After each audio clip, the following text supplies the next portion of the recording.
Good morning, everyone, and welcome to another edition of Lazy Sundays.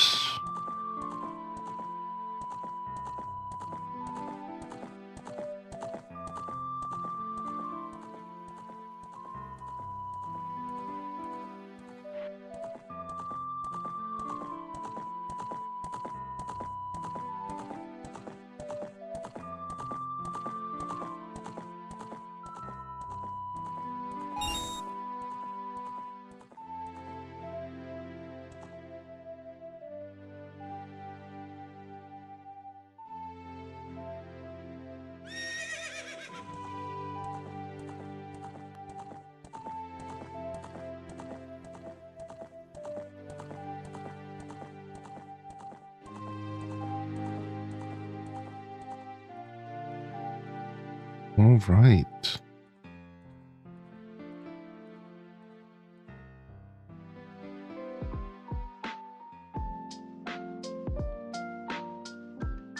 Okay. We made it. I think we're all set here. I think we're all locked in this morning. Good morning to you. And welcome to the show, Sunday Squad.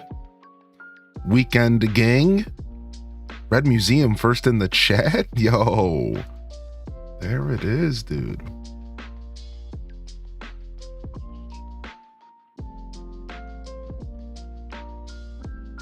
Okay, I think we're locked in here. Let's make sure that this is working.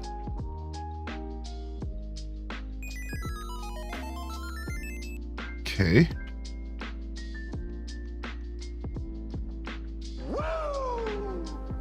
I think we're set. I think we have everything locked in today. Good morning. Thanks for your patience this morning, chat room. Some tech issues. Had to restart the computer at last minute. That was not a part of the plan. Red Museum, Mike 84. Simcetera. Ryan Perp. Jessica, Lab Tales, Spicy Sin Bun, Seth P,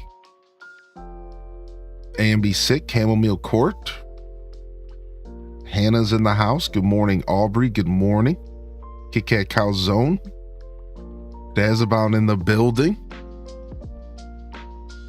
And good morning, Courtney Brielle, Cozy, Chell Dog. Enjoy that lurk, dude.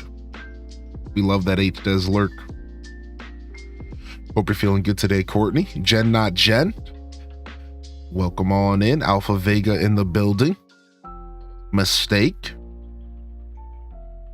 Sir 84. Bright Princess. Good morning, Amusing Ashley. Good morning, Akiri Ahsoka. Yeah, we'll be getting a Stardew here this morning. Pretty early today. Start off with a little bit of Hello Kitty. Spankum Nasty, welcome to the show. Starbows Break, Dragon Martinez, Taco.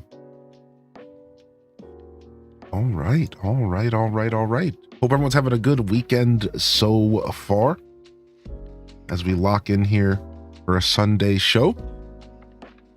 Not a bad weekend here. Nice long broadcast yesterday, cut into 2 parts. Ended up being a pretty good day. I had a lot of fun hanging out last night, playing some some Animal Crossing. And just spending tons of time in the workspace this week. Just wrapping my head around changes, and all very quick changes and sudden, but just doing my best to adapt while I'm also trying to figure out some YouTube stuff. I'm still trying to figure out how to incorporate this into my routine. I think my next step is to make sure that there's chapters on these old live videos so that they're easier to navigate. YouTube has like an automatic chapter system that might be good enough, but I might just have to spend the like literal 2 minutes after every stream to like chapter these out real quick for everyone on days that I play 2 games specifically.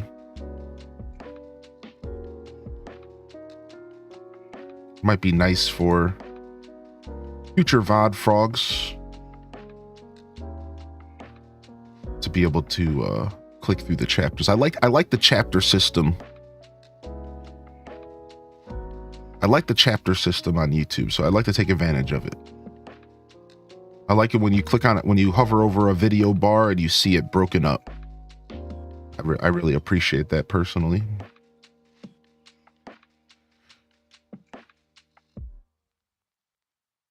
Yo, what's up, Parappa? Good morning. What's up, Snow Squirm? Welcome to the show today as well. So I personally enjoy that a lot. So we'll be tackling that. But yeah, just got off stream, went to bed, not terribly long after, and did the thing. Try to get some sleep. Good morning, Christine. Alto Girl, good to see you today.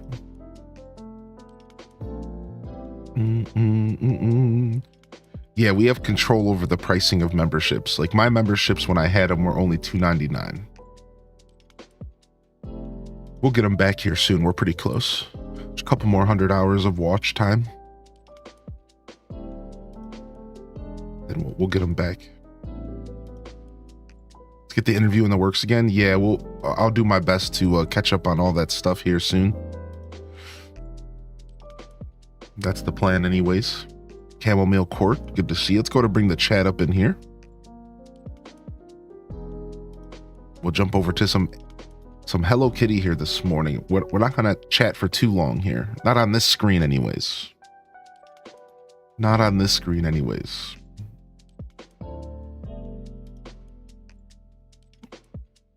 What's up, Keisha?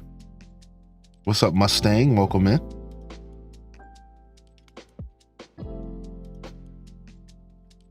Sipping on a little bit of coffee.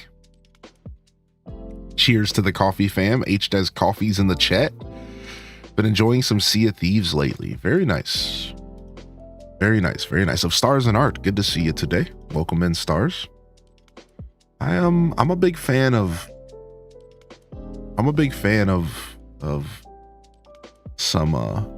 some pirating. I've never played much Sea of Thieves outside of a variety-a-thon, but I do love me some pirating. Yo ho ho and a bottle of rum.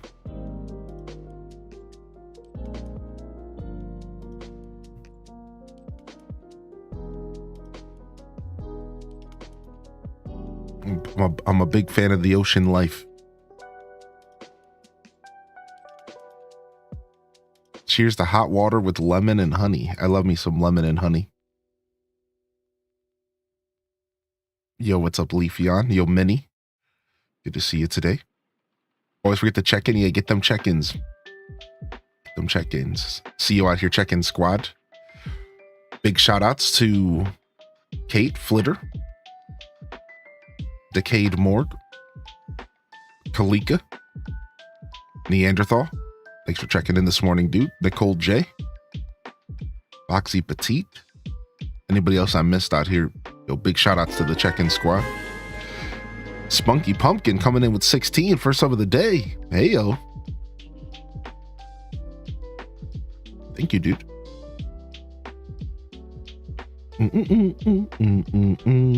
Yo, Triple P getting the HDes lurking. Have a great selection in your shop on Switch if anybody is interested. The shoppers are amongst us. All right, what is this? Do we have this on shuffle this morning? We do not. We'll go ahead and we'll shuffle this playlist. Okay, let's go. Let's go ahead and dive into some lazy Sunday gaming. Come on, let's go. Some lazy Sunday gaming. Definitely excited. Gonna fart around this game for a little bit before we focus on some Stardew today. Cheers.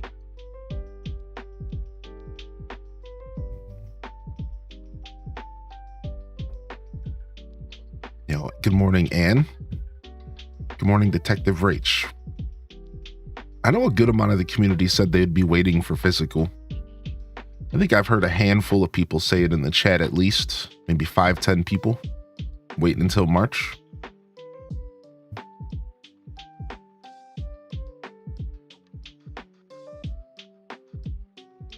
I don't even want to think about March until it's here, because then once March is here, then we only have 30 days until this freaking switch to direct. I just can't wait, man.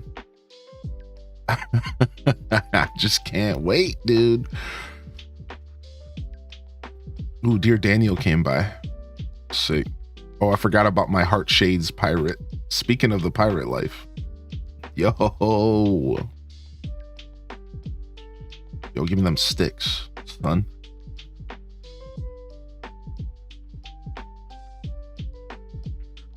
Give me my fizzy ore. All right, so is that my only guest today? I set up all these freaking cabins and only one of y'all came to visit today? Unbelievable. Oh, do I have you hanging out with me? Oh, I think you're just trying to go in the same direction as me. Okay. What's up, Boston, baby? Yo, what up, Daniel? Let's see, do we have a request from him? We can get him up to level 4 if we do. No, we don't. So we have to do these dailies today. Catch any critter at Rainbow Reef. Where's Rainbow Reef? Do I even have access to Rainbow Reef? Get on the dance hall roof. What? Dive to the pirate ship in Rainbow Reef. Okay, so I clearly do have Rainbow Reef. Gift 4 gifts to any friend. Yeah, we're gonna be doing that today. All right, let me talk to this goon. Give me that apple pie, punk. Did he say I want to stay here forever? Well, then come on, dude. What level do you have to be? It has to be at least level 4. Watching a video about recent Zelda hints. Sick. I've been watching lots of Pokemon leaker stuff because of Pokemon Day coming up. Yo, good morning, Tara. Good to see you in the house this morning. All right. I want to do some crafting and some cooking. So let me grab Choco Cat if I can. And we'll start with him. Actually, let's grab Pachaco and adventure for a minute here. We'll grab some of the harder to acquire materials. All right, let's go, bub.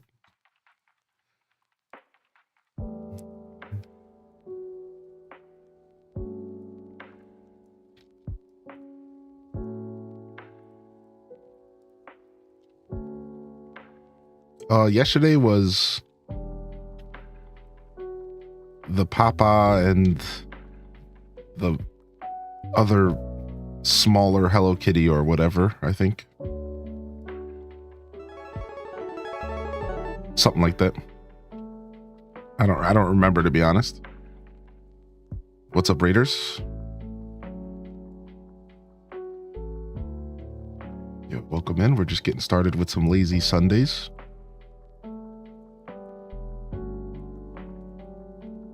Yo, enjoy those Lurks Ham Labs.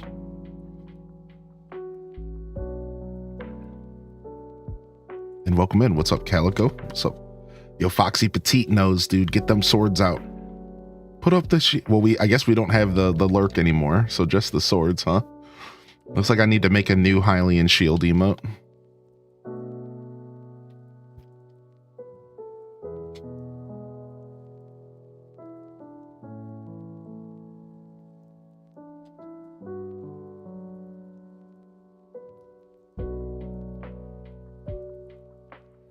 Right, grab some of these sand dollars real quick. Gotta make sure I'm keeping up on the sand dollar economy here. Okay, these things don't just grow on trees, but they do spawn on the shores. So, you know, still not too bad.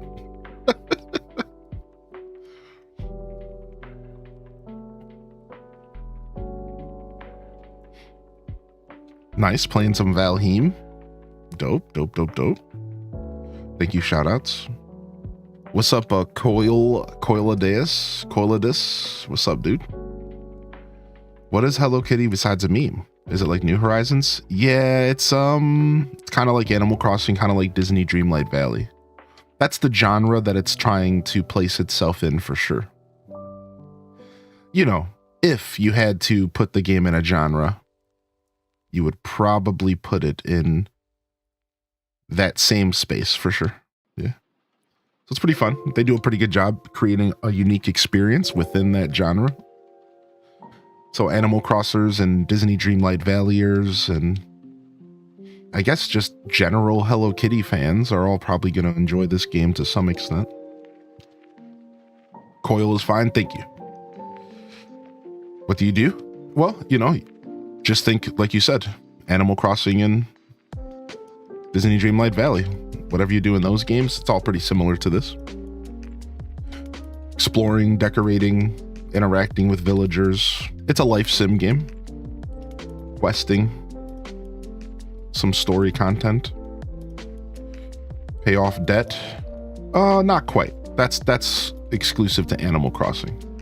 Animal Crossing might be the only game in the world that will put you in debt. Sorry, that's an exclusive. That's an exclusive Nintendo feature, buddy.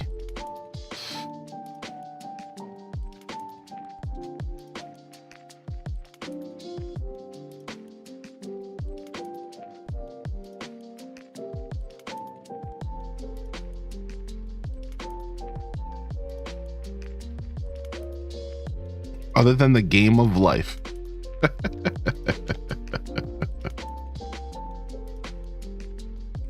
What is this dude doing over here? What does Tuxedo Sam want here? Mermaid fashion? Yeah.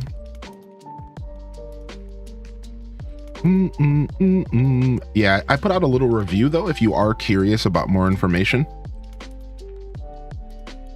I put like a little minute long, it's just a minute long YouTube short that will tell you about my thoughts, my first 5 hours of playing it. So it's less a review and more of my first impressions, but I think it gives you a pretty good idea of what to expect. Yeah, less a review and more first impressions though. So you still might have questions after you watch that, which would be fair.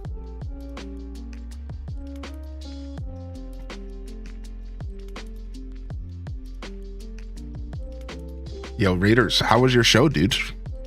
If you're still out there, of course. Hope you all had a good time. We literally just got started, so we're just waking up over here.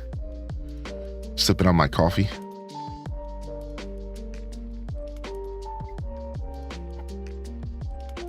In just a second, I'm going to do a quick stretch.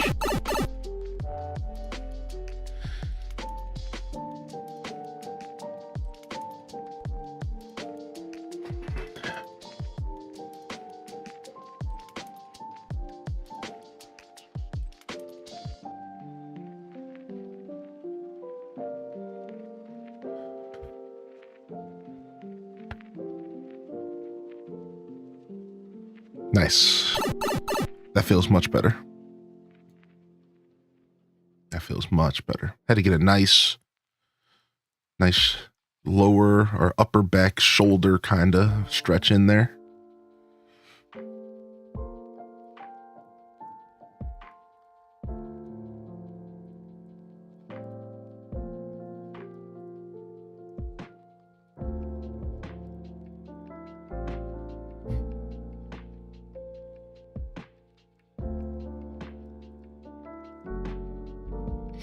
Found a shiny Electrode and let's go Eevee. Nice. Dude, I want to play those games. I almost purchased them the other day. Just digital, but I figured I'll wait for a physical copy of when I stumble across them in a store, probably get it at a cheaper price than $60 or whatever it is in the eShop. Figured I'd wait it out. Yeah, what's up, Strato? Good to see you, buddy. Good morning. So what do you do now that you beat World of Warcraft, dude? Do you keep playing?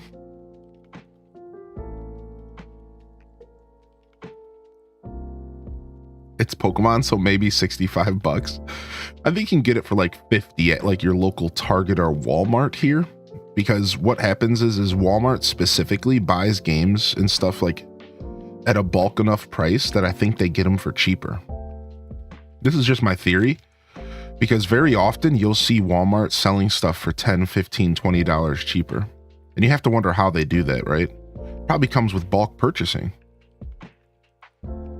Right? Like it has to be, because like sometimes like I think if I remember correctly, when Tears of the Kingdom came out, you were able to get it for like 60 instead of 70 at Walmart, like pretty early after its release.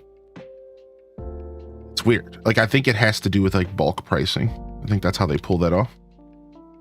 Ooh, nice little egg boy.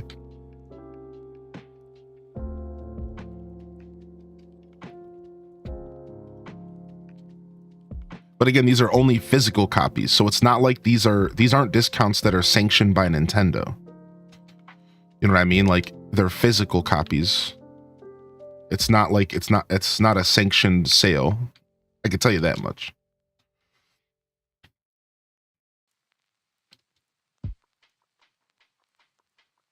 Yo, what's up, big doggo?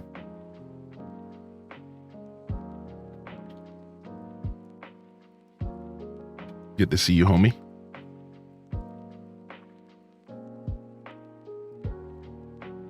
Over here, for some reason, Pikachu version is considerably cheaper and more available than Eevee. Eevee was impossible to find, still sealed. Interesting. See, I would be looking for Pikachu over Eevee. Personally, because I'm just a Pikachu fan. Oh, freaking camera. It's allegedly the year of the Eevee this year, and we're supposed to be getting Eevee content. I'm telling you, this next set that we're getting in TCG Pocket, I think is going to be Eevee based. I think that rumor or leak or whatever you want to call it, guess, prediction, blind gamble, I think they were right. I think they were very right when they leaked that. I have a hunch that we will be seeing Eevee themed stuff.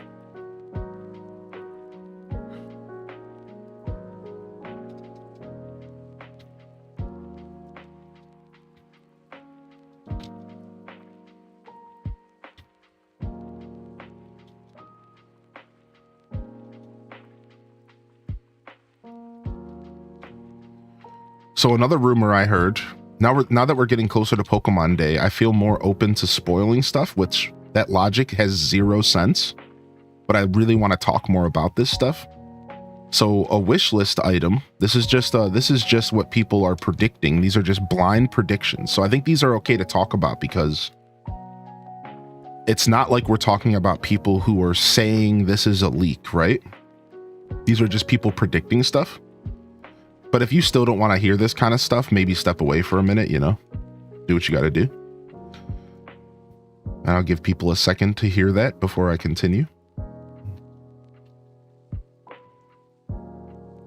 I try to respect the space when I can.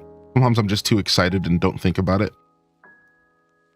But some of the stuff that I have been seeing people like predicting, and again, I don't know where people are getting these predictions from. Maybe they're getting them from leaks, which is why I'm trying to be sincere about people who don't want to spoilers. But is Pokemon Mystery Dungeon getting remade? I honestly believe it. I really believe it. I think it's I don't know if it's like a remake. I don't know if it would be a remake or like a series reset or a new, just like a straight up new entry that's like very fresh and looks a lot different. Like, dude, I think I could see them doing Mystery Dungeon. I don't know how well the actual remake sold on Switch.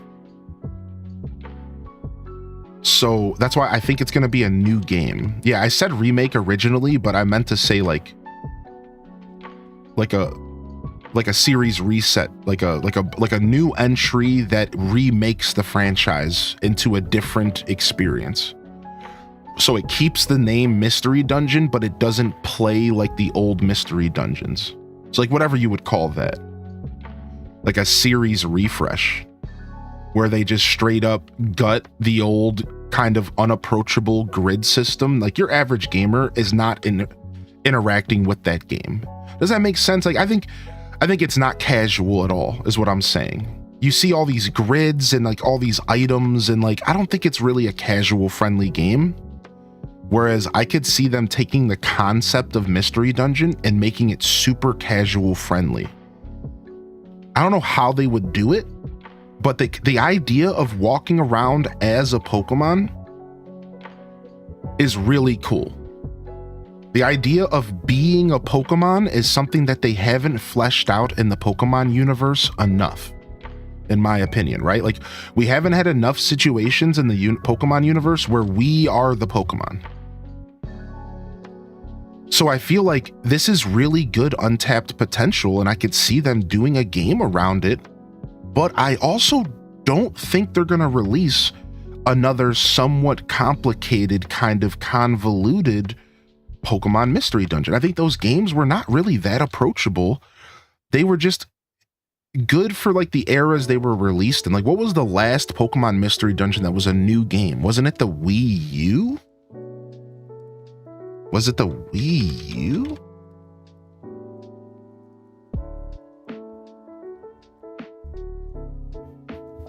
$3DS. So 2015, I think it says Pokemon Super Mystery Dungeon. Pokemon Super Mystery Dungeon in 2015. What is that? It's a roguelike yeah, is this it? Is this a game? I think this is the game. So around 2015, and if that's not one, 2012, Gates of Infinity would have been the last one. So we're looking at pretty much a decade here. So the point that I'm trying to make with looking at the date is saying that it's been long enough that I think that a series reset would make sense. A decade's a long time. Gaming's changed. A decade's a long time. Gaming's changed. And Pokemon's changed as a company, and yeah, so I don't know. I saw this prediction from somebody online, and I was like, dude, this could be real, and I would be here for it, dude. Being able to run around as Squirtle again with a team of Pokemon, even if they took the grid out, even if they made it simpler, who cares, dude? It would be cool as frick. I think. I'm like 100% all in on that idea. I think it would be super cool.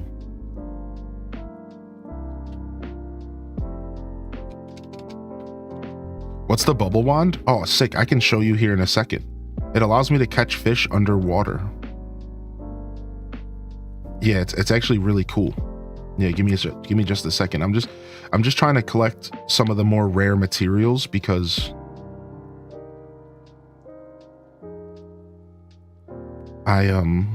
there's some stuff that's like a little bit harder to come by, so I'm trying to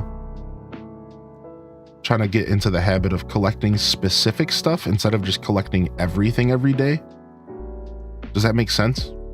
So I'm trying to wrap my head around what I should be prioritizing, and it's stuff like iron, Sin Bloom. Sin Bloom is pretty quote unquote rare. So I'm trying to grab some of this stuff that doesn't spawn a lot out here. And then I want to go to the beach because there's some sand dollars that actually spawn down here at the lava beach down here. Yeah, here we go. Yeah, there's a bubble wand. It lets me catch animals underwater. It's pretty nice.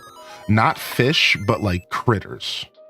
So you can catch like some of the critters that show up underwater, like turtles and crabs and seahorses and stuff like that.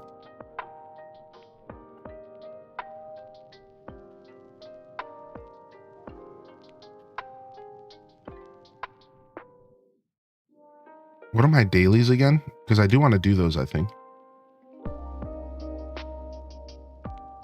Bringing down the house, critter diving. So I need to go to Critter Cove and do some diving for critters, which we were going to go there to grab some chocolate anyways, so that works. Do you know about the tip of using your in-game best friends? Yes, I don't have any yet, but I am hip to that. Thank you. How you doing today, Adorkably Rini? Thank you for the tip, dude. I am hip. I'm just not that far along with anybody, but I'm getting close. I think I'm just about to get my melody to 15, which I think 15's the cap, right? So we're close. We're close to our first one, which I think is going to end up being my melody. I think so. Yeah, here, I'll show you how this works. So now we would want to switch. If we're going to swim, we would want to switch to Fish Boy, but I'm not going to take the time to switch. I'm just going to pop a swim potion and be done with it. And here, I'll show you. So this critter right here. How do I do this? Bubble wand. Got him.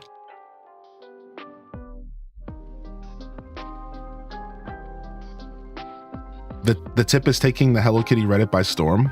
Oh, the idea that you can have them hunt items for you. Yeah. See, that's why hanging out here on Twitch is dope, because we've been talking about this for like a week.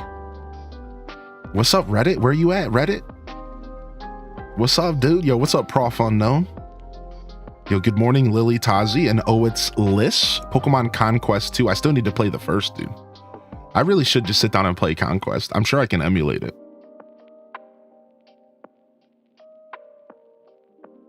Yo, Soda Vigilante, good morning. Burger Smalls. Oh, every character's different top level. Oh, okay. I didn't know that. Hello from Greece. Hello from Ohio. In the States here, dude. What's up? Welcome to the show. So what do people in Greece speak? Greek, right? I don't think I could ever even dream of learning Greek. I'll be 100% honest with myself. I can barely speak English. But I would definitely love to know how to say like hello in Greek. That would be cool. I'd have to go like listen to it online to say it. I'll have to go do that sometime.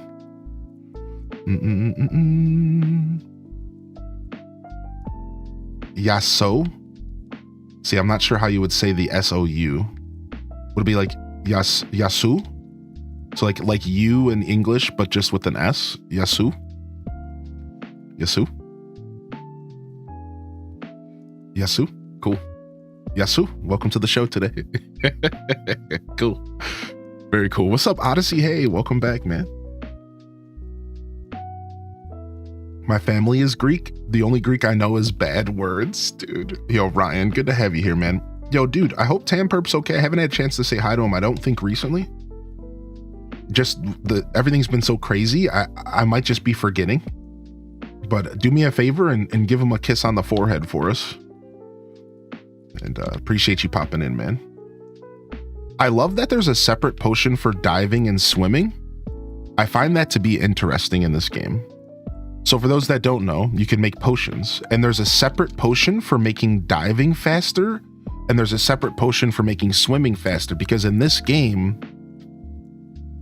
Oh no, I misread. Oh, wow.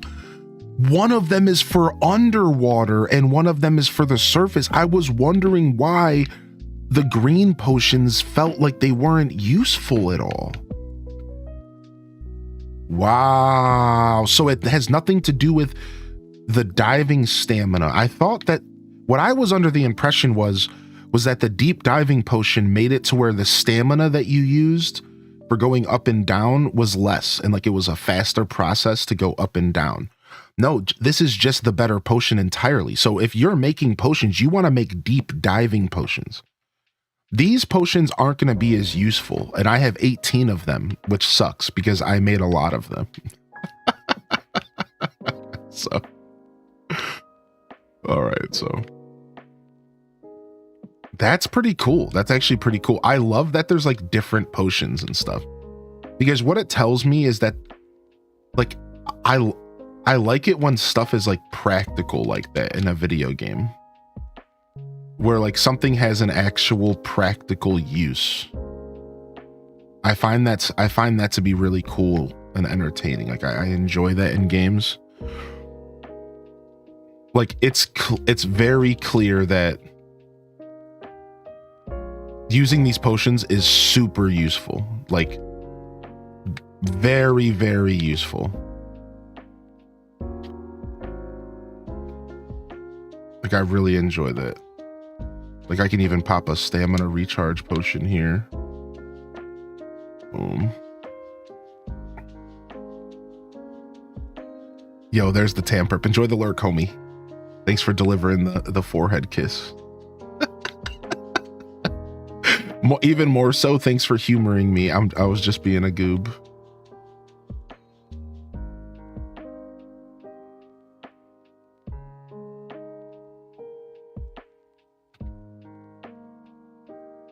All right, sick. Let me go grab this shell here. Did I finish this stupid daily? I did. Okay, we're sick. Now we have to go dance on the roof of the club. Crab Ragoon. Dude, I love Crab Ragoon. I don't remember what's in here. I think it's like a little mini dungeon. What's inside of the pirate ship? Is the pirate ship worth exploring every day? I don't think there's anything worthy in there after you do the quest or whatever, right?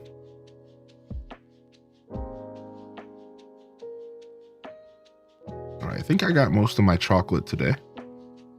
All right, let's go to the swamp and grab a couple pumpkins. And I think I got most of like what I would consider the rare materials for now. I'm not terribly stressed about grabbing anything else. Let me just grab some pumpkins. What's up, Dolore? Uh-oh, it's the Final Fantasy song. Do do do do do do do do do do. Wow, I can use the bubble wand to catch bugs on the surface? Wait, really? So I just don't ever need to use the net again? So the net's just cached?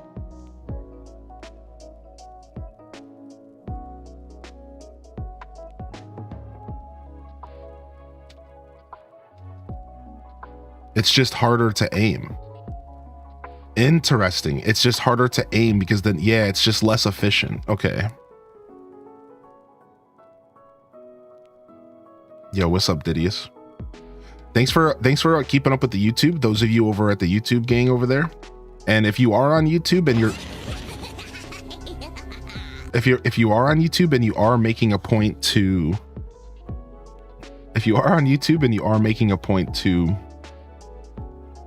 leave comments, I'm going to be trying to get back to comments daily, because I would like people who choose YouTube to be able to interact with me via that platform. So just know that I am trying to keep up with those comments daily if I can. So, but I just wanted to say thank you for those who took the time to comment and whatnot.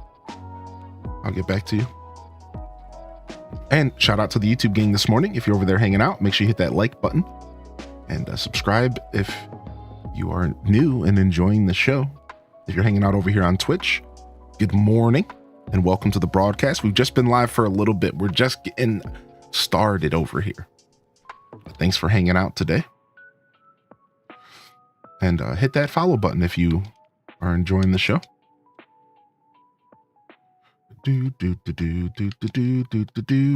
That's cool. I like that the bubble wand works on the surface, even if it is less efficient.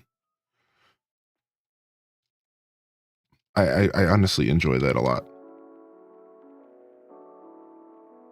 We should probably do some more fishing here at some point. I don't know if today's a fishing day for me in this game, because we're going to be doing plenty of that in Stardew. I had on my TV through YouTube all day, but I also had it on PC on Twitch so I could chat. That's the way to do it, right? I know what some people do is they put me on like a TV via YouTube and then they chat on their phone.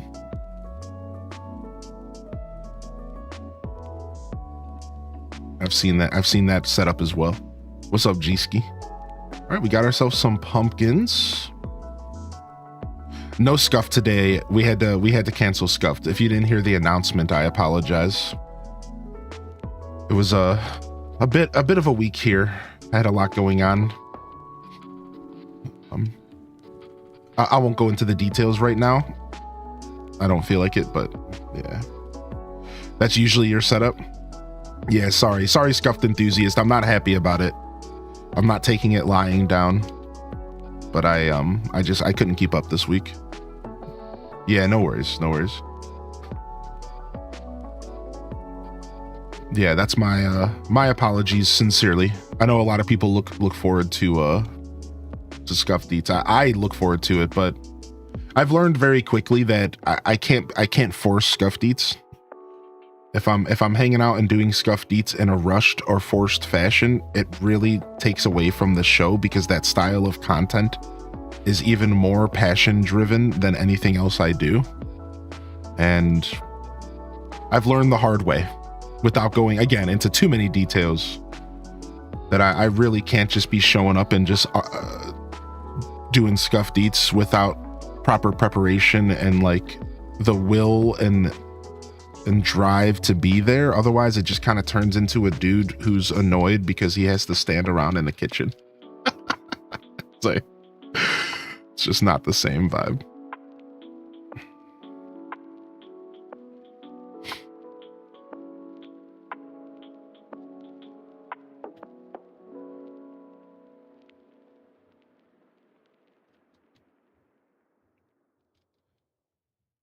Where's some more snippets? I need some more spinips. Is your pipes unfreeze? Yeah, they did. The weather warmed up just enough. The weather warmed up just enough. Scuffed Eats needs heart. If it's not there, don't do it.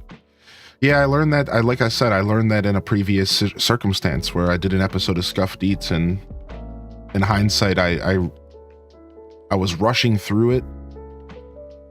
I looked back and I realized I was rushing through it. I was literally rushing through my cooking segment about being passionate and loving cooking and not treating it like a chore. I was rushing through it.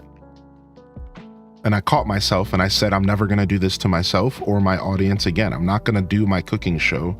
I'm not going to sit here and rush through it. Like that is so far from the point of that segment, right? So as this week progressed, I realized that I wasn't in the right headspace to provide the content that I would like to with Scuffed. So it was best that we step back this week, and we'll bring it back. We'll get it going.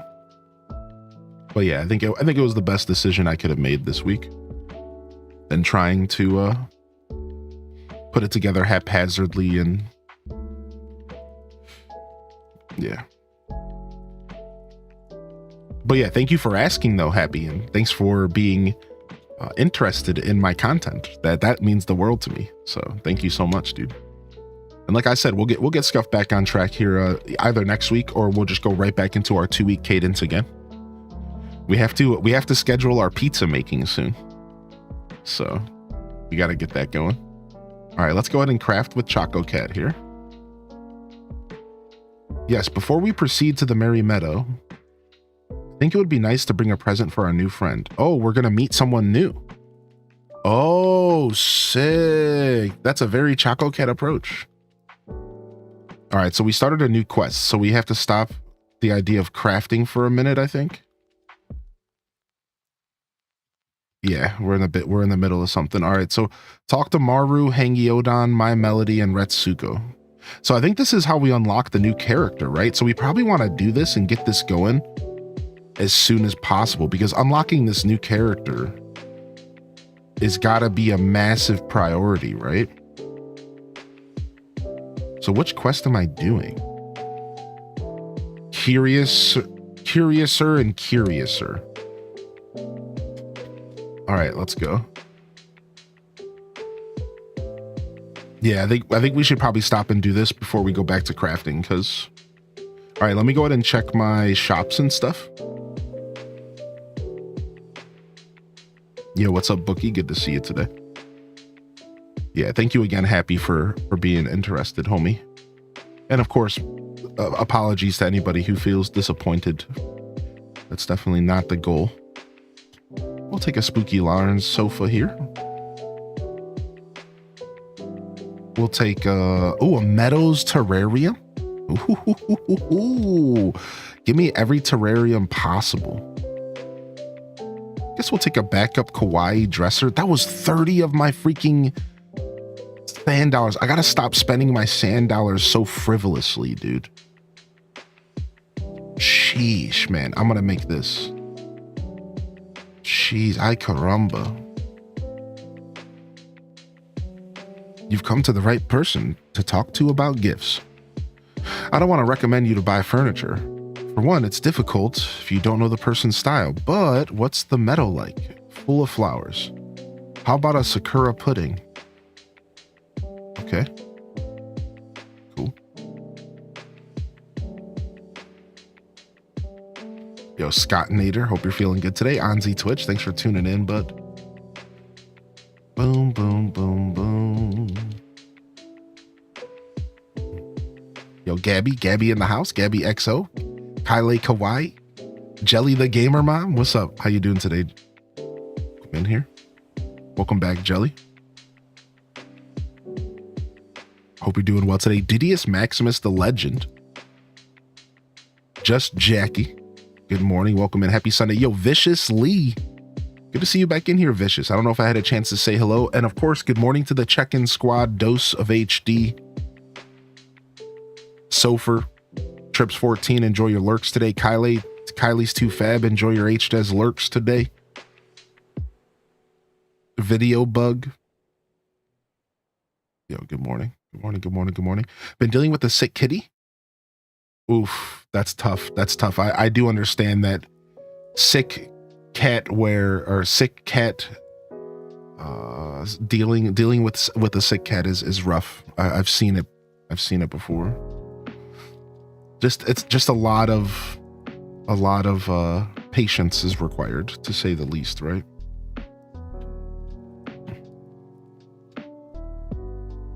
Sunshine overalls. I kind of want to pick these up. I just need to craft some fabric. Okay, we could do that. I got myself a monocle though, baby. I got myself a monocle though, dude. We're living that monocle life.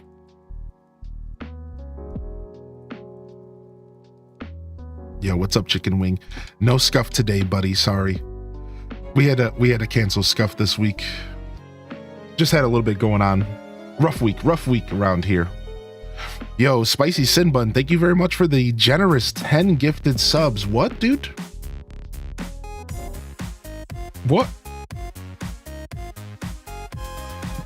What in tarnation?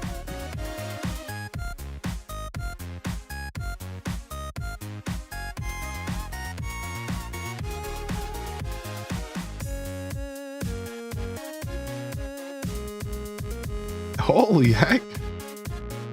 Holy heck. Thank you so much for the generous 10 gifted subs. Spicy Sinbun, Jevico Werebear, Ticking Time Bomb, Tickling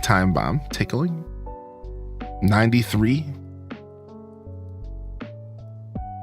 If you got a gifted sub, make sure you drop some appreciation out there. Thank you so much. Yo, thank you, Spicy. Holy heck, man. A good gift for someone you don't know? A trick flower bouquet? A bunch of water balloons? Maybe that's coming on too strong. I got it. A pizza. Everyone loves pizza. We're just going to end up cooking, aren't we? For everybody. Okay, Batsmaru. We're just going to end up cooking for everyone. All right, off to Hangyodan. Yo, that was massive. Thank you so much, Spicy. What the heck, dude? I appreciate you sincerely.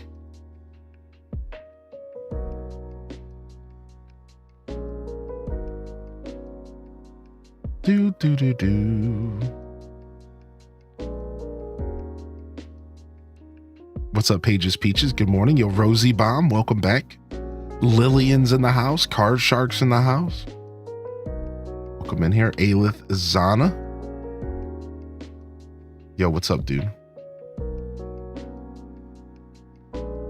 The answer is obvious. A rockadoodler. Okay. We already have a rockadoodler, so I'm actually super okay with that answer. I'm actually super okay with that answer. Sick. How's the games and stuff? What's up, Gaming Poet? So far, so good. Yo, enjoy your lurk, Alto Girl. All right, now we have to teleport up to Retsuka. So far, so good. We're just getting started over here. What's up? What's up, dude?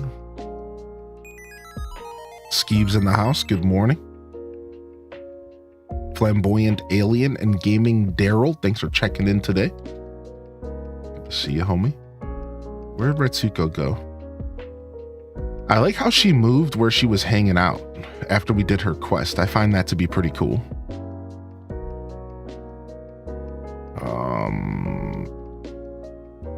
Do we have any clues about that person? I would say music, but it's hard to know what kind of music. So maybe some sort of music box.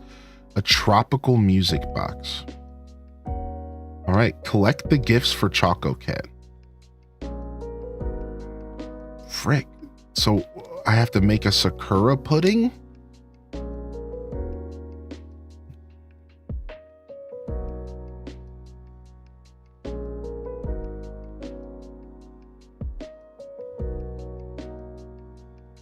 I already have one.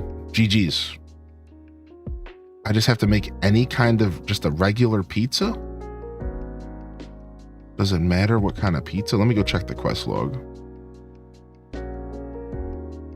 Pineapple pizza. I'm already good. All I have to do is make the music box. Nice, dude. I'm a hoarder and it pays off. Let me catch these critters real quick. Yoink. I'm a hoarder and it pays off, baby. Yeehaw. I love being rewarded for my terrible habituals. Yo, what's up, Brown Eyed? Good morning. Sick. Tropical music box. Done. Done. Random reject in the building.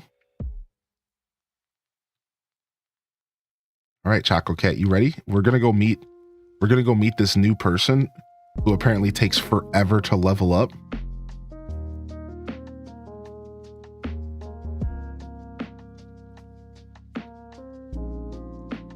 No, I did pop into the shops. Do you want to come and see what we got? You're welcome to pop in if you would like. I could show you before you come over if you would rather that. What a peculiar range of taste and items. This will certainly cover all the bases, well, except one. We need a book. Do you have a copy of Ancient Inventions? Oh man, I think I do actually. Yep. Perfection. Now, let me see. A quick bow, a little ribbon. We better hurry. Pizza only lasts so long. I'll meet you in the Merry Meadow. All right, dude, let's go, baby. I'll meet you there. Sure thing, Chicken Wing.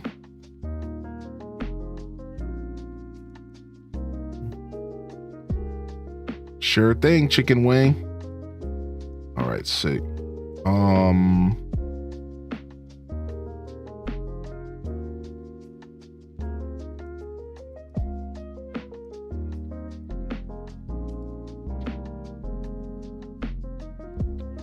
Wait, I don't see you on here.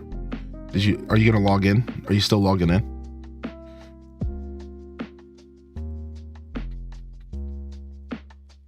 this dude's playing Pokemon Scarlet. I'm spying on everyone. I'm spying on the chat. Legends Arceus, Splatoon 3. I'm spying on y'all.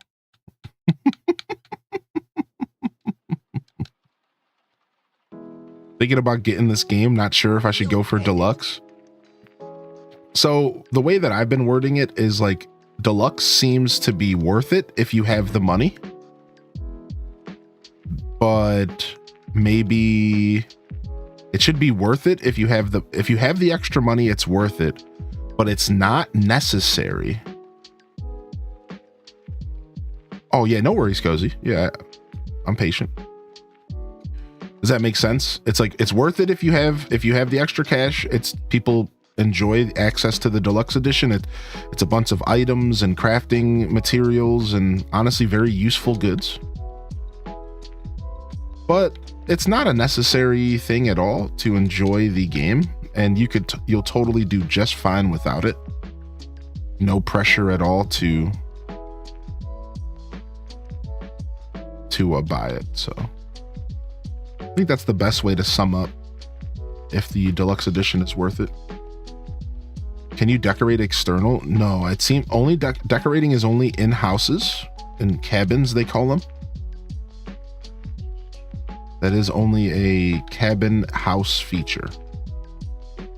So there is like stuff you get to do outside to kind of shape and mold and manipulate the world, but it's not decorating in the sense of like Animal Crossing.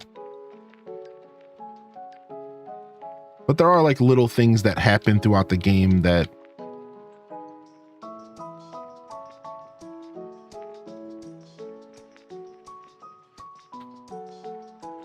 kind of makes it feel like you have some control over what's happening.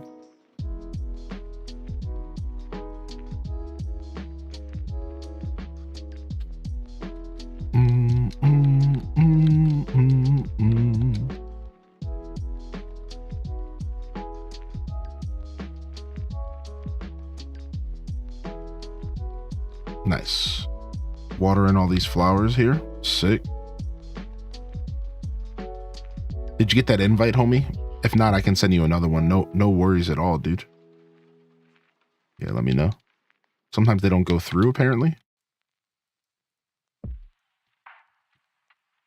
Collecting all these flowers. Don't even know what they're for. I assume for crafting.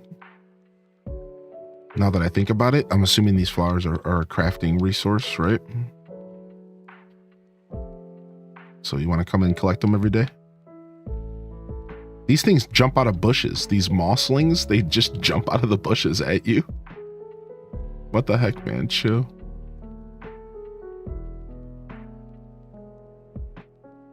All right, let's talk to Choco Cat. Let's see what Choco Cat's got for us here. Quest time. Yo, thanks for checking in today, Gil and Ash. Oh, you're here. But there's no sign of our mysterious visitor. Hello, hello. Maybe you could take a look around. Explore the Merry Meadow. Let's see if there's anything out of place. I mean, well, you're out of place. Oh, wait, you're in the cutscene with your Gudetama booty hat. What's up? I was just talking to, oh, she ran away. You saw our mysterious island resident? Mysterious? I don't know if I would call her mysterious. She's nice. Oh, aha. Oh, so you met this person living in the meadow? Oh, yes, but she's really, really busy. She's been planting flowers all over the Merry Meadow. I see. Well, I don't want to interrupt. What if we leave her our welcome gift? That sounds like a great idea. I'm sure she would like that. If we put it here, will she find it? Yes, of course. Well, that sounds like a plan. We'll leave this here and look forward to meeting her soon. Let's keep enjoying the meadow while we wait. I'm assuming now we like play the game of just like waiting until tomorrow. So now do we have to wait until tomorrow for her to actually show up? This game loves to do that stuff, right? Yo, sup, homie? Oh, wait, here's the gift right here. Sup, dude? Hold on, I gotta go water my beanstalk. Gotta get my beanstalk watered. Yeah, boy.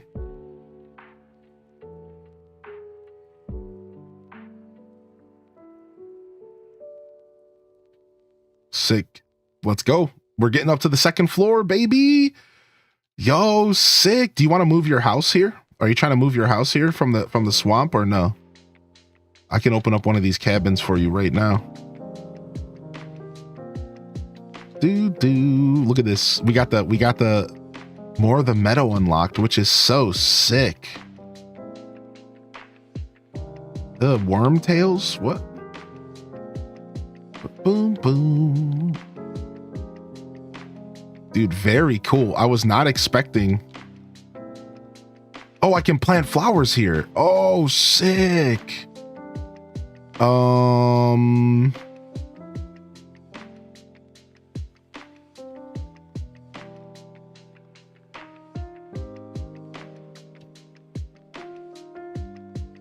No, stop.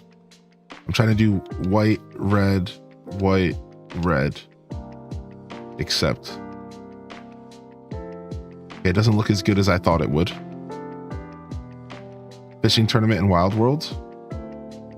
All right, take these back. Let's do white, red,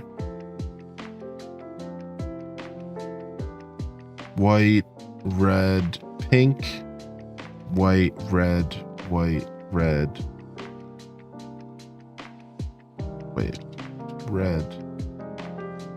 pink. Still doesn't look as good as I thought it would, but whatever. You can plant flowers in front of every cabin too. Oh, really?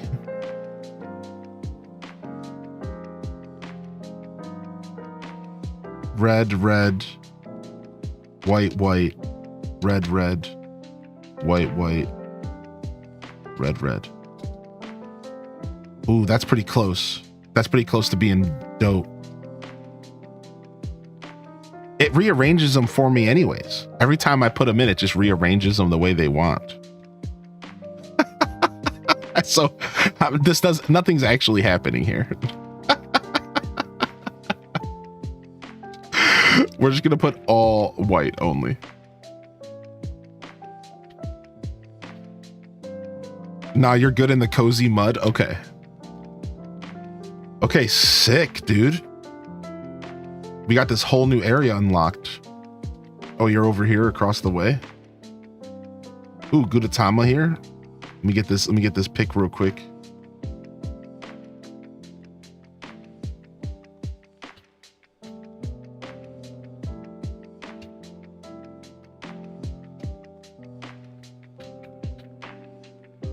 He has a rose in his mouth.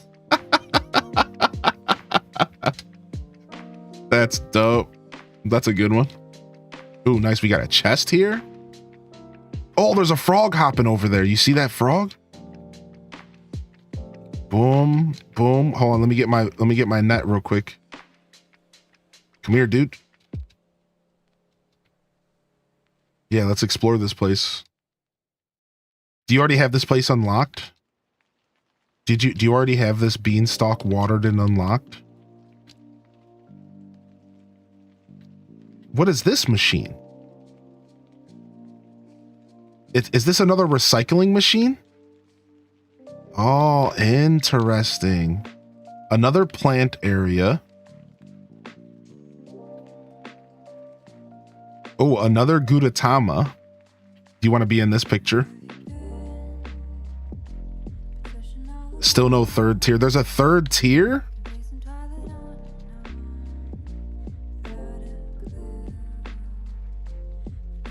Dude, there's so much to explore here. Yo, wait, see if you can come grab this strawberry crate off the ground. For experiment's sake. I'm curious. All right, I don't have anything to plant here. Can you grab this strawberry crate off the ground? Can you steal this? You can. What? It gave it to me. You picked it up for me. Did you not get it in your inventory?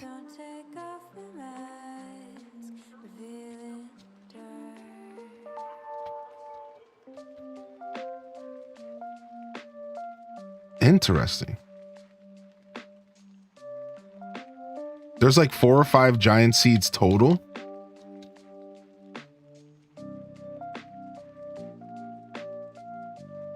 No, initially I didn't. Not initially I didn't. So it just gave it to me. So you picked it up, but it went into my inventory because it's just mine, I guess. Nice.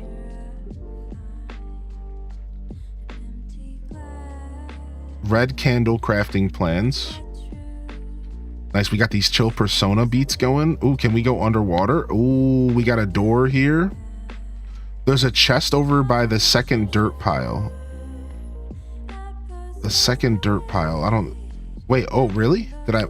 Okay, hold on. Let's open up this real quick. So, back over here. I missed the chest. I see it. I see it.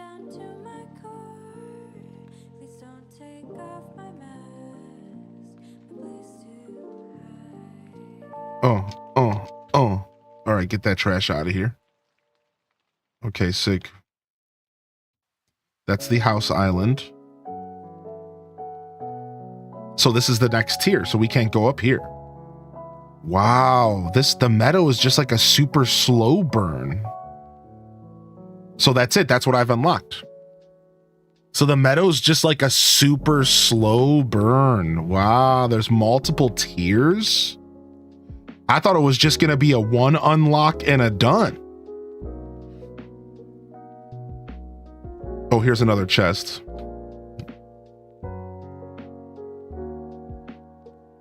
Use all your flowers on Mel. Wait, does Mel like flowers? Oh, you're talking about your bouquets and stuff. Yeah. Nice, more strawberry crates. Don't mind if I do. Dude, are they not going to let me cheese up here? Dang, they don't want me cheese up there. Dang. Hold on. I think there might be something I want to go see over here real quick. Is this where my house is? That's okay. I see where that is. Yeah. All right. So we've explored the second portion. We don't even have the character yet. She hasn't showed up yet. But cool. We explored the second area here. I'm going to go do this little mini dungeon down here. Because I just... Well, actually, no. I'm going to get back to what I was doing. I need to go back and craft some stuff and do some gifting today. I think we have to wait for this new character till tomorrow.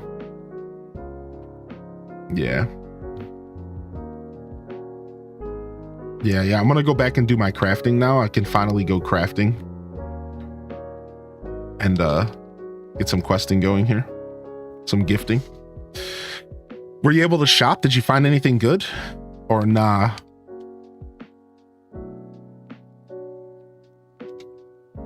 Actually, don't I have to use the other crafting machine if I want to make fizzy bubbles? No, here we go.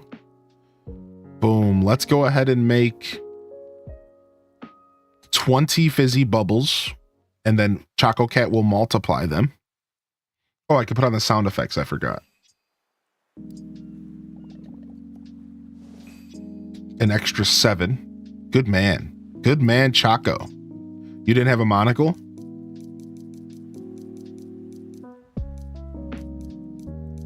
All right. We can make a couple more of these for karaoke since they're his favorite. Let's make 4 of them.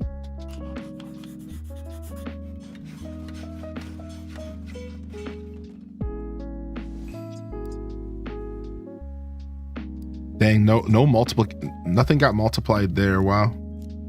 All right, let's make 6 of these for Peckle.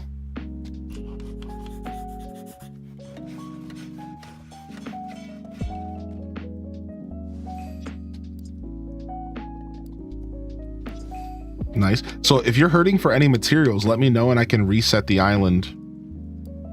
Don't be shy. All right. We need to make some fabric. Let's go ahead and use our thread here to make 20 fabric. Boom, shakalaka.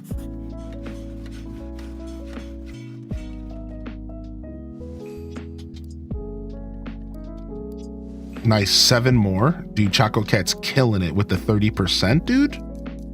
Killing it. We can make sticks from worms? What the frick? We can make books. We don't really need more books at the moment. I don't really need more water balloons. I do need more of these mechanisms. Let's make 20 of these. Popped out, had a tinkle. Yeah, no worries. Thanks for popping in. Good morning, Sunday Squad. Dude, 6? Dude, Choco Cat's killing it, dude. All right, let's make... Well, I don't even think we're gifting jack-o'-lanterns to her anymore because we have a better gift for Karimi. Here we go. The mermaid figurine. Yo, the mermaid figurine is Hangyodan's favorite gift. Nice. We have 3 of their favorite gifts through the crafting station. That's beautiful. That is absolutely top notch here. Oh, we can make a ghost costume? I love the ghost costumes. I forgot that I could craft these. I'm gonna craft 1 more. I completely forgot that these were craftable. Yeah, I wanna make those for my gnolls so they can be little ghosts. It's cute. All right, we need a little bit more fabric. Let's make 7 more fabric. Fabric's pretty useful in this game. Nice. And then let's make some iron. 5 pieces of iron. I do wish the crafting menu was organized better. I forget everything I have. Yeah. I noticed that. Some tabs would be really nice. All right, we got some more iron. All right, I think we're good. Now we can decide if we want to craft a couple of these gifts. Some of these tropical gifts and stuff. Some of these are pretty, but they're so expensive. All right, I'm not going to do the tropical because that takes my sand dollar currency. Here, I'll make 3 volcanic gifts. My clothing store's trash. Did you pop into yours? I did. If you're on Switch, you can come and check out the goods.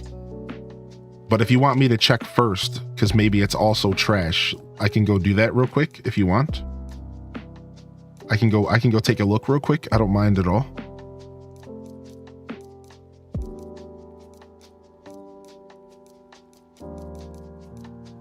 Okay, I think we're good. What is this? Oh, the yummy coffee table. Oh, I mean, I might as well at least make 1 of them.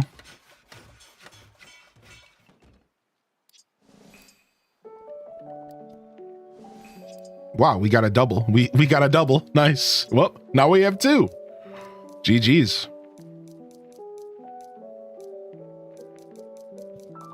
All right, sick.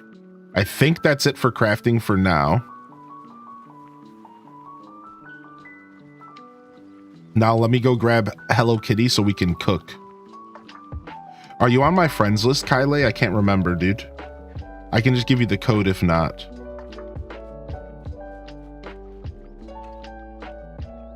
Yo, what's up, Mr. Nintendo? Good to see you in the chat, bud. You are? Okay, cool. What I want you to collect today is... What do I want you to collect today? How about you collect some ore, some iron? All right, sick.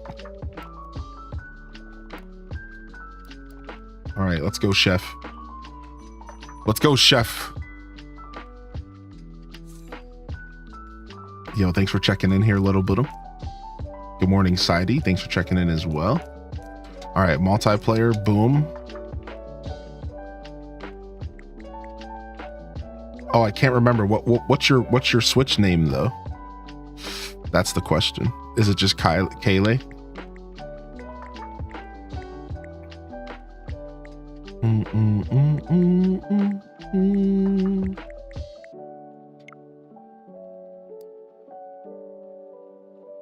Thing I can't look for you in the recent played section from this screen. So I think you came over recently, if I remember correctly.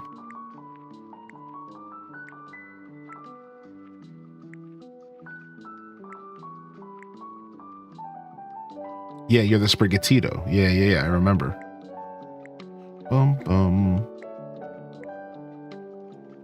The weed cat. Didius Maximus, the song Tough from Aesop Rock popped into my head earlier, and then I thought of you. Hopefully I didn't already pass you up, because I wasn't looking for weed cat. There's one weed cat. There's two weed cat. There's three. My spirit animal. All right, I'm gonna go get some more coffee. I'll be right back, and we'll tinkle as well.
All right, we're back. Thank you, chat.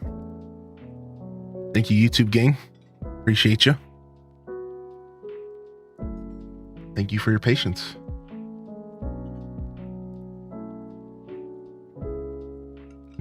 Didius. I love that track.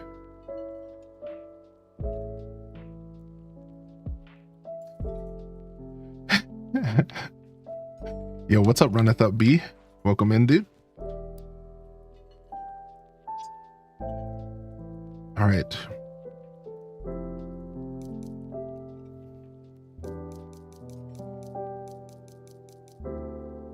Is there anything that we need to bake? I actually think we're good.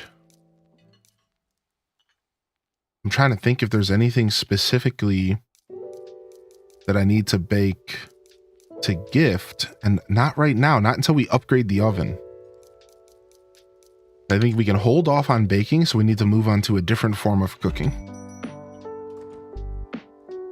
I barged in while you were gone. Yeah, I see that in the chat here. I see. You bunch of hooligans. You bunch of hooligans. All right, let's go make some potions. My store has butterfly wings today. Nice. Katie Bug, the thug, coming in here. Thug life. Very nice, very nice. I can't remember, Katie. Are you a switcher or are you a steamer? I just reinstalled Steam on my fresh copy of Windows earlier. Fresh copy of Windows, fresh copy of Steam. The first game I installed was Rift Wizard. I decided to install a game called Rift. I was going to install something else, but that was the game I decided to install first. Just like an old school roguelike.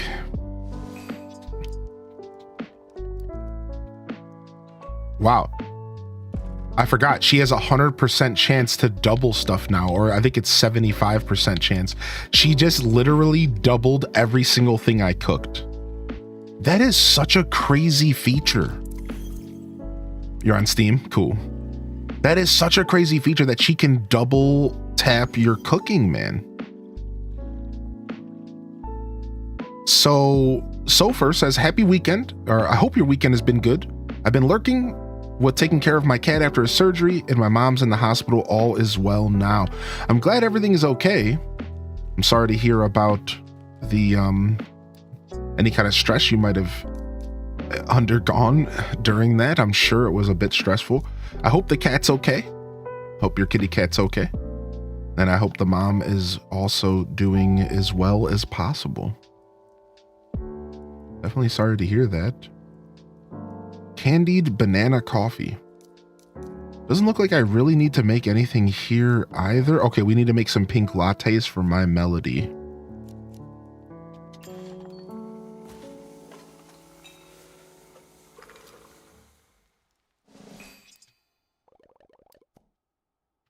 All right, sick. And I forgot, we can start gifting because we're gifting with Hello Kitty now. Specifically, we're gifting with Hello Kitty at the moment because we want extra friendship. We don't care about items necessarily.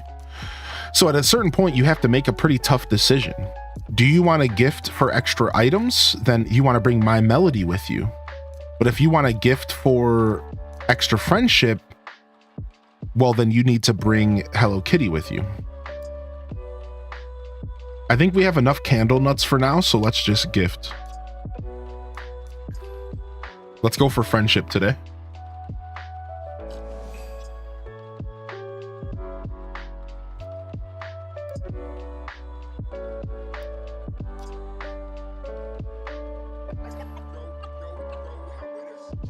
Yo, what's up, homemade alien? I'm not sure. I think so. I have a command you can use though if you're ever curious what music's jamming out. I don't say that to you directly, just to anybody out there. Yeah, it doesn't always work because sometimes I'm playing stuff off of YouTube and I haven't upgraded the command well enough to pull from YouTube right now. I don't even know if that's possible. I would basically have to pull from my browser. It'd be weird. But yeah, if I'm playing anything on Spotify, you can always double check. Do you have to wait to grow that big tree to reach the other side of the meadow? Yeah, 3 days. So you have to plant the seed and water it for 3 days in a row. All right. And then, so if you can't water it, or if you don't have the watering can, then that's what you should work on next. I know another streamer that pays for a program. Oh, okay. So you can maybe pay for it. Interesting.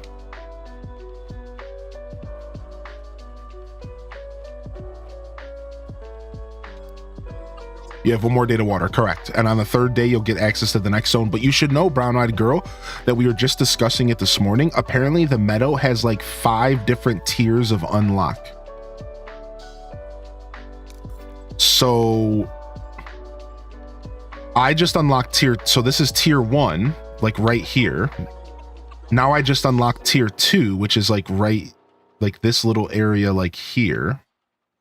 And it's going to keep going more and more and more. So there's actually going to be multiple unlocks. So you're just getting started. Right. So My Melody helps you get extra gifts. But what Hello Kitty does is if you get a high enough friend with Hello Kitty, what she does is she actually gives you a 10% friendship growing faster. So I use My Melody for characters like Peckle because feathers are hard to come by for me right now, and they're very heavy in crafting.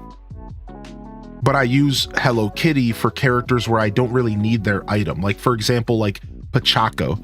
I don't need more tofu, right? I'm sure you feel the same way, right? Like I don't need more tofu, so I would rather get more friendship with Pachaco, so I'm gonna use Hello Kitty. But like Peckle, I do need more feathers, so I'm gonna use my melody for Peckle to try to get more feathers out of him.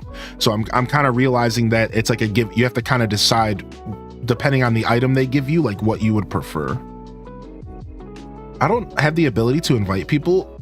I would have to visit you. Is that okay? Okay, you're talking to Lily Tazi. Pineapple and iron are the 2 items I need the most. Oh, also Kylie, I didn't tell you, but you're welcome to shop and then do whatever. You can, if you need certain items, I can reset my island items. Whatever you want to do. I see you're still here, so.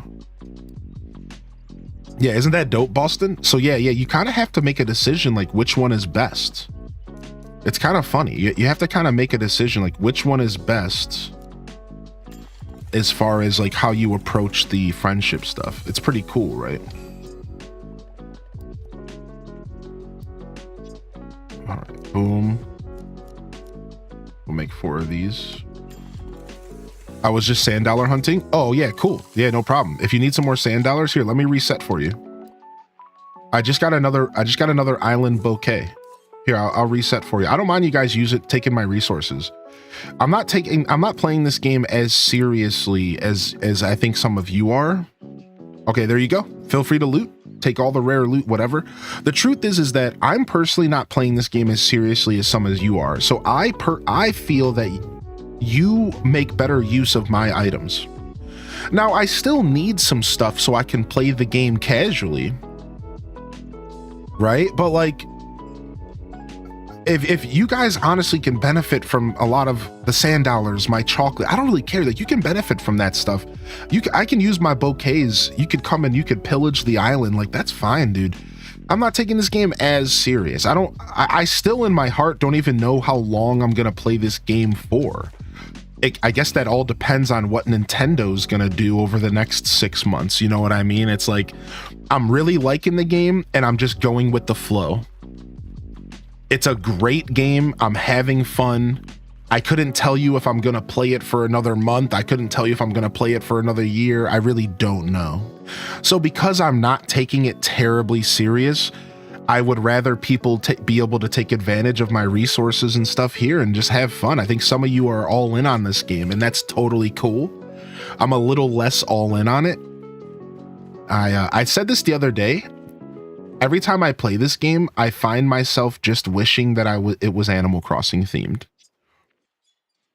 That is not me talking down on the game or anything. It's just when I sit here and play this game, the whole time I'm playing it, I'm just wishing that it was Animal Crossing themed, because I would care so much more about the game and everything that I'm doing in it. But because it's a fandom that I'm not terribly interested in, I'm kind of just hanging out and having a good time. And it's fun. It's just like Disney Dreamlight to an extent for me. It's great. It's fun, dude. It's a great game. I respect it. Gameplay wise, it's a blast. But I'm not all in. I'm not even close to all in on it. I'm just having a fun time. Just got your second full art Mars? No, you did not. You did not pull back-to-back full art Marses within the past couple days. I'm so mad about that, dude. Get out of here, man.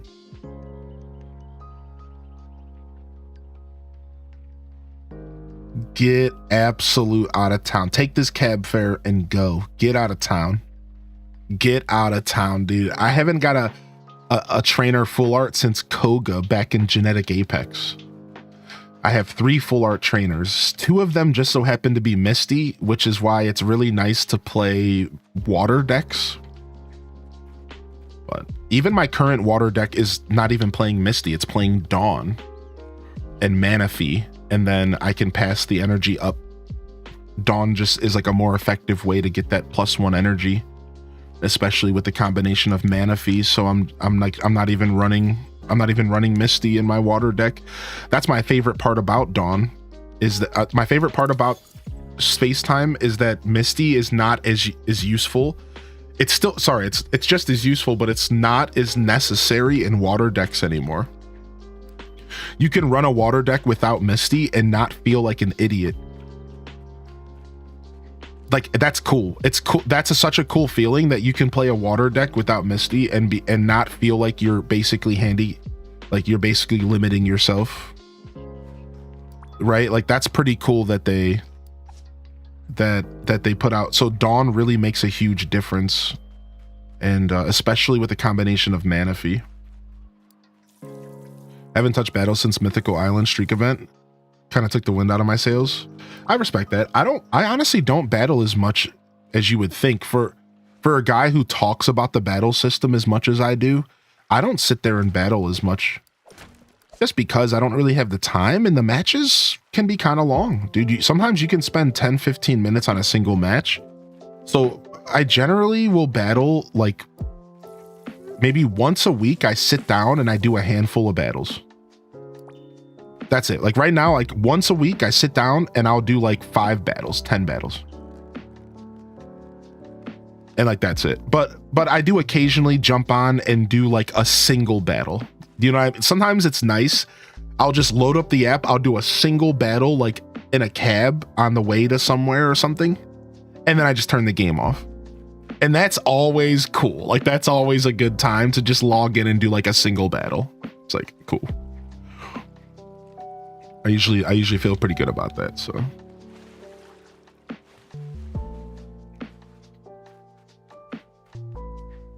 Wait, have I been in this cave? What is this cave?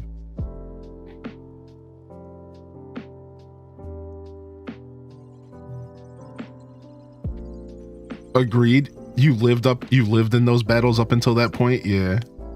Nice. Ghost Null running the island.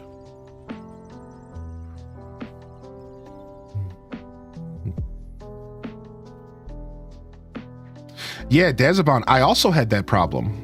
That's exactly why I honestly took a break from battling so much. Because when the new set dropped, I wasn't like spending as much money on it. Even with that 50 packs I ripped, dude, every time I went to go build a deck, I didn't really have the cards I wanted. I just got my second Rocky helmet, and I just got my second communicator, because like I don't really want to spend my pack points on stuff that I'm eventually gonna rip, because we're gonna be ripping these packs for 2 more months. We have 2 more months of these packs, so it's like I'm not gonna use my pack points. And you want to know, the one time that I did use my pack points, I went and I bought a Magnezone because I really wanted to play Pikachu Magnezone.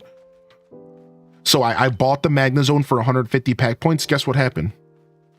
The literal next day, I pulled a Magnezone out of a pack. You know how dumb I felt? Yeah, it's like, dude, why am I doing this? So it's like, it kind of, I pretty much had to pull all the cards I wanted before I could really start deck building anyways. Yeah, like I realized, like, I'm not gonna blow my pack points just so I can compete sooner. I'm just gonna wait, take my time until I get the cards I need, and then I'm gonna build decks. So I'm finally at that point now where I could really sit down and do some more deck building. And I just haven't had the time. I've just been busy, man. Plus, like, it takes a certain level of brain power to do deck building. And I'm gonna be real, sometimes when I'm off stream, I'm all about that head empty life. You know, like, I'm not trying to sit there and build decks. Like, I take deck building kind of serious. Like, I sit there and analyze and like tweak and try to find like the perfect deck and the perfect number of each card. Because I'm such a nerd about it, I kind of like make it hard to engage with. Like, I guess here's the way to word it. Deck building is not casual for me at all. It's like a whole job itself. Sitting there and figuring out the perfect decks is like a whole, it's like full 100% brain power for me. Like, I'm using my whole brain. I'm not, if I'm playing that game and building decks, I'm not doing anything else. Full brain power, man. Full brain power. His whole brain ussy into it. Well, I believe that would be called the cerebral cortex, but that's a conversation for another day. I don't know how, I have no idea how the game works. I just like the free card opening serotonin boost, which really is where the game's value lies, I think, at its core. I think at its core, it's a collector's app and it's fun. The fact that it includes like PvP, cool. It's a side thing, you know? And I love PvP, and I love that I have a super casual option to do PvP when I want, you know? Like, I like that. I like that. Like right now, the only deck that I've been playing with is it's Blastoise, Palkia, Manaphy. And I just log in and sometimes I just wreck kids. Because it's just, the deck snowballs so fast that if you don't take care of Manaphy, you're dead.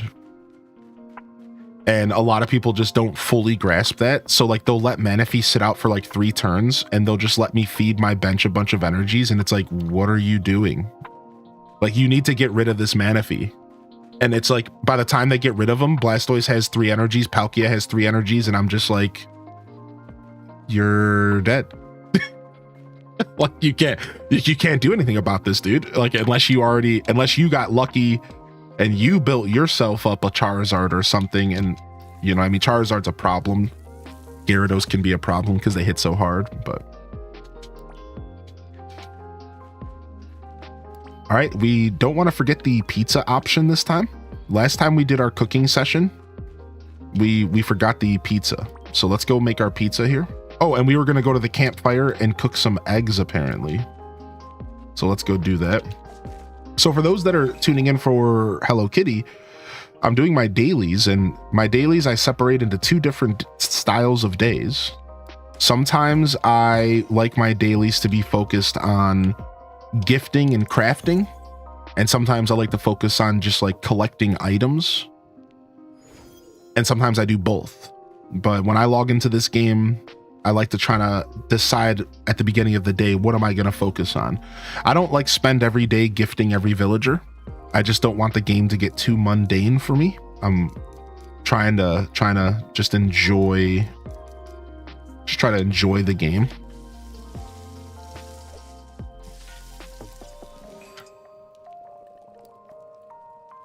All right, hold on. Let's actually play this mini game, and let's get ourselves some eggs.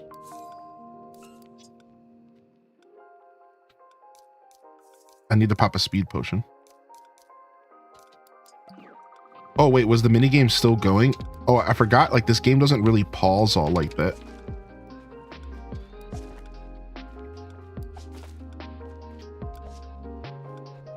Frick, they got away from me. These dudes are fast, man. Even with the speed potion, dude. These dudes are no joke, man. Dude, I kind of like the Rockadoodler minigame. Dude, all you have to do is pop a speed potion, chat. I know some people are saying this minigame sucks. I feel like if you keep your character moving so you're at max speed and you just catch them, do your best to keep your character moving and then pop a speed potion. It's still tough. It's still crazy tough. Oh, you could use karaoke. Oh, that's so smart. Because they slow down. That's so smart. That is such a smart call out, dude. Because they slow down with karaoke. I think Morgso said something about that yesterday.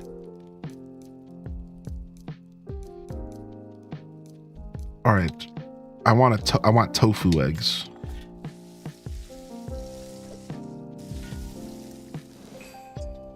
Protein omelet.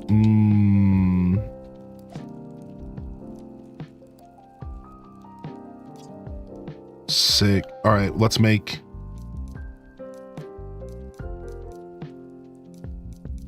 spin up eggs. I kind of noticed that, B. Kimberly. I'm not sure what was going on with that, but I feel like they were faster because they like the game was punishing me for using. No, I wanted to use a fire bloom. Oops. Yo, thanks for checking in this morning. 6 skill, Pajama Rama, a little treasure. Enjoy your lurks. John T. Saul. Oh, hey, it's JD. U23, dude. Good to see you checking in, man. Thank you so much. Enchanted Ascari. Yo, good to see y'all here. Good morning. Happy Sunday. I have thought about Vaporeon. Yeah, Vaporeon Blastoise. Vaporeon Blastoise was something I was running before. You remember you helped me build that deck on stream, actually. We did Vaporeon Blastoise. I think we did that on stream. And then Vaporeon Blastoise Palkia would also work. For sure. And then from there, the reason I backed off of Vaporeon personally was because of the consistency of starting with. So the idea was, if I were to include Vaporeon, then we would have games where we started with Squirtle, Eevee, or Manaphy, or Palkia, and that's so many basics, and there's less chances of me getting Manaphy. So you cut Vaporeon out, so it's just Squirtle, Manaphy, Palkia, 222, and 6 basics, and that increases my chances of getting Manaphy. I think that there's honestly a conversation of for just doing 2 Misties, 2 Vaporeon, 2 Blastoise, 2 Palkia, and cutting the Manaphy out, because Manaphy is troublesome. Because not only does Manaphy, you really struggle if you don't have 2 basics on the bench. It makes Manaphy feel not as worth it. And you don't always get those 2 basics on your bench every game. That would mean 3 basics on turn 1. That's kind of a lot to ask for. Also, Manaphy has 50 HP and can get 1-tapped by electric Pokemon. He can also get 1-tapped by all sorts of other stuff. So Manaphy's a problem. And then on top of that, Manaphy just like is slow.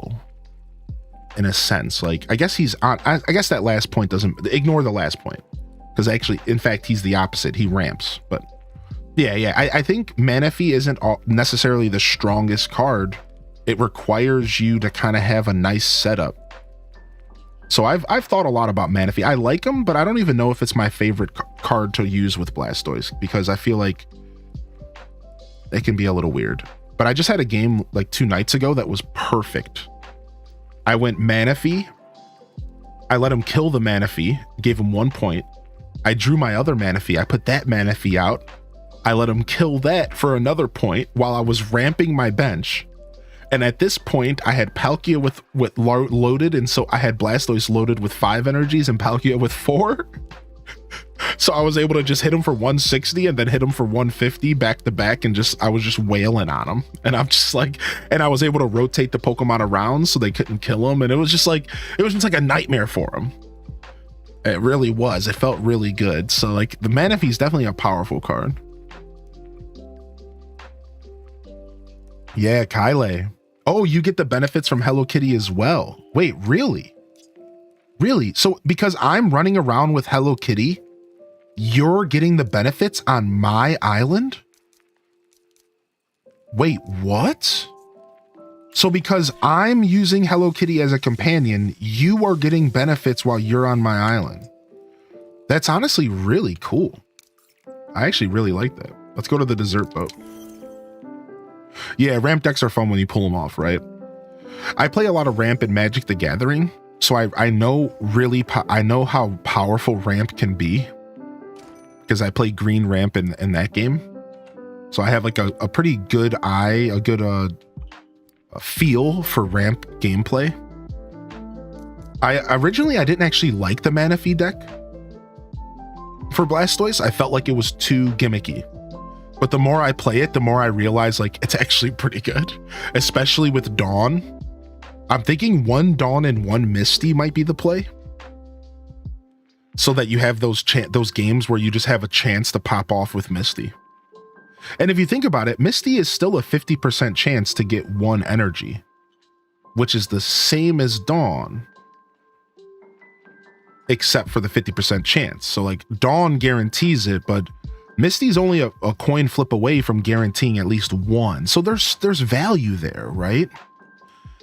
Misty is still a powerful card. It doesn't, you don't play Misty and think to yourself, oh, I hope I get 4 energies. Like that's not logical. You play the card with the intention of getting 1 extra energy. Everything else is just cream on the top. 50% chance, which is pretty good. I got your tools and energy too. I was trying to catch a bug and I got this bubble wand. Nice. Yeah. You can go diving with the bubble wand and take a bunch of stuff home, Kyle. So yeah, that's one of the benefits of multiplayer. Yo, what's up, Nacho? Yo, I love me some nacho fries as well. So one of the benefits to multiplayer in this game is that when you go to visit someone else's island, you get their level of progression, their tools, their stamina, everything. And you can play on their island with those perks. The cool part is I didn't know that depending on the character I'm running around with, you get benefits. So in theory, if I'm running around with Pachaco, maybe you would get a benefit from that. Maybe you would get movement speed increase. That's pretty cool. I don't know if there's any other desserts I want to make besides for Sakura pudding. I think we're good here because we can't do this until we upgrade, right? Okay. Would you still recommend this game as much if it didn't have multiplayer? That's a really good question, Lucinda, and my answer to that is yes, but, and there's always a big old booty, I think now that I've played this game more, here's my warning. Be prepared for a grindy experience.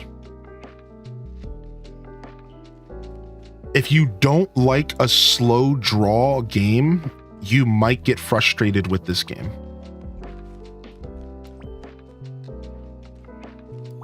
So this goes with your question, because playing this game single player is great, and I do recommend it as a single player experience. But now I have more knowledge and I'm listening to the community and I'm digging around Reddit and I'm reading what other people's thoughts are. And I have people commenting on my exclamation point review of the game. And what people are saying is that after you get past the initial rush of bouquets and items and progression and all the cool stuff in the game, you start to hit a wall. And that wall will cause you to not have as much stuff to do. So basically, some players feel that after your first 15, 20 hours, you stop having as much to do in the game. So you end up like just logging in for an hour and turning the game off. So just keep that in mind. If you're okay with that, then yeah, I still do recommend this game. But just keep that in mind. And to comment further, good morning, Sam. To comment further, I think it's okay, because that is how this game is kind of like Animal Crossing. You see, in Animal Crossing, you log in for an hour a day. And that is how I've played Animal Crossing my whole life. So I actually kind of appreciate this game because of that. I kind of appreciate that this game gets to a point to where you log in, you play for an hour, you gift your villagers, you check your shops, and you get a little time gated and you move on. You go do something else with your day. But see, I don't know if everyone else agrees with that. I think there's a lot of gamers out there that actually do prefer video games that allow them to binge. And you would just have to ask yourself, are you a binge gamer or are you okay with the slow burn? You just have to ask yourself, that's it. Because like, as long as you know going into the game what you're getting into, then I think you'll be just fine. You know, I think that's all. I'm seeing some gamers are getting a little blindsided because they're kind of looking for that binge style game. They're looking to spend 2,000 hours in this game in a month and go absolutely ham. But this game kind of slows you down real quick and says, no, you're not going to put 2K into this. You're going to run out of stuff to do. So that's all you have to keep in mind, is that this game is designed. It was a mobile game. It is designed kind of like Animal Crossing. They want you to slow down a bit after a while. That's why I like Stardew. Exactly. You can binge or you can play for an hour, right? You can binge or you can just log in and do a day or two, right? So you just have to keep that in mind. And it's honestly, it reminds me of television a little bit, which is funny because, you know, with TV, you have the option of like binging or you could watch episode by episode. It's kind of your choice, but most people like to binge. And then when a TV show decides to release in episodic fashion, there are some people who just won't even watch. And they'll just wait till all the episodes release in a year, and then they'll go and watch them all in one sitting because they don't like the slow burn. And I think that happens with these types of games for gamers, is like, if you're forced to participate in the slow burn, but you are a binge gamer, well, then you might just not like this game at all. And that's like unfortunate, but hey, not every game is for every person. And you always have to keep that in mind, you know. Not every game is for every person, so. All right, let's go do some gifting here. We're gonna keep Hello Kitty with our gifting. She's getting a Kiriomi pajama set and a My Melody pajamas set. I can't wait to see her reaction. Oh, you'll have to let us know when eventually it happens, Knight Rider. Good morning, Knight Rider. You'll have to let us know when it happens. It sounds exciting, and it sounds like a lovely bunch of gifts. They're definitely in for a treat here. No way! I was just wishing I had this the other day. Cutie.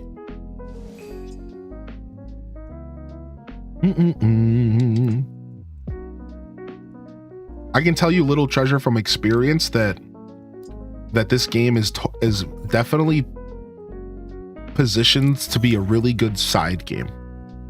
This game is definitely positioned to be like a really solid side game if you have other games to play in your life, for sure. I could also, on that note, this game is also a really good main game. And there's a lot of people in the chat who've only been playing Hello Kitty. So you have some wiggle room with this game for sure. I think the players that have only been playing Hello Kitty are the kind of gamers that know how to make their own fun. Right? I think the kind of gamers that are able to sit and play Hello Kitty for hours and hours, they know how to make their own fun, and they are the kinds of humans that can appreciate a game that lets you do whatever you want, like kind of just gives you freedom. You're also considering DDV. Nice. I mean, both solid choices, and I'm going to be real with you, Little Treasure. I think both very similar experiences, for the record. Just to kind of share my opinion on that, I would argue both pretty similar experiences.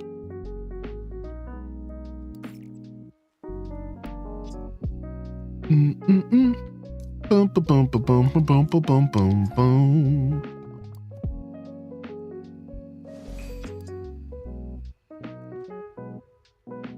Yeah, like if you like, let's go ahead and gift somebody, and I'll show you.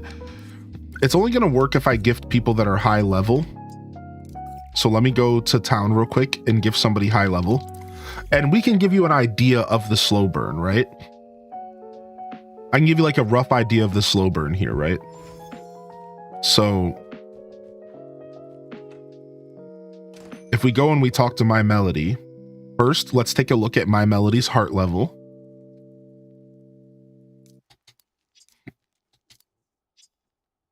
All right.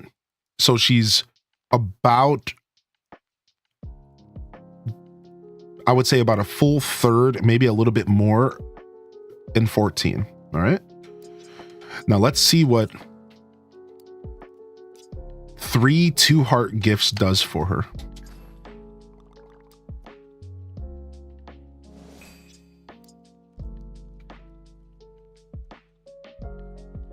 Put her up about a third.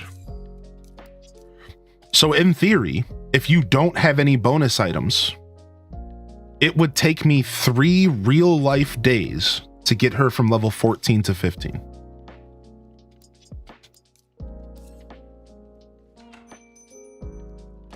So it's not that bad.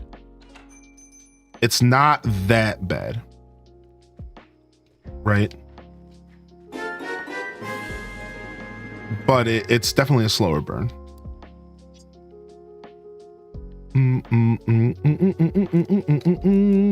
Yo, what's up, Rusty Bada? Thank you for 34, bud. Appreciate you, man. How you been? How you been, Rusty? Also, I agree with B. Kimberly here. Good morning. I don't know if I said officially good morning to you, B. Kimberly. Appreciate you checking in today, Rocky and Lucinda. I don't know if I told you, but I agree with B. Kimberly. I think that, honestly, the more I talk about this subject, the more I talk about this subject, the more I realize, like, this game, this is where this game is like Animal Crossing. All right. So this game is like Disney Dreamlight Valley because of the questing system and because of how you level up your characters. Right? But this game is like Animal Crossing in the sense that it does a really good job enticing you to log in every day. And that's because of the visitor system, man. I'm telling you, with the visitor system, so the shopping, checking your furniture, the visitor system, collecting your daily items that are actually pretty important to collect up every day, your sand dollars, stuff like that, the economy in the game. Honestly, this game does a really good job of giving you stuff to do every day. Between like the daily quest, between the visitor system, between having some items be relatively rare, like Sin Bloom and sand dollars. It's not like that stuff's just given to you. You have to log in, you have to go hunt for it, at least until late game when you get rewarded with just having your best friends look for that stuff. But that's the whole point. That's an end game reward for players who have played a lot. Right? So like, I feel like actually, dude, in this game, I think this game does a pretty good job giving you reasons to log in every day and spend a good amount of time in the game. But the feeling of progression does get pretty slowed down. And I think that can bother people. That feeling of progression can slow down to a point in which it can kind of bother people because they feel like they're not doing anything. Whereas like, sometimes just logging into my favorite game is enough for me to smile. That's the Animal Crossing effect, right? When I log into Wild World, sometimes I don't do anything. Sometimes I literally check my mail, I talk to a villager, I check the shop, I turn it off. And like, that's enough because I just like logging into my favorite games. So I think like, that's where I differ from other gamers, and I think that's where you start to create two different camps of gamers. You have gamers who want that feeling of progression every time they log in. They like traditional video games. When I log into Zelda for an hour, I make progression, it feels good. Whereas like gamers who are kind of in tune with that Animal Crossing feeling, where you just kind of incorporate the game into your life, and you just log in for the sake of logging in with no goal in mind. You know what I mean? Like, how many people here can relate to that feeling where over your life, you just logged into Animal Crossing literally just out of habit? Once you're in the game, you're like, okay, well, I guess I should go check the shops. Sure. And then you're like, okay, oh, let me go ahead and talk to Tangy real quick. Yeah, I can do that. It's like a habit thing, right? It's like you just kind of log in because it's a part of your life, even if you don't have anything to do. Sometimes you turn the game off in 15 minutes. Right? Sometimes you don't. But I'm sure there's gamers that can relate to that as Animal Crossers. And I think that's pretty cool. I think this game kind of has that feeling. And even though I'm not as invested in the world as maybe some other Hello Kitty fans are, I can still kind of get that feeling.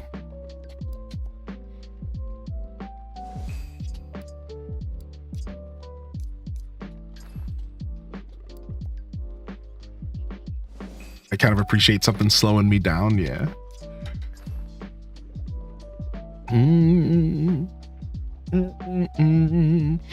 Yeah, little treasure. Got booped. Good morning. My bad. I'm just sharing. Sharing what? Oh, I see. Yeah. There's a line of overshare, I guess. I would agree with that statement. Yeah. Showing up in chat. Oi, my cankles hurt. Ah. Oy vey. Yo, what's up, Everly May? Good morning. Nah, my bunions.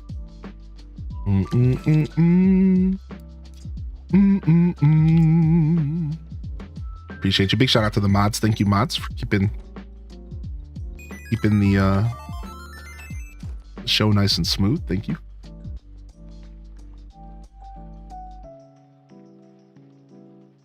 Yo, good morning. Good morning. All right, let's go gift our boy Bats Maru. Thanks for checking in this morning, Kels and Strawberry. Hope you've been well, Rusty Bada. Thanks for sticking with me, man. The ultimate joke pizza. So since I'm not really in the need of any like paper, since I have like plenty of paper, I can just I can continue keeping Hello Kitty with me. Since we're here for just extra friendship levels, not necessarily items here.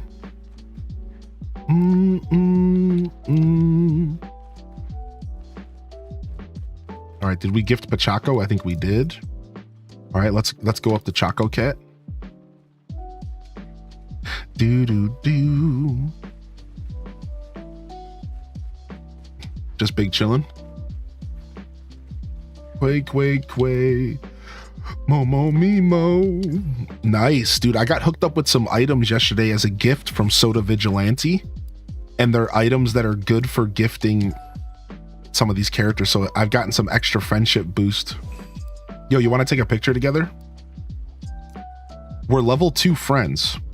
Do you want to grab a cabin before I'm done here today? Let's see. What do we have to do to get a cabin? We need to go play Resort Roundabout. We have to click pineapple. So click the pineapple button. Click this pineapple button. And then let's take a picture right here at Choco Cat's tent whenever you're ready. Remember, we both have to take the picture. Yeah. To go back to that question from Lucinda. Yeah, I think this game is honestly just fine single player. I think this game is honestly just fine single player. I think you would be just fine if you played this game single player and you didn't really participate in the multiplayer stuff. I think the multiplayer stuff is super cute, but it is just all extra.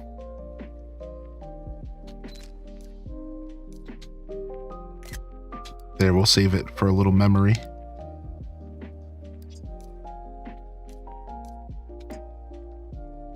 Wait, show me the pineapple. Okay, so press the left stick in. And then once you're in the left stick, this is the multiplayer menu. So we each have to participate in all of these tasks. So here you would have to collect 5 pineapples. I already did it. So you just need to click the button to confirm it. So there should be 2 check marks here saying that you did it and I did it. From there, you also need to take a selfie.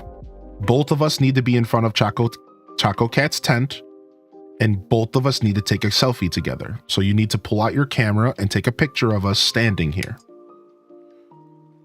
All right.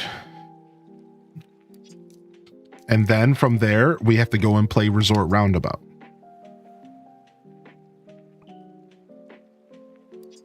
There you go. You got it. So yeah, come snap us a photo real quick.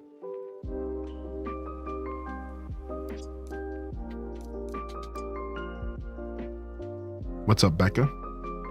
What's up, Terrible Jade? Good morning.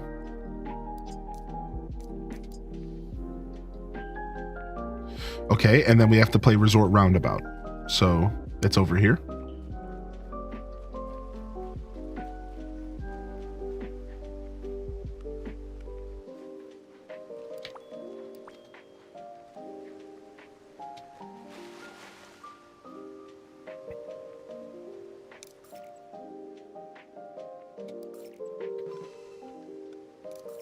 So this one starts in the middle. If you want to start from the middle. Yeah, there you go.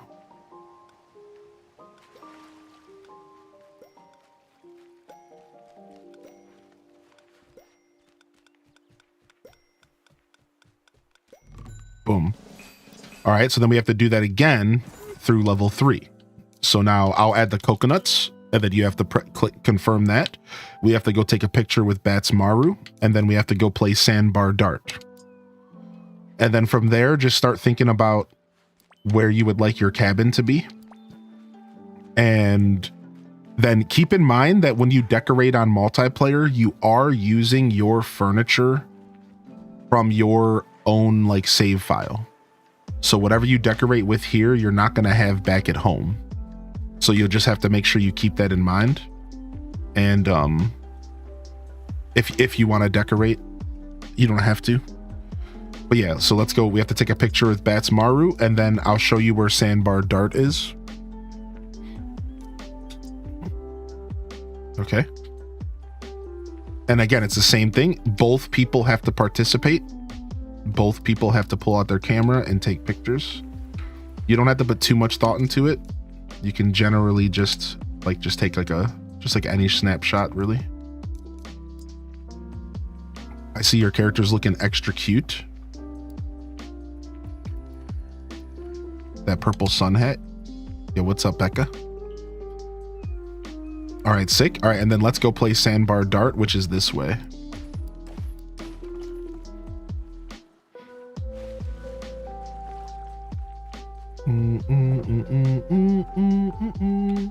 Here's a, do you need that? You can take that. All right, so for this one, I'm going to pop a speed potion to make our life easier. So you just gotta stand here and I'll press the button. But we'll go ahead and we'll pop a speed potion because this one can be a bit of a pain. I know, right? Isn't Katie's name the best, dude? I swear, man, they might have the best name on Twitch, dude. It's such a funny name. Katie Bug the Thug. Dude, I just like saying the name on Twitch because it's so funny to me. Oh, okay. You were supposed to stay over here. Sorry, you misunderstood. Yeah, you stay at the end of it so that when I press the button, we meet up. So you stay at the end, I'll press the button, and we meet up.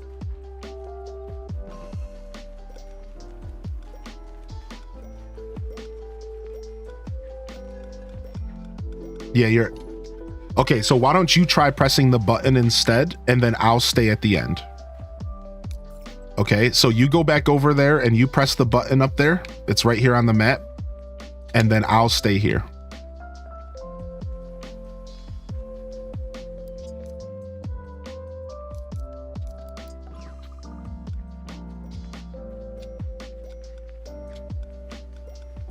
Okay, we have to try again because we were too slow. So go ahead and press the button again and we'll try this again.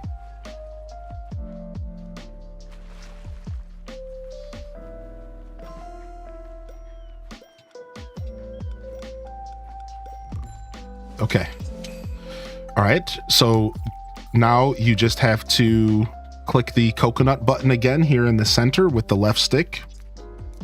And then you just need to decide where you would like a cabin, and I can give you a cabin. You can live anywhere on the island. Just you can decide. Usually you could pick by biome. So you could choose like the island resort, you can choose the swamp, you can choose the ocean, the mountain, the volcano, or you can choose the meadows. You can have a house in the meadows as well. So your choice. My bad, I got it. Yeah, no worries, no worries. I've done this a bunch, so like this is all like I've done this specific set of a quest like at this point 10-20 times. So no worry. If I'm moving a little fast, it's just because it's Sunday and I've done this a lot. I do have one open in the meadow. Yeah, sure. Okay, so if you want to teleport to the meadow with me, we can go ahead and get you hooked up here. Yeah, let's go. Yeah, sick. Yo, what's up, Taco? Good morning. I'm not sure if you have the meadow unlocked in your game. So just you have to climb up the beanstalk. There's also some stuff you can collect here. some sakura blossoms and stuff. But yeah, you have to climb up the beanstalk. So you have to come to the center area here. And you have to climb up this beanstalk to get to this next area. I'm playing on Switch, but they're both basically the same. You just can only play with switchers can only play with switchers, and steamers can only play with steamers. That's the real thing you have to keep in mind. But for performance wise, they're like pretty much the same. So you're working on the beanstalk. Okay, cool. So the cabins I got for you are up here. You can choose cabin number 2, 3, or 4. Your choice.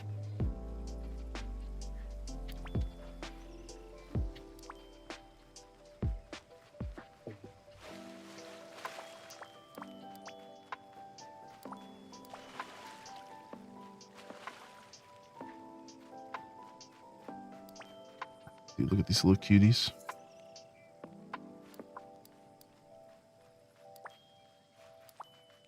I need to get good at these mini games so I can come play. The mini games aren't terrible because you can do them together.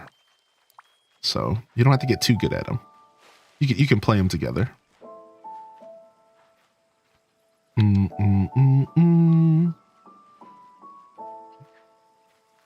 Yeah, if you want to come up to the beanstalk real quick, you can go around and collect stuff after I get your house set up. If you want to just come with me real quick and choose what house, because I wanted to get back to gifting my villagers in town real quick. Yeah, if you want to come and choose a house real quick, I would appreciate it. I only meant to stop for a couple minutes.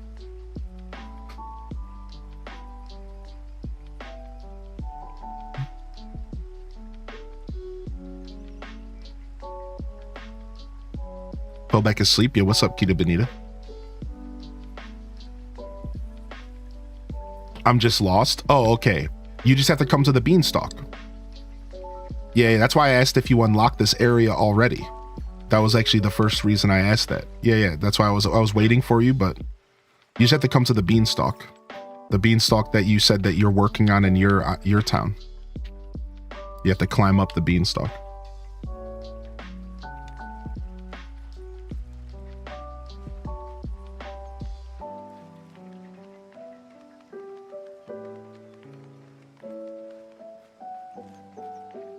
Yeah, then you just have to choose a house. And then I'll set it up for you.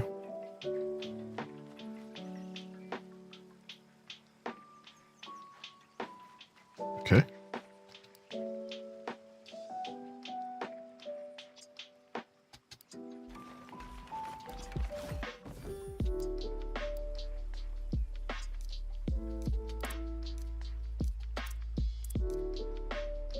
Oh, you have to leave the cabin. I can't invite you while you're in there. That's weird. That's a weird restriction. I didn't know about that.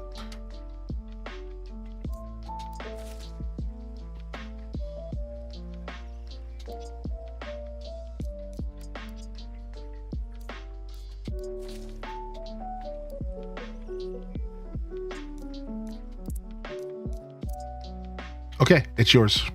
You can decorate it if you want. You can do whatever. I'm gonna be switching to Stardew Valley here in just a minute, so you got a couple more minutes. We're gonna switch over to Stardew Valley. I just want to finish gifting real quick, so feel free to decorate if you want, and then I'm gonna kick you out.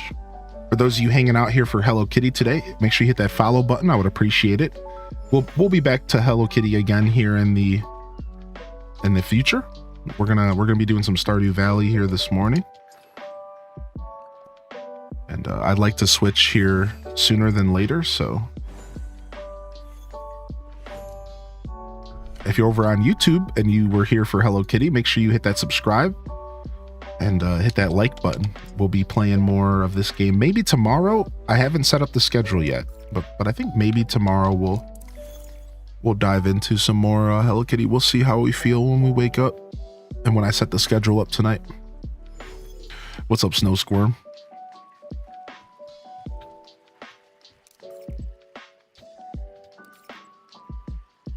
Yeah, no worries, dude. No worries, dude.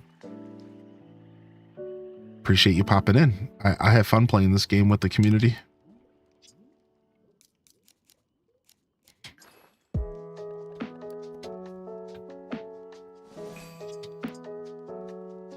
All right, nice.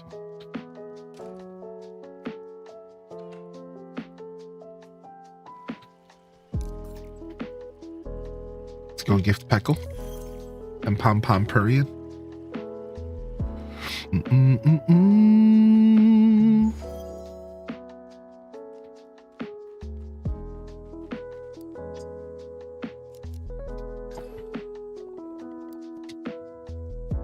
Didn't have to watch the VODs that will sleep in this morning. Yeah, you didn't miss much. We just I've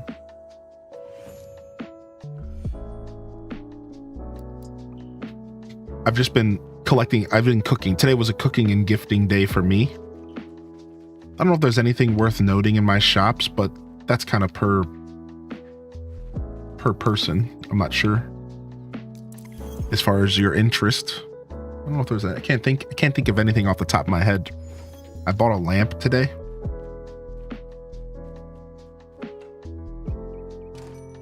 What's up, Pink Strawberry?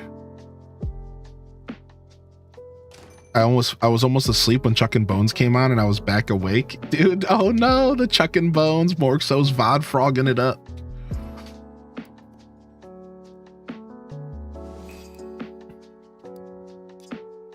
We're Chuck and Bones at everything, dude. Everything. All right, sick. All right, that's it. I think that's our daily gifting. Let's go check and see if Kyle opted to decorate their cabin or not. I'm not sure if they decided to. Oh, it looks like they might have hopped out. Okay. Yeah, thanks for hanging out today, Kyle. I appreciate you, dude.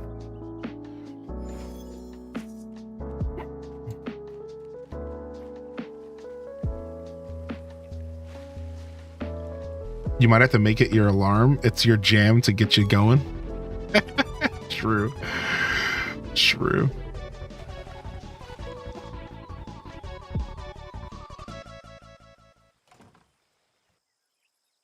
All right, the next time I'm playing, if you do opt to decorate in the future, the next time I'm playing, you'll have to pop in. You got to get more pink stuff. Yeah, no problem. We had a couple people who haven't had a chance to decorate yet. Yeah, no worries at all. All right, cool. Let's go ahead and do our game switch. I was trying to stop. Was that a box on a stump back there? Yeah. It's for a quest to unlock this new character that's coming tomorrow, I think. I don't know what her name is. All right, let's jump into some Stardew. I wanted to start Stardew kind of early today. I'm trying real hard to get a good amount of Stardew in today. That's why I told myself my cutoff was 2 hours. So if I came off short at all, Kyle, it's just because I was stressing myself out with the clock. Hopefully I didn't though. Hopefully you had a good time hanging out with me. I was like, I'm staring at the clock like, dude, I have to get the Stardew soon. Otherwise it's not going to happen because this game will just consume your soul, man. Hello Kitty is the kind of game where like a couple hours go by so fast, man. It's rough. I swear, any day that I go to play Hello Kitty first, I end up playing for 5 hours and I'm just like, All right, let's see here. When was the last time we played Stardew? Also, I apologize. Twitch keeps unpublishing my most recent broadcast because I'm doing all of this stuff in the back end of Twitch. So if for some reason you can't find a VOD of mine, just know that I'm keeping an eye on it and I'm going to try to make sure that it's fixed every day. So I'm not going to go into the details, but just Twitch keeps automatically unpublishing my VODs in the back end. So like right now it happened again today. So as soon as the stream ends, I can publish it and you can go watch it. It's annoying. That's where YouTube comes in. You can go and watch it on YouTube and you don't have to worry about it. But if you are looking for my Twitch VODs and you are struggling to find like yesterday's episode, well, it might have been a bug basically, and you can always just at me in the Discord, let me know if I didn't notice myself, but I'm giving you my word that I'm going to be keeping an eye on it after every single stream, because while I'm transferring all this data off of Twitch to YouTube because of this whole storage thing, it keeps messing with all my Twitch settings, and it's just kind of obnoxious. So just a heads up to the VOD frogs out there. And again, if you are a YouTuber, you're fine, because the YouTube VODs are all good to go. Those are all just sitting there, you know, every stream, just nicely in the live section. So don't have to worry about it too much with those VODs. All right, and let's go ahead and switch up our title here. Fishing Farm Winter Year 2. And we'll switch our hashtags. Shout out to Firewood for reaching out about my hashtags not syncing up with the games I'm playing. I wasn't even paying attention to that, so I appreciate it. All right, on to the Stardew Valley category. Takes me a little longer to switch my games nowadays when I do a game switch, because I have to do it on YouTube and Twitch, but we're figuring out this system. We're figuring it out. All right, I think we're good.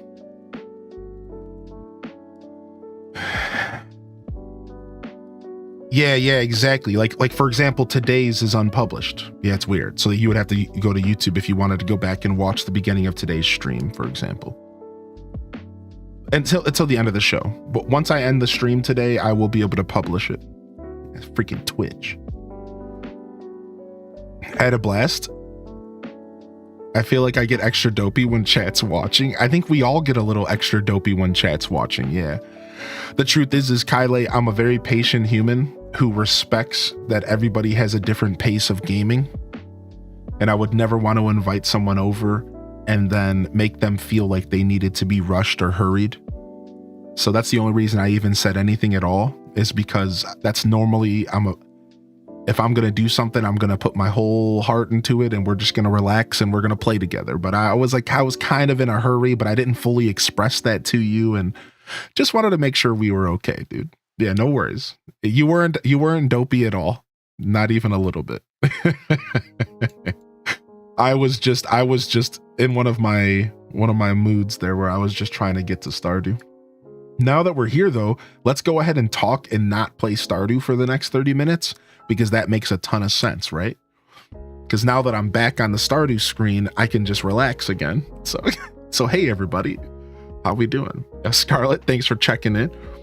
Chippery, thanks for checking in today. Yo, Goth GF and Titus. Finally caught the legend last night. Only one more thing to do till perfection. Nice. All right. Yo, what's up, Britt? Good to see you in here. All right, some Stardew Valley. Last where we left our Stardew journey. Valley journey, dude. Ooh, we just entered Winter Year 2. I'm very excited.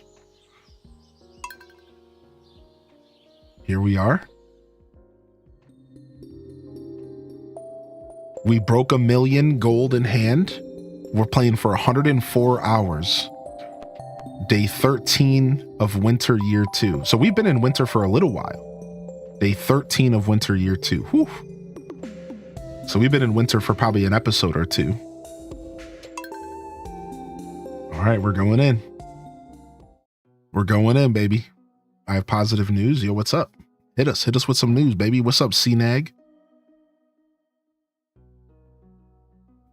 All right, we're locking in.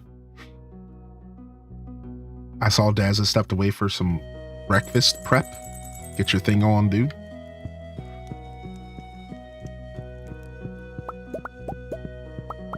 Do. All right, let's cook some more gold for sure. Feels like coming home every time I pick up Stardew. Anybody else feel that way? Literally just feels like I'm coming home. Welcome home.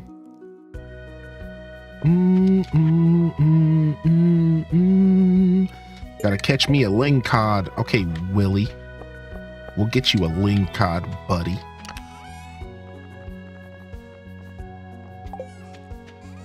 Gotta remember our dailies here. Grab a carrot for the horse. Munch up, baby. What's up, horse? Boom. Go ahead and grab our coffee beans to make coffee and grab our morning fish to smoke.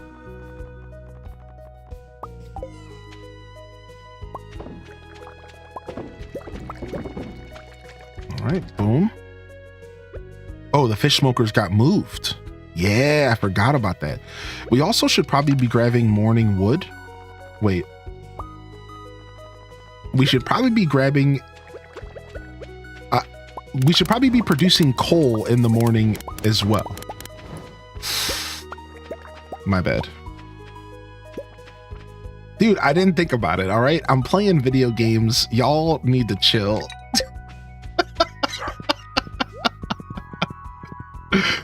Anyways.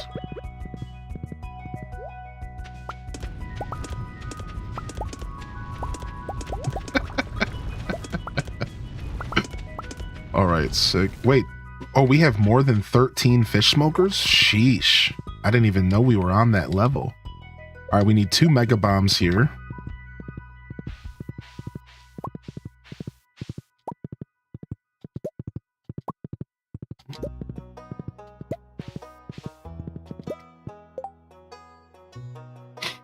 Oh my gosh. Boom. Grab this stuff. All right. Head back down here. We're not growing any crops right now, but we do have a fish down here. Perfect. All right. We come back. We hit these machines up again because we need more coal. We need to maximize our coal production. Need to grab some hardwood as well. The mining challenge that I'm attempting is so slow with money. I'm not used to not being able to sell everything. Yeah, see, it changes the early game drastically. And I think in turn will likely change the end game as well. If that makes sense. Because the early game is going to be so different for you that like your middle game will change. That's a better way to word it. Your mid game is going to change a bunch, I think. That part of the game where you're kind of not quite end game yet, that's going to change a bunch probably. I've started calling it mid game. Oh, we didn't drink our coffee today. Yee-hoo! Let's get zip zowing here.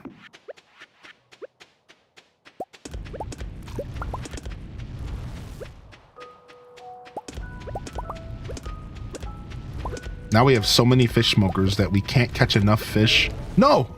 I keep wasting my freaking farm totems, dude. All right, well, it's okay. We're just getting back to the game today. I was doing that like the last time we played Stardew. And the time before that. And the time before that. I do that too, yeah. It's a thing.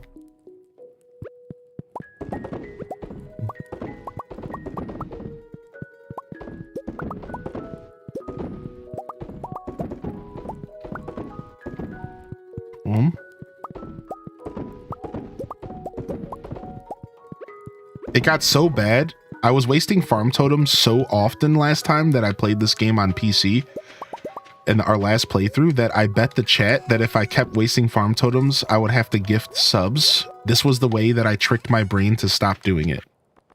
Because I was like, I have to put something on the line or I'm never going to stop doing this. So I literally was like, if I waste 5 more farm totems, I have to gift 5 subs. I was trying so hard to stop wasting my farm totems, man. Where's my honey at?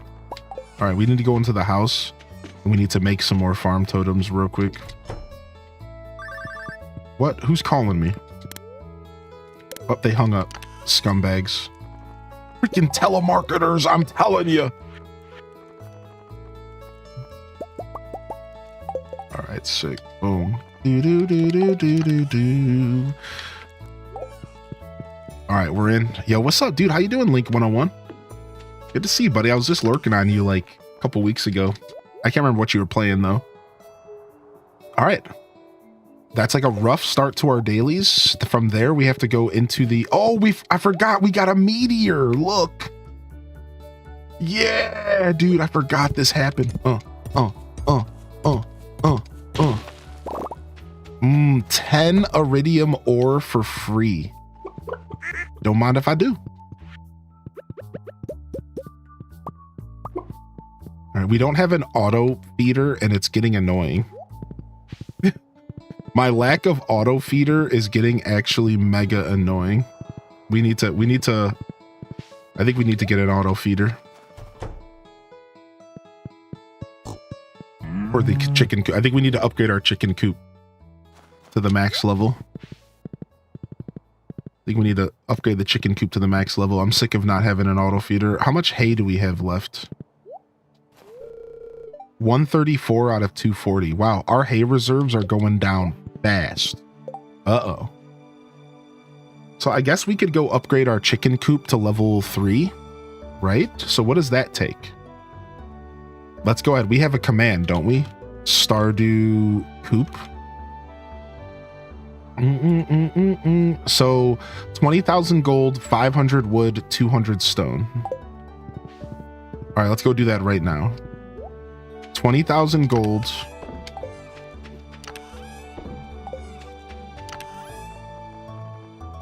$500 wood.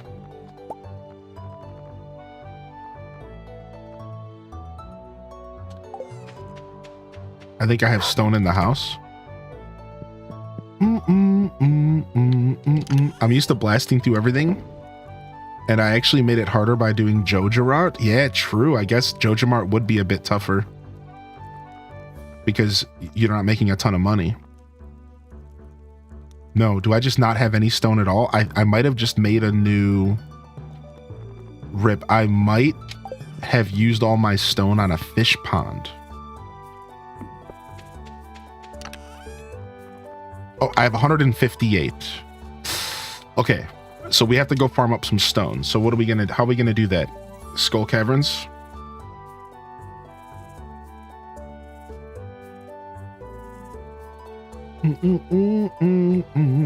Dude, that emote's so creepy, Ruby. What the heck?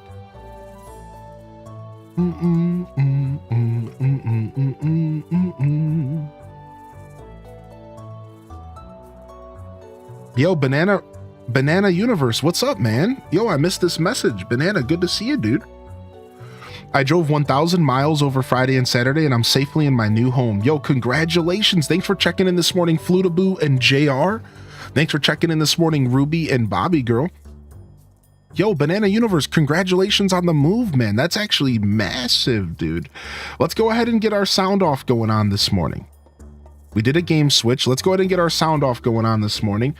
If you haven't been here for a sound off before, now would be the time to jump into the chat, throw an emote in the chat that best represents your mood today, or maybe just drop a greeting. If you haven't gotten a proper greeting from me today, maybe you haven't had a chance to drop some news, maybe your checkpoint for the day, you know, whatever. Speaking of, did I miss a message from Detective? I have positive news. Were you just cheesing on me? Did I say something that warranted that? I probably said something, didn't I? I probably said something, dude.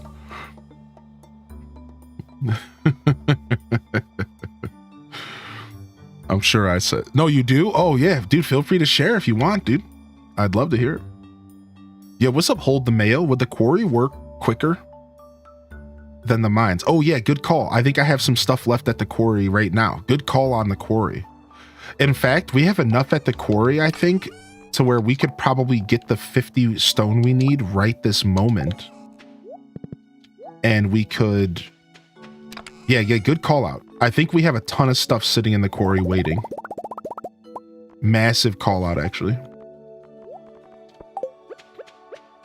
All right, let's get our speed boost going.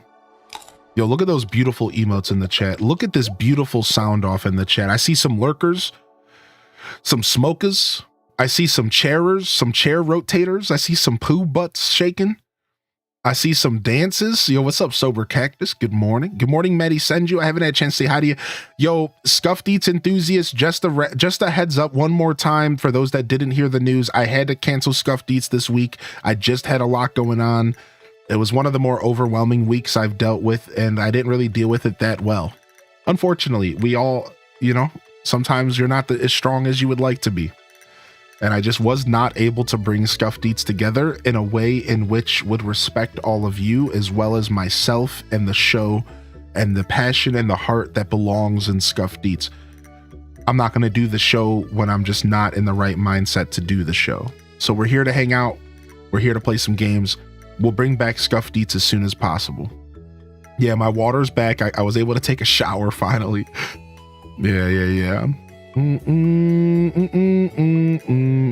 So the end game of our fishing run is what you said. It's to play as long as possible and just see what is end game like, right? It's just to see what is end game like in a playthrough where you could only make money off of fish, right? That's the first goal in mind. All right.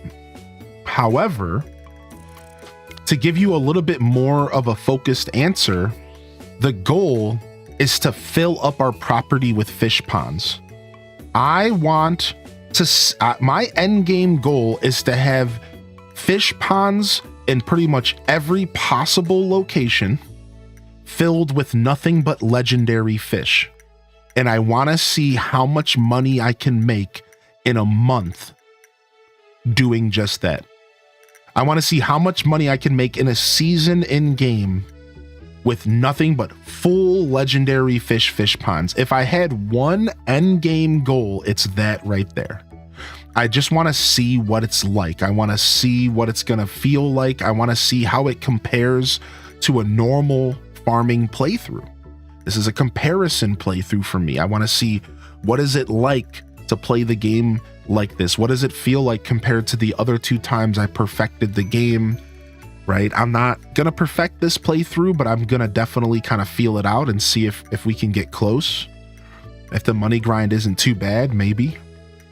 So to go back to what you said, it's kind of let's just see how far we can get before we get burnt out, but also kind of a science-y playthrough to kind of science out the fish pond system and just how cool it could very well be.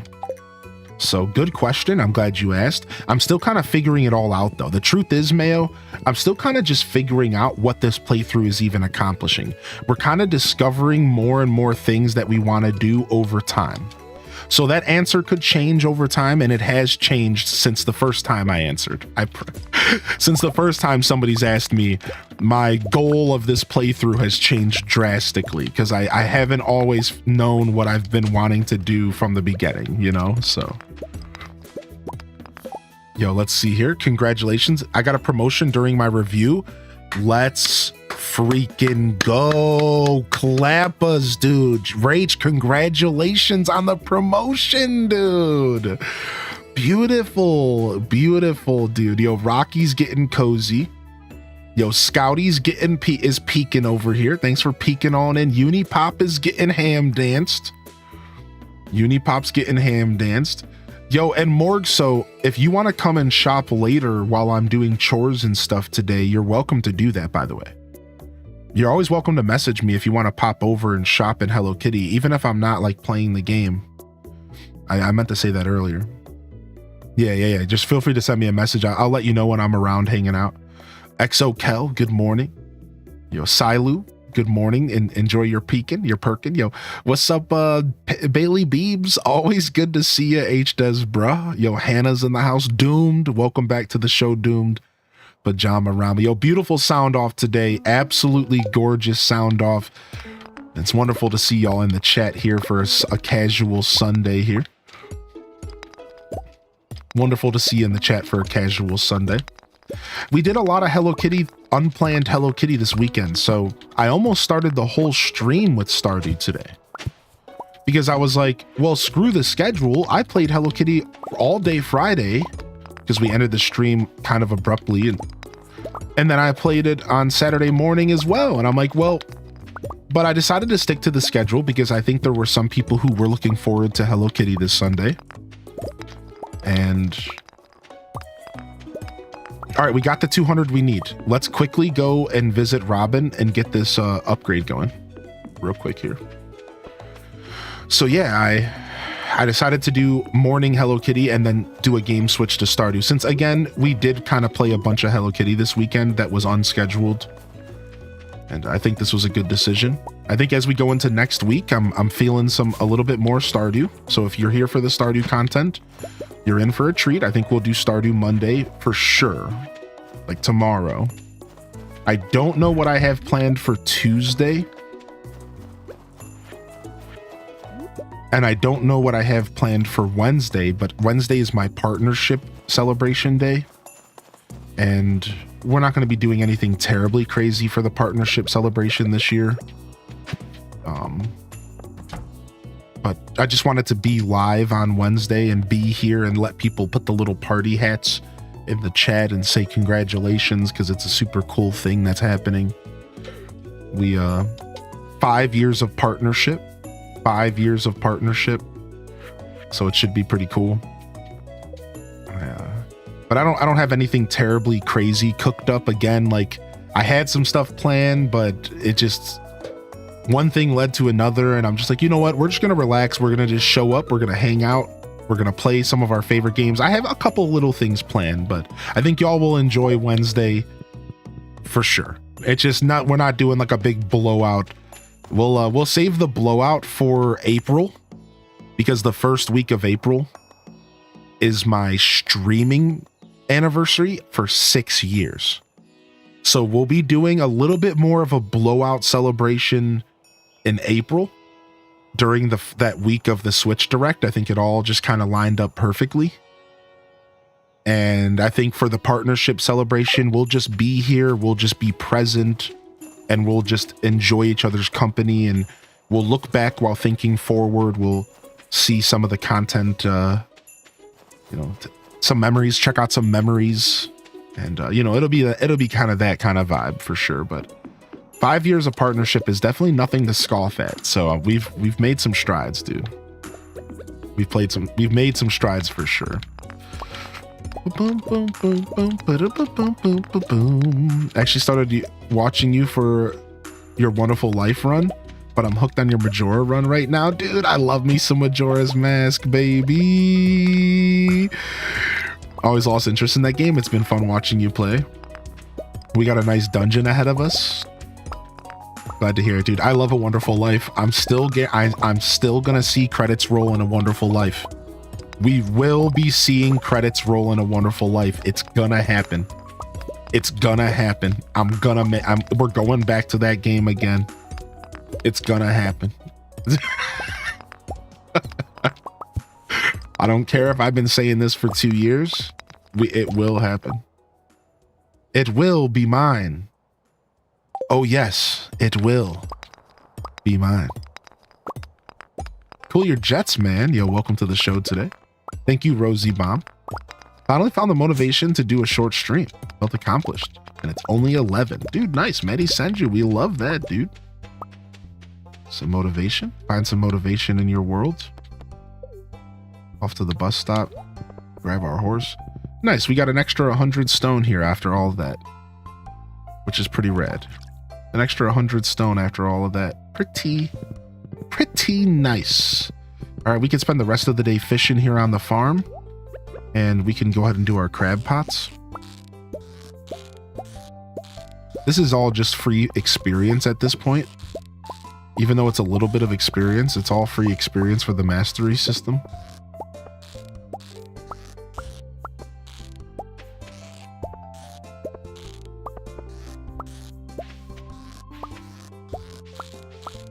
It's a lot of crab pots. And we're not done putting crab pots around our farm yet. It's a lot of crab pots, dude. Oh my god. Oh, we gotta go make those mega bombs real quick. Yo, get out of the way, cat. Why does my pet decide to stand in the worst possible location? What is this, real life? where pets just decide to stand in the worst possible location always, but we love them anyways. Ridiculous. Loose, yeah. Unbelievable. It's because I gave the cat a beanie on its head. And it instantly turned it into a punk. A beanie wearing beatnik punk. All right, I think I need gold ore to make these bombs. And solar and void essence. 1 solar, 1 void, 2 in each. Okay, so I just need 2 of these bombs for my fish ponds. And now to make sure I don't blow up my farm. At least he looks cool.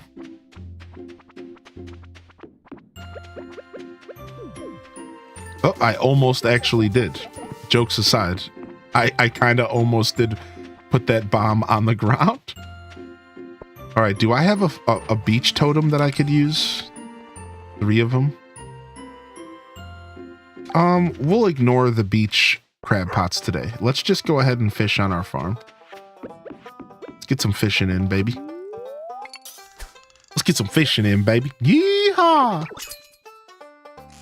Welcome to the show. We're playing some Stardew Valley this early morning, late morning and early afternoon. If you're just tuning in, I hope you're enjoying your Sunday. This song, every time I can't help. Oh, thank you so much for tuning in to the show today. We're going to be doing some fishing at noon, some fishing at 3 p.m. We'll be doing some fishing at 8 p.m. and some more fishing at midnight. We'll go to bed, we'll wake up, and we'll do it again. Whoa, calm down. I was not ready for a fish to actually make me think. Come on, dude. I'm trying to relax.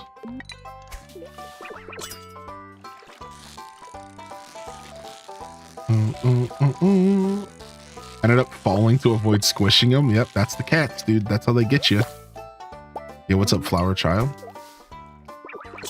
It's too early to think. Yeah, what's up, Zelda's Lullaby? Also, Shepherd, good morning. Darn tootin'.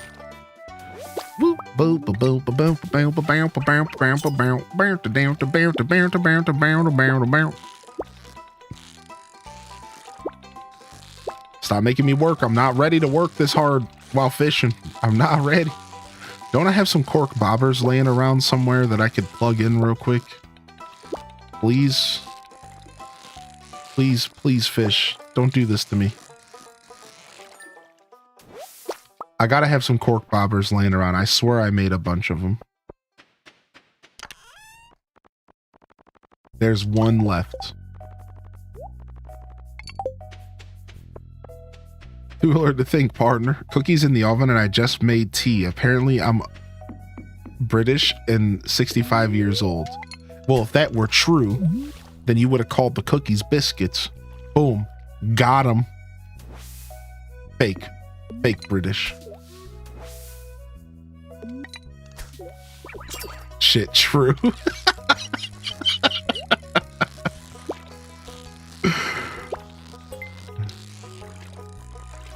The fishing bar always gives me gray hairs. I always make sure to eat +3 fishing food and a cork bobber. Yeah, you kind of have to, right? Like, what else are you gonna do? Ooh, nice. We'll take that book. Nice. Some free mastery points. I honestly should eat some fishing food when I fish. I should bring fishing food with me and eat it. The reason I don't is because I usually have movement speed food on, but if I'm gonna be standing still and fishing anyways, does the movement speed food really matter at that point? Cookies at Cozy's place.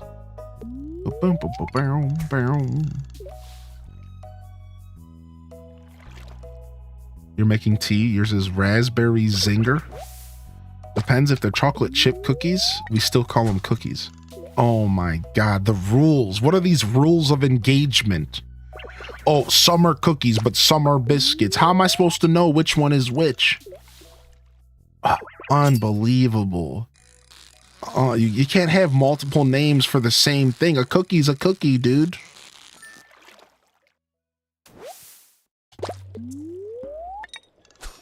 What about crisp? Oh, here we go. Here it goes again. Are Doritos Doritos, but crisp are crisp? A potato chip's a crisp, but a Dorito is not because it's actually a Dorito? Like, come on, dude.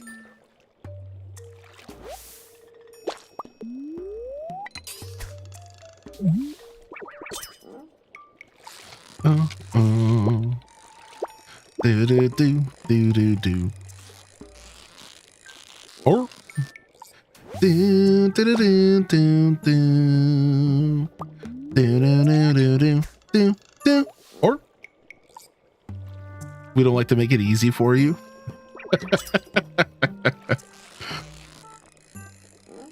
You know, this is just anti-American propaganda. The British just don't even want us anymore. Wait a second, we were the ones that left them. It was like a kid running home. But then they try to come back home and the parents are like, nah, son, you lost your chance. Nope, you're out of here.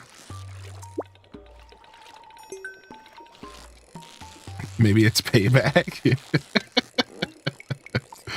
Boom, boom, boom, boom, boom.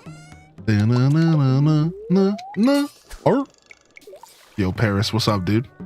Twitch notifications can be quite a boob. Yeah, if you are a part of our Discord, or if you consider joining our Discord, you can subscribe to, not subscribe, but opt in to Twitch notifications in the Discord, and that's a little bit more reliable. Otherwise, I just encourage people to come and check for me every morning because I'm usually here at 8 a.m. Eastern Standard. You just come pop over to the Twitch channel, see if I'm around.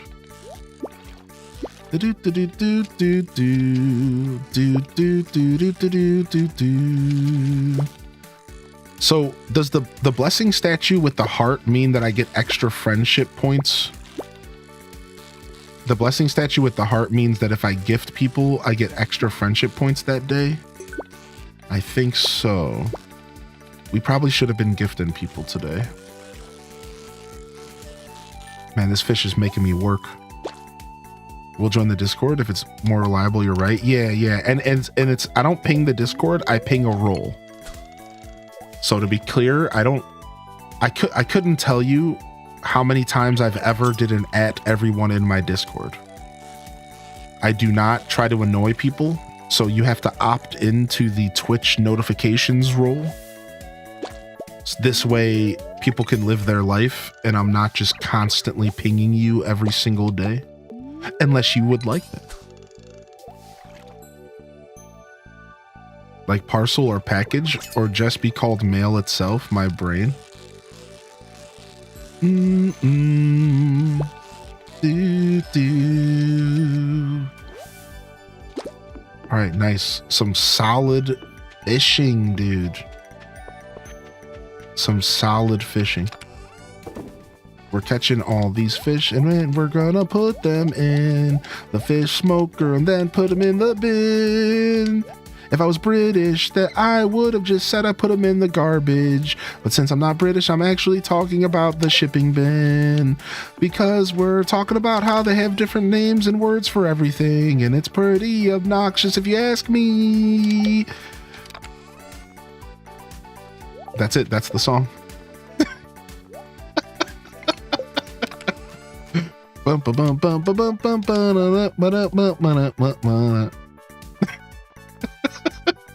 That's it. You thought this song was going somewhere else. Nope. Just me talking Yep. We need more closure. Nope. This is your closure.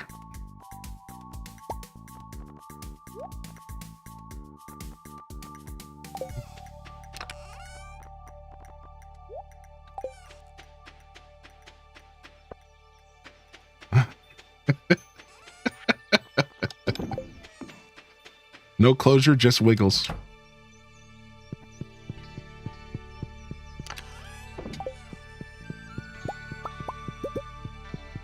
Doo-doo. I had a weird dream. I'm just remembering a dream I had last night where I was playing Stardew and I accidentally put a... This is such a weird dream. What? I had a bunch of weird dreams last night, and one of them, I was playing Stardew Valley and I had a baseball and I accidentally put the baseball on the table, and then I was streaming and I was telling the chat this made up lore about the baseball and a story that I was like making. I was improvising this story on the fly about this cherished baseball item in Stardew Valley. Weird dream. What is that? There's not even a baseball item in this game. I need my dreams to actually be canon, okay? I can't be making up baseball items. Ridiculous. I need brain repairs. Yeah, weird dream. I also had a dream that I was in an elevator and the elevator crashed, or not crashed, but like almost like malfunctioned. And for some reason it was like on a tilt, and I was sitting in this elevator and it was on a tilt and it was like wiggling. And then I like woke up panicking. Alex's lucky baseball, is that a thing?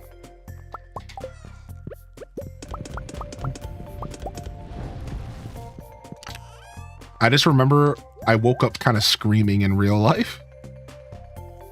Because like I started moving in the elevator so that I could press the button to call for help.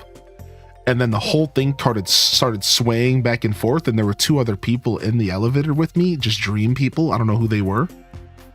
And as soon as it started swaying back and forth, I started screaming in the dream at like the top of my lungs, and I woke up screaming.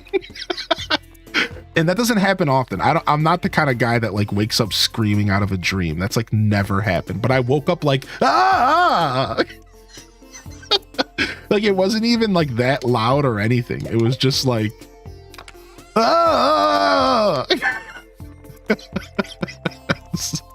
It was super goofy, man. Greetings, it is I, the Queen of Sauce, here to teach you a new mouth-watering recipe from my secret cookbook. Lobster bisque. Anybody remember that old Dane Cook skit? Lobster bisque. You could serve this one to the governor himself. It's rich, creamy, and delicious, with just the right amount of oceanic flavor. The hardest part is finding some lobster, but I'm sure you can do it. Heck, if you're feeling crafty, you could catch one in a crab pot. Sick.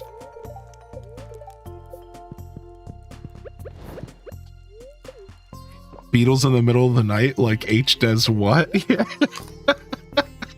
Exactly, dude. It was just a weird dream, man. That'll jolt you awake. And then I woke up at 5 a.m. and I couldn't find my phone. And like, that's the worst, right? Because like, no, I usually try to put my phone in a place where it's not too close to me, so I have to get up to turn off my alarm. But sometimes I'll just fall asleep with it like on the pillow next to me. And last night, that's what I did. I fell asleep with it like on the pillow next to me. And I woke up and like I couldn't find it. So I was like, frick, it probably fell down the side of the bed between the wall and the bed. And I'm like, that's the worst because my phone's getting like dinged up. So I'm like digging for it. This is me half asleep at like 4 a.m, like digging for my phone. I'm like, where is it? I can't find it anywhere. I actually got up and turned the light on and everything, which is like, that's like the worst case scenario. Just to realize that it was like wrapped in my blanket. It was like wrapped up in my blanket because I'm a tosser and a turner.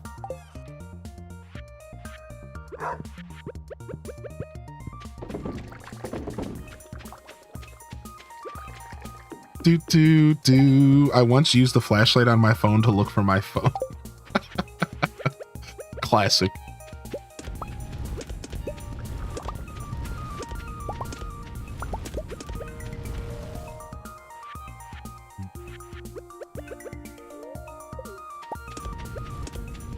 But the only reason I even cared about where my phone was because of my phone alarm. Otherwise, like I don't like wake up like, where's my phone? Like, you know what I mean? I don't like care. But it was mostly because I needed to make sure I knew where my phone was so I could wake up to my alarm. You know what I mean? I'm like, I was kind of panicking. I'm like, frick, I don't want to oversleep. And if I can't hear my alarm, I will totally oversleep. Empanada, your dad's your father, but so is your grandpa. We're talking about Uncle Grandpa. So come on down, empanadas all around. Get your pajamas and enjoy the sound. I want to try to figure out what I'm singing about, cause I have no fucking clue. But I know that if it comes down to it, it'll just be me and you. Yeah. Uncle Grandpa. Nothing makes you look more saner than being on your phone with the psychiatrist and telling him you couldn't find your phone. I'm sure he didn't write anything down in his little notebook about that interaction at all. What do you mean? Why would he do that? Sir, what are you writing down? Sir, what are you writing down? Of course not. Of course not.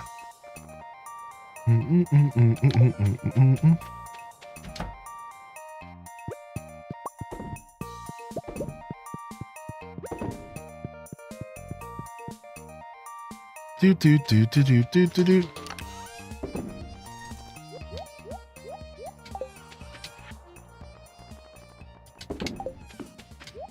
Okay, so let me rearrange your streams. Try having them at vertical lines instead of horizontal. Listen, don't you tell me what to do.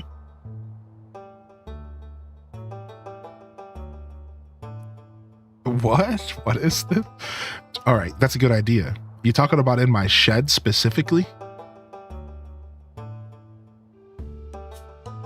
Or are you talking about in general?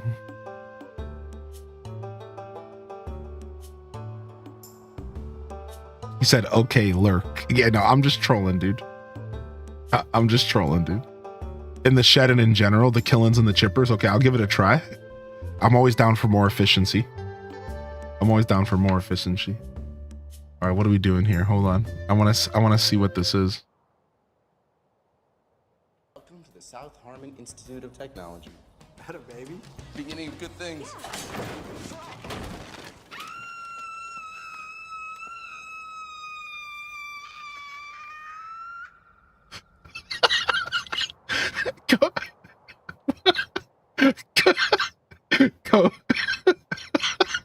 Cozy sent me this and said, this was what your scream probably sounded like last night.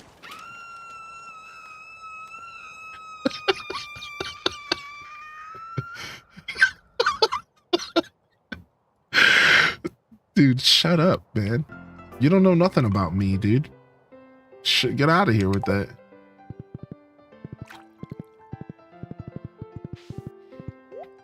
I found it stops you from having to do the wiggle up and down as you move along them is all. So do them vertical instead of horizontal. Okay. Yeah, let's give it a try. Why does Cozy have the perfect reference for anything? Because Cozy's whole brain is just of references to things.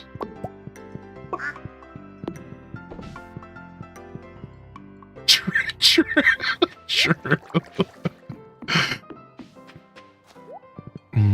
Ooh, it's Sunday. Let's go check the traveling merchant. We're also going to have to buy some animal fodder probably, because we're running out. We'll see how long we can last.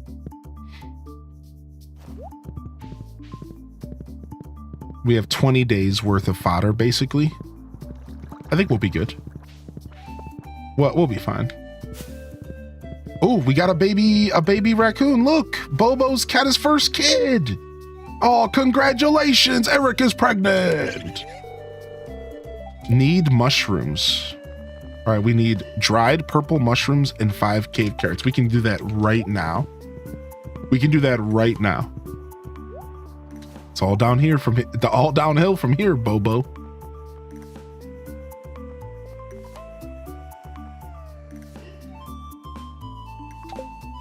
Go grab some hardwood. I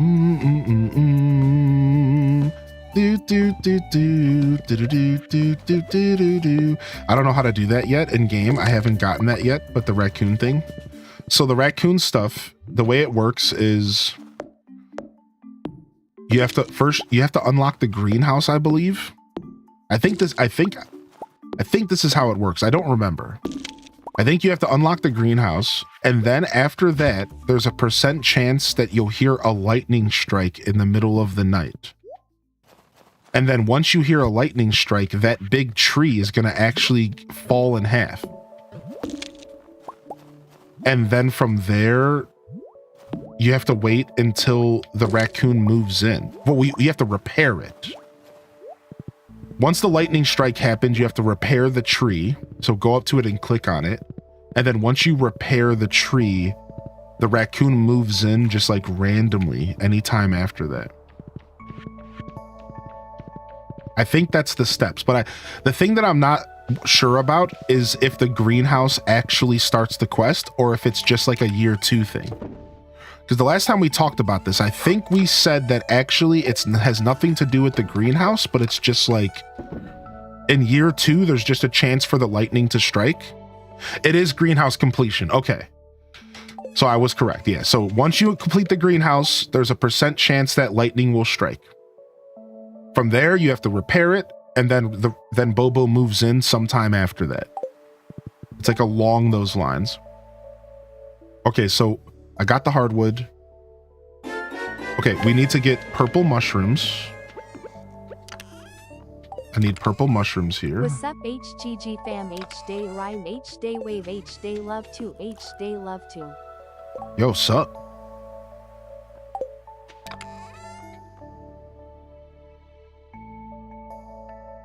PC version for mods is definitely the play, especially if you've played a lot of Stardew. If you played a lot of Stardew Valley, upgrading to getting the PC version for new experiences is really nice. I can tell you that personally that I've done one modded playthrough and we're going to do another one potentially later this year or at the start of next year. If that sounds like a long time away from now, it's because we play a lot of Stardew and these are long plays and they take us a long time to get through these playthroughs. But we're going to do another modded playthrough in the future. I have plans to do another modded playthrough, so. Man, not going the mushroom cave route has made it to where purple mushrooms are actually super rare for me. I miss my mushroom cave, man. I've seen that mod in the past. Dang it, you can't use different qualities. Dang it. I almost always go with the mushroom cave, but I decided to do something different this time. And I'm in massive regret mode. Oh, I need to make I can make stumps. Okay, so if I can make stumps, right? But then how do I make the stumps spawn purple mushrooms? I did the fruit cave this time. I don't remember what my logic was for doing the fruit cave. I usually almost always do mushrooms, but I decided to do fruit, I think just to mix it up. I think we were just trying new stuff. Skill issue. Oh, you just plant, so I could plant a purple mushroom and then propagate them. I can plant a purple mushroom and just propagate them, or does it have to be next to the more trees, the more mushroom chance? Mystic trees? Dude, so is it worth, do we think it's worth it to make a couple of these logs? And then just like, I would have to throw them around trees. I don't really have many trees on my farm is the problem. I literally have no trees on my farm. That's the problem though, isn't it? You can get purple without Mystic, but it's a lower chance. So Mystic helps the chance of purple. All right, so we just need to go find a mushroom floor in the local caves and then farm them there, right? Isn't that the thing I can do? I can just go try to find my mushroom cave, my mushroom floor, and we could just farm them there. That's going to be my best bet, is mushroom floor farming. So I don't remember the rules of engagement, but I think every day there's a chance that you have a mushroom floor, and you can just keep going back to that floor and it'll keep respawning the mushrooms. The problem is finding the mushroom floor, right? Oh, I can put mushroom logs at the train station? Oh, well, that changes everything. I didn't know I could do that. So I'm already using the train station as my tree location. Okay, I'm already using the train station as my tree location. Okay, so we could just do that. Oh, I don't have my scythe on me. Rip. Well, let's just check the 5 floors real quick, since we're already here. Let's just check the 5 floors real quick. You put a tapper on a stump, it'll randomly grow purple, red, etc. Like a regular stump? Or are you talking about a mushroom log? A regular stump? What? The wiki seems to suggest a higher chance to get purple mushrooms is with no trees at all.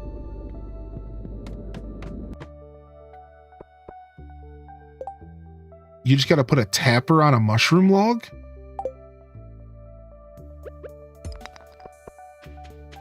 Really? You can just put a tapper on a mushroom log? Really? Dude, no way. How do I not know about this?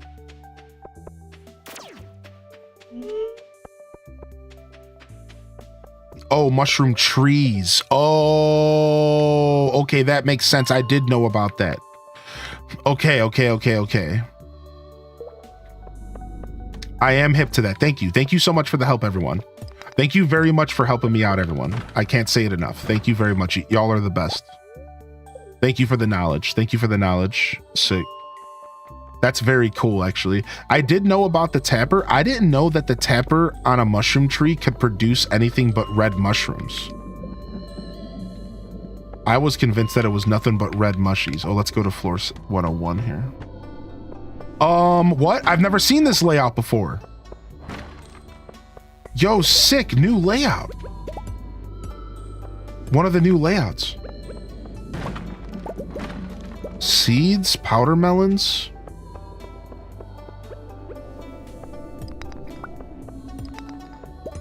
This is cool. All the minecarts are empty though. Yeah, all those minecarts were empty. Yeah. That's Sedge, right? Yeah, there was nothing good in there. This is normal. This is the normal game. Yeah. My first thought was coal as well, but no. They're not that nice. That's just rude. Yeah, dude. No. They're not that nice, dude.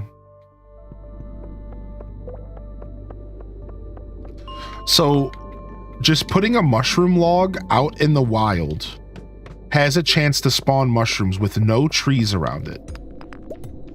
I could just plop them in my farm and just hope for the 5% chance. I think that's the conclusion here. Okay, I mean, well, that's better than no chance, so we're just gonna go ahead and do that. I'm just hoping I get lucky for a mushroom floor here. Just hoping that I get a mushroom floor here. If I don't really care. We'll try again tomorrow. I do have Ginger Island unlocked, but we just haven't unlocked that side of the island yet. Good call out. Good call out. I bet you I have some there. I bet you I have some sitting there right now. That's actually a super good call out. I just have to unlock that side of the mushroom. I haven't unlocked that bridge yet. In fact, you just reminded me that I have Ginger Island unlocked. I kind of forgot about that. Yeah, we could go back to Ginger Island at any time. I have one totem, but I'm not going to use it right now.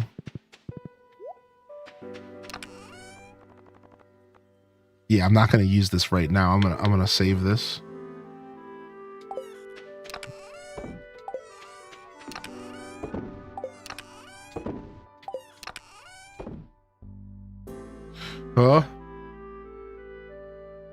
Don't do this to me.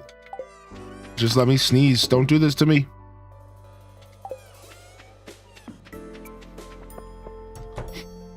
Okay. It went away.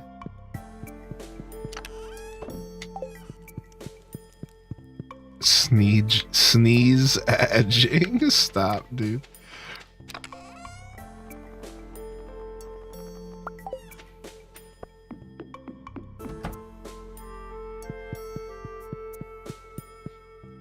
All right, sick.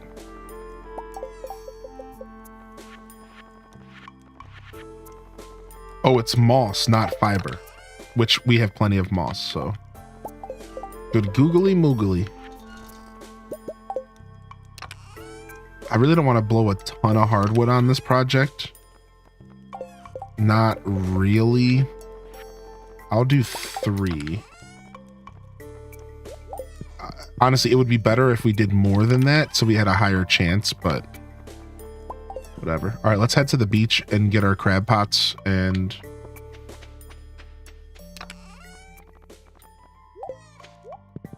Let's head to the beach and get our crab pots and...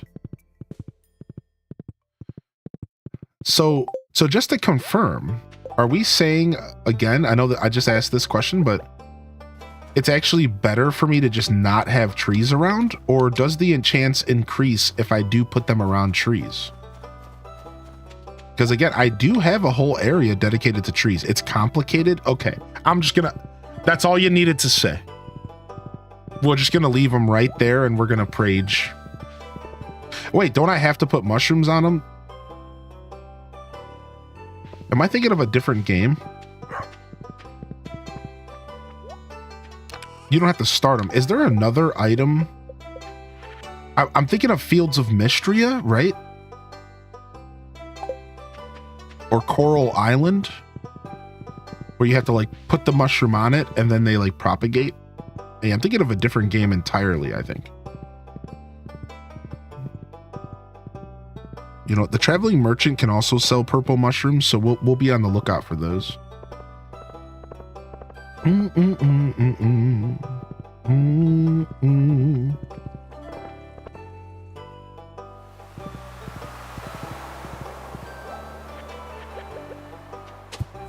Oh.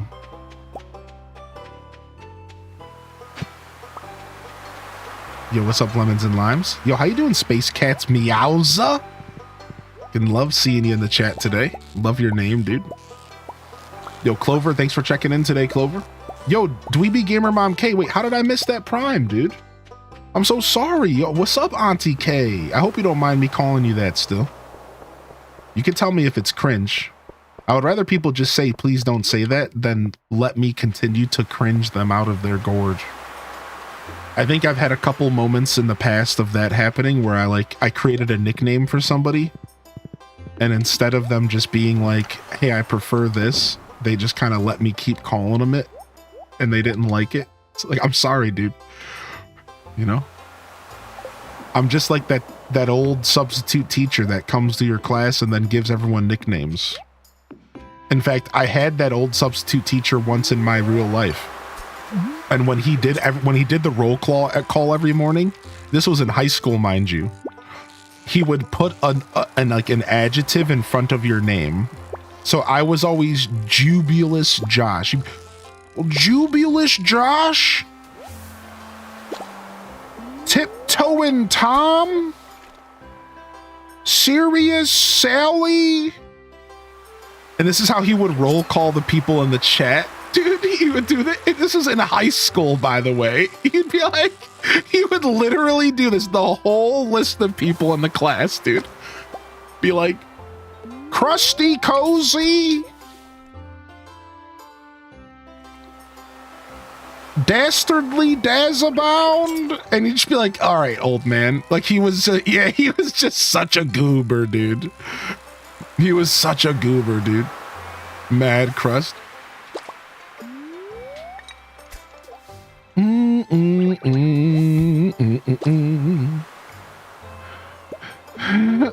The only nicknaming opportunities in my name are very few. What's up, Weirdo of Kings?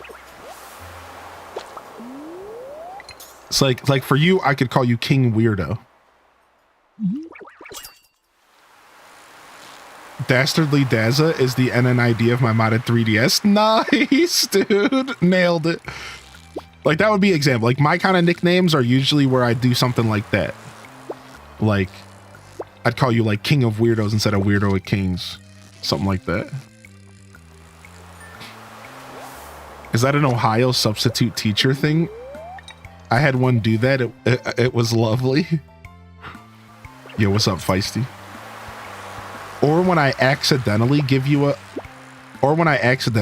a nickname because I don't know how to read, like on Z Twitch was 1Z Twitch. Like, I truly thought in my brain that he was saying that he wears one. They were saying that they wear onesies and they're on Twitch.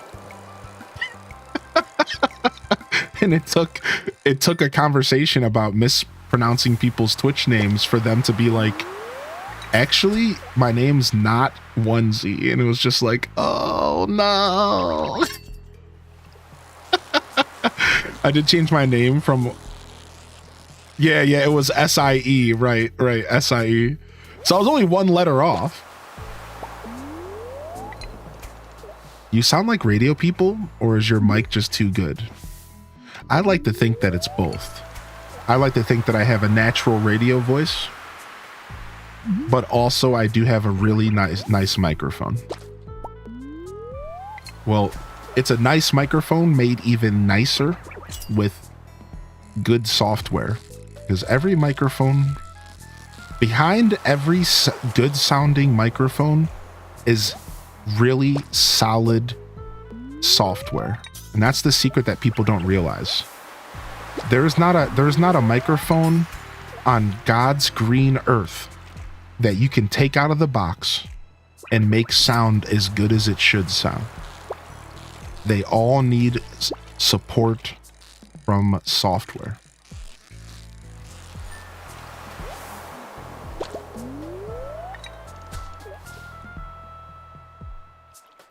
A lot of streamers say Bella for mine, but it's not. It's Princess Belle. Yeah, Belle Bun. I always said Bella Bun to you for the longest time. Yeah.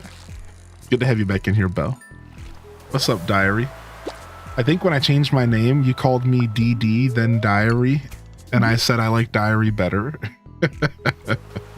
How you doing today, Raw? Welcome in here, Amen.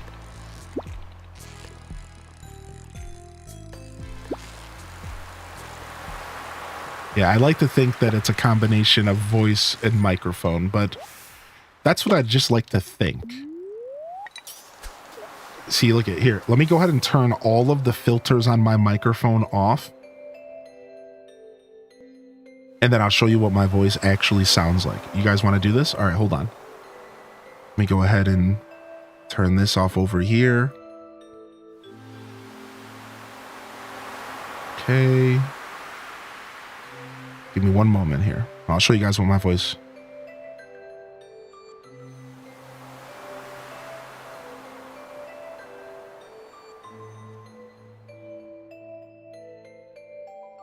Hey!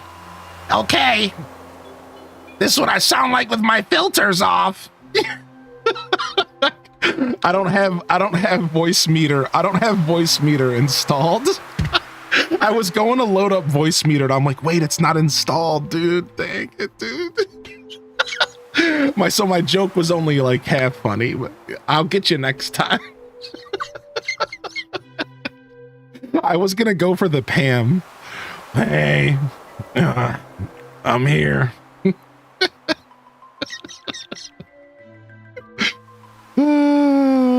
Give you a head start. You can go download it. Yeah, dude. I didn't reinstall voice meter. I have to reinstall all my programs. I saw the smirk and I knew it. Y'all know me too well. Y'all are too used to my antics at this point.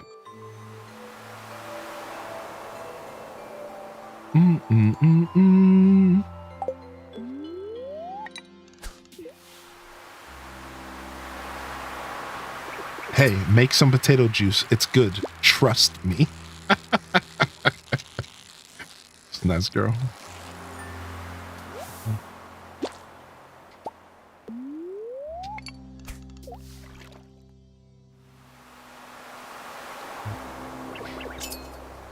I always loved nicknames. My dad always called me Bunny. And now my husband and the rest of my family does too. Oh, that's cute. My game glitched. I caught a fish. Now the sign and the fish is over my head when I walk. What? Are you playing on Switch? You did that quest recently? You know, thank you again, Dweeby Gamer Mom, so much. Thank you so much for 18, dude. Sorry I missed that. I don't know. I think I heard the TTS came in and I just didn't say anything. Why is the clock red? Because I need to go to bed. It turns red after midnight, just to kind of warn you, like.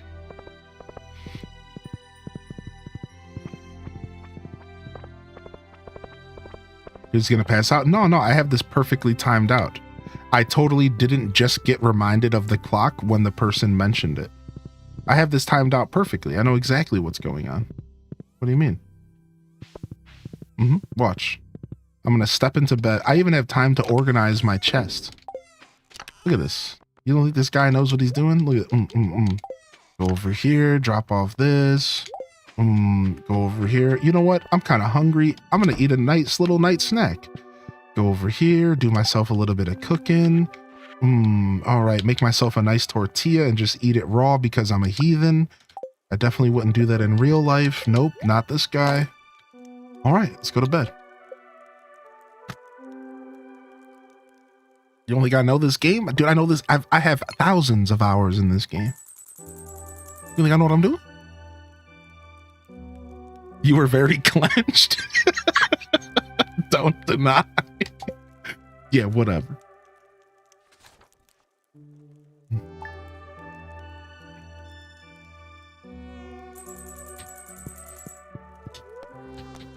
Welcome to Living Off the Land. We're back again with another tip for y'all. Now listen up. Item spotlight. Worm bin. Need an endless supply of bait? Build yourself a worm bin. Once you've got a one going, you'll get a few pieces of bait every single day. You'll get a few pieces of bait. Wait, what? What'd you say, Jeff Smith? You heard me.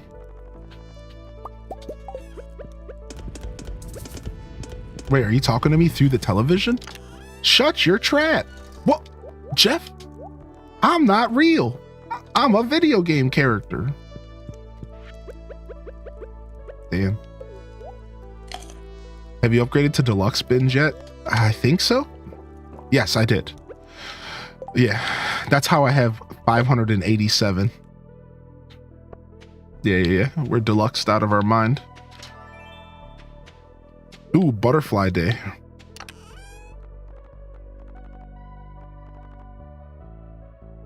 I'm back home. 7:30 p.m. Mountain Time. Yo, what's up, Senzo? Well, welcome back home, dude. Hope you had a safe trip, man. Hope everything's okay. Do.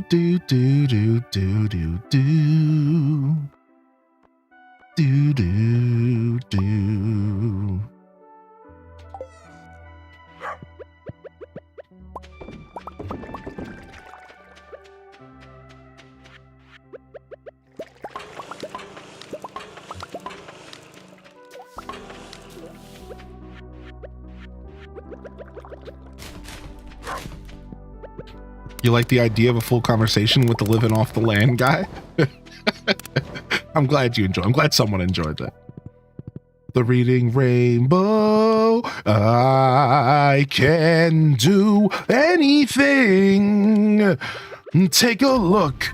It's in a book. Tom Nook's a crook. The reading rainbow.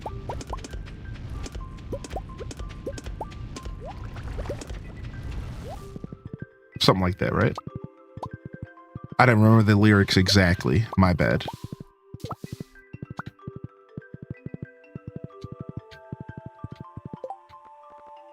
Oh, we let our inventory fill up. That's unfortunate.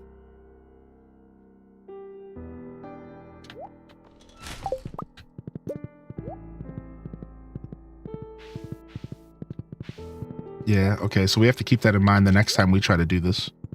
We don't want to fill up our inventory too much because then we can't grab everything. That's a problem. Are you in a metal band now? Reading Rainbow metal band? Wait, do you not know what the Reading Rainbow is?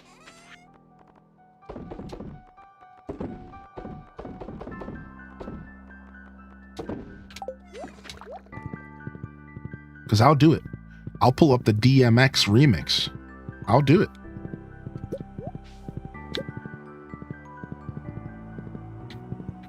Don't threaten me with a good time. Now it's going to be stuck in my head.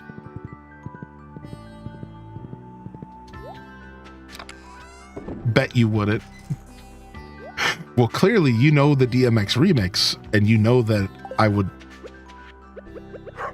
definitely, it would not be a good place for that on my stream. Clearly you're calling my bluff, and you actually know what I'm talking about. So we'll carry on.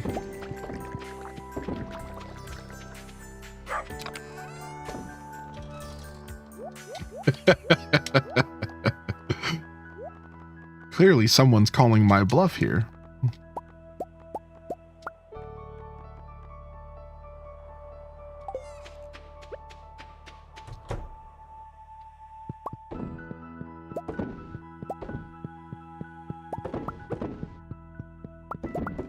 I'm also calling your bluff.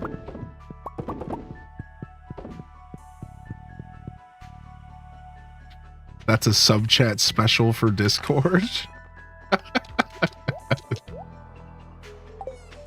That's a like spoiler tags and warning post. That's what that is. That's a spoiler tag and a warning post. Warning. If you're clicking on this, be warned. This is not for the faint of heart. That's how I feel sometimes with like some of my hip hop. Like I'll share music in the currently listening thread, and I'll throw some like hip hop in there. And some of the hip hop that I've listened to in my day is like pretty gritty and like just not easy listening music, you know. And I'll be like, should I like put a warning like don't click on this?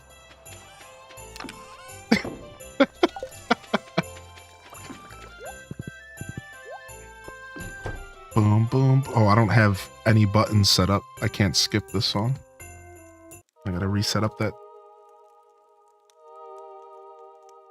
Butterfly in the sky. I can fly twice as high. But take a look. It's in a book. The Reading Rainbow. All right, now we just need to listen to it. Clearly we've crossed the bridge today.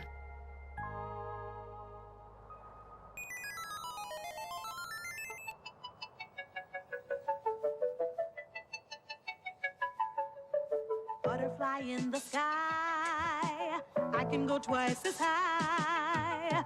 Take a look, it's in a book, a reading rainbow. I can go anywhere.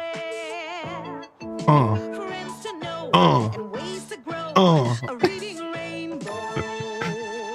I can be anything. Take a look, it's in a book, a reading rainbow. A reading rainbow.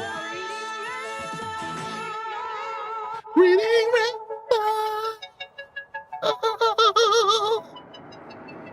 Sick.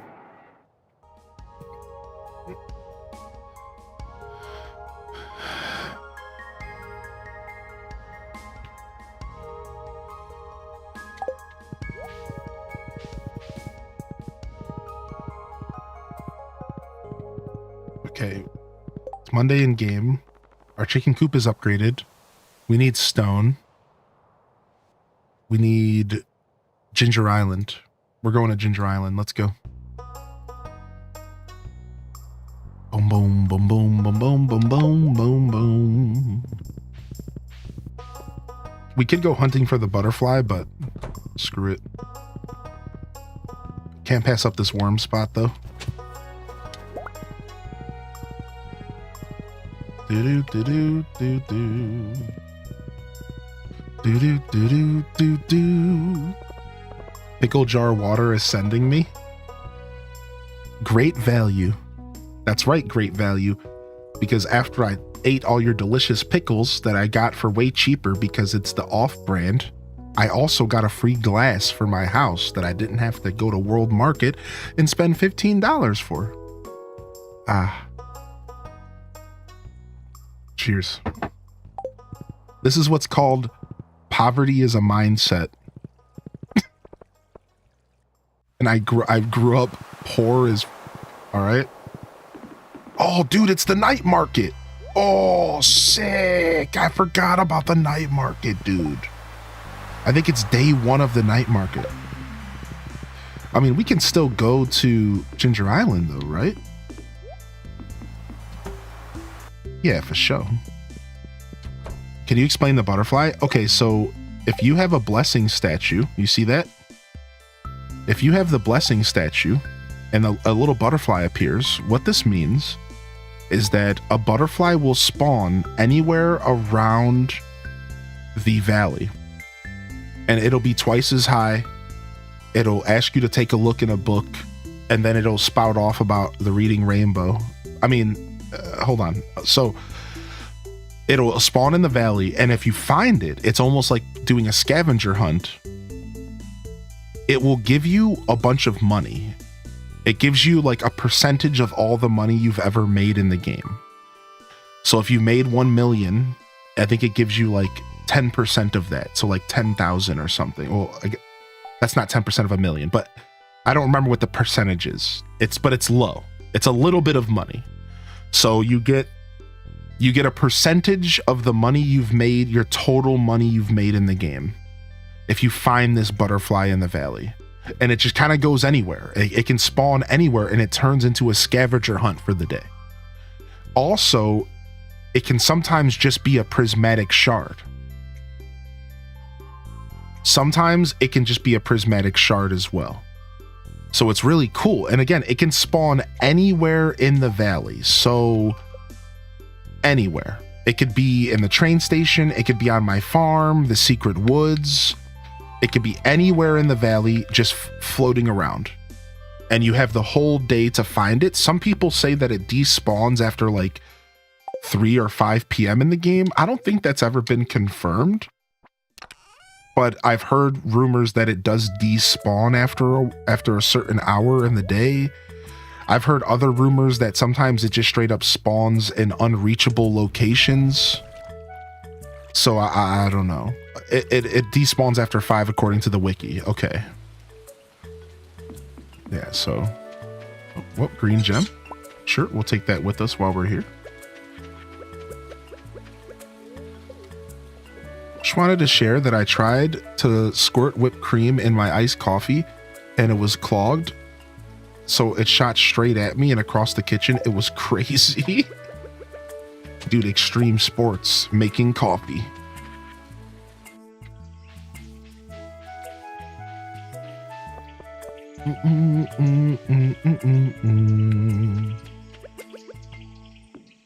Okay, so put that there. I think it stays there. The farm. So do we have enough golden walnuts to unlock the bridge to the mushroom cave? That's the question. Oh, you know what? I forgot about the golden walnut over here.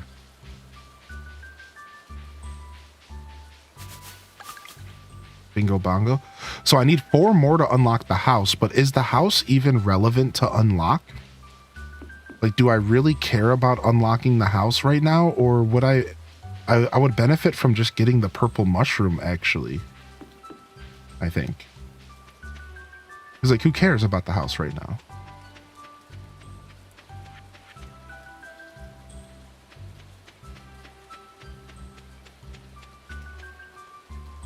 Once the player finds it,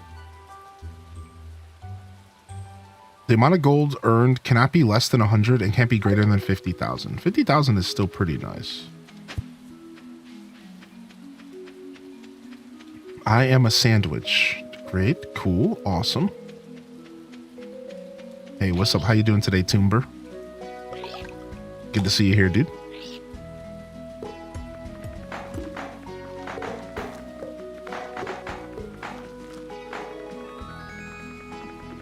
So the question is that, do I have to use a bomb to blow this up? Or can I just use my pickaxe? I think it has to be a bomb.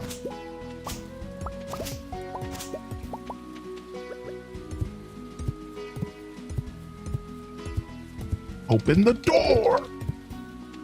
It has to be a bomb. Okay. That's a little unfortunate because I don't have any bombs with me.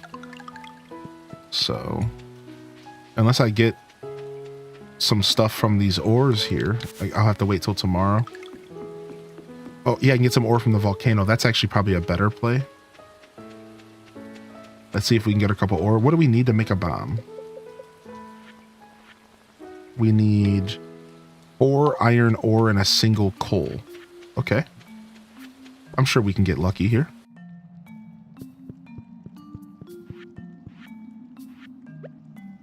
That's how you get those? I swear I ran into that wall. Dude, this game will get you sometimes for sure.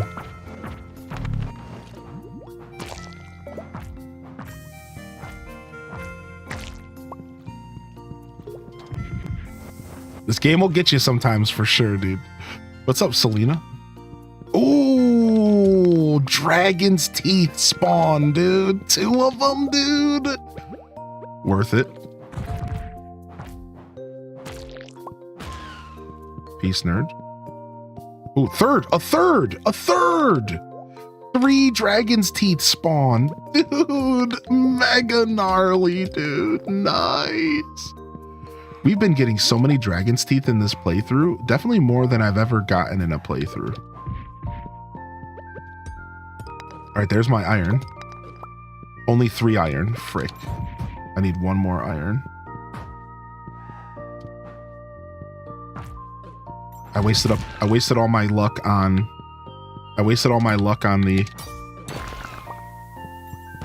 the dragon's teeth. Peace. Honestly, the volcano's super good for stone. So instead of going to the Skull Caverns until I'm ready to do a full Skull Cavern run, which I'm pretty much ready now, I've just been lazy about it. I'm just gonna keep coming to the volcano to do my stone farming because it's honestly super good for stone. There's plenty of stone to go around here. All right, let's make sure we eat. You need coal? Yeah, I do need coal, but I just assumed there was some outside. Why, did you see a coal node? Ooh, what's that? I don't know. Did you see a coal node?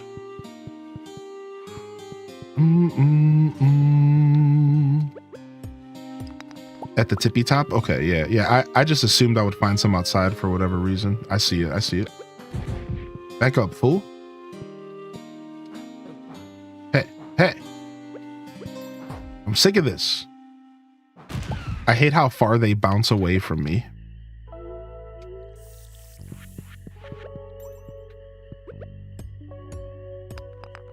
Oh, dude, we have combat mastery. At any point, we could get a trinket to drop.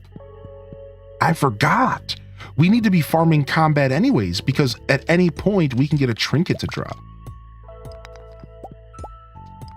We could finally start participating in the trinket bonanza.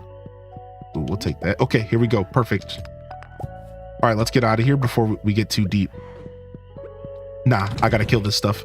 I need trinkets. Come on, ice wand. I'm gonna die.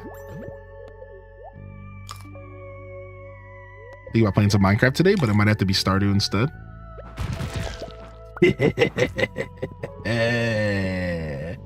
All right, let's go. Love that. Love that slam attack. Love it, dude. Might have to be some Stardew Valley today.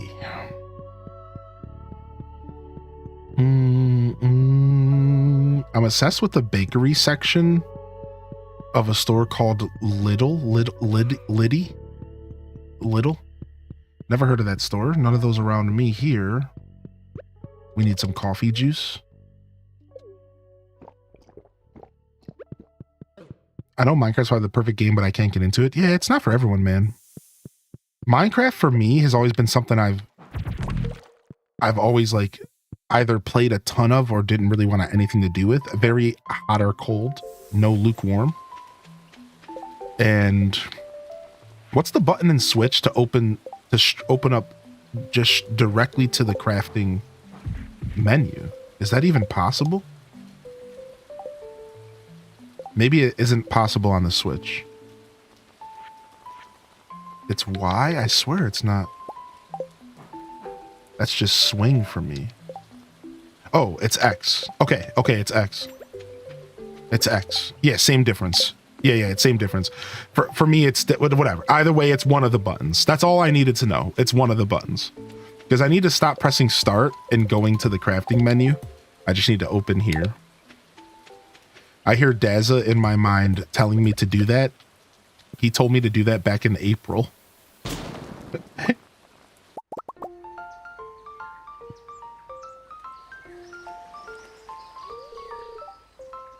What did I do? It was like back in April, you were like, don't ask me why I remember this, but you were like, yo, did you know that you can press a button to open the crafting menu directly and not just press start? And I still struggle to do that because for some reason my brain is just always looking to open the menu. I just go press the start button first always. Now, to be fair, I'm pretty fast with my fingers. So like, it's not like I'm I'm not losing a ton of time, but still. All right, thank you. I thought I was done for.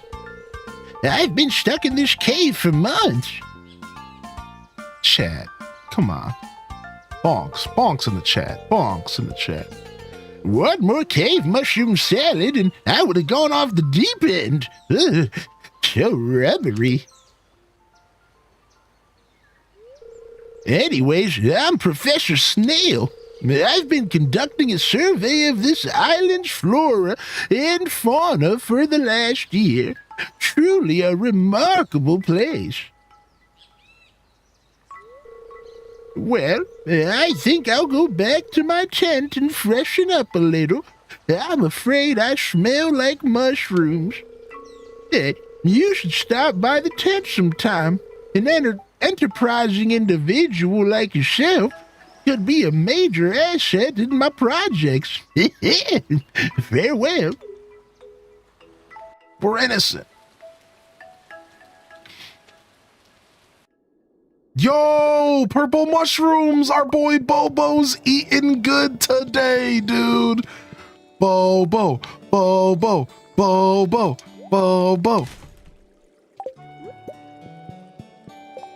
Wait, hold on. No, we got it too excited. No, there's only one regular one. I need two regular ones. The quality's effing me in the A. Dang. So we have 3 silver, 1 gold, and 4 regular. Like, can I catch a break, dude? Unbelievable. Let's go to the local mines and look for one there. Let's head home and go to the local mines and look for one there. I should have just teleported to the dock. We have enough time to go do a quick peek into the local mines.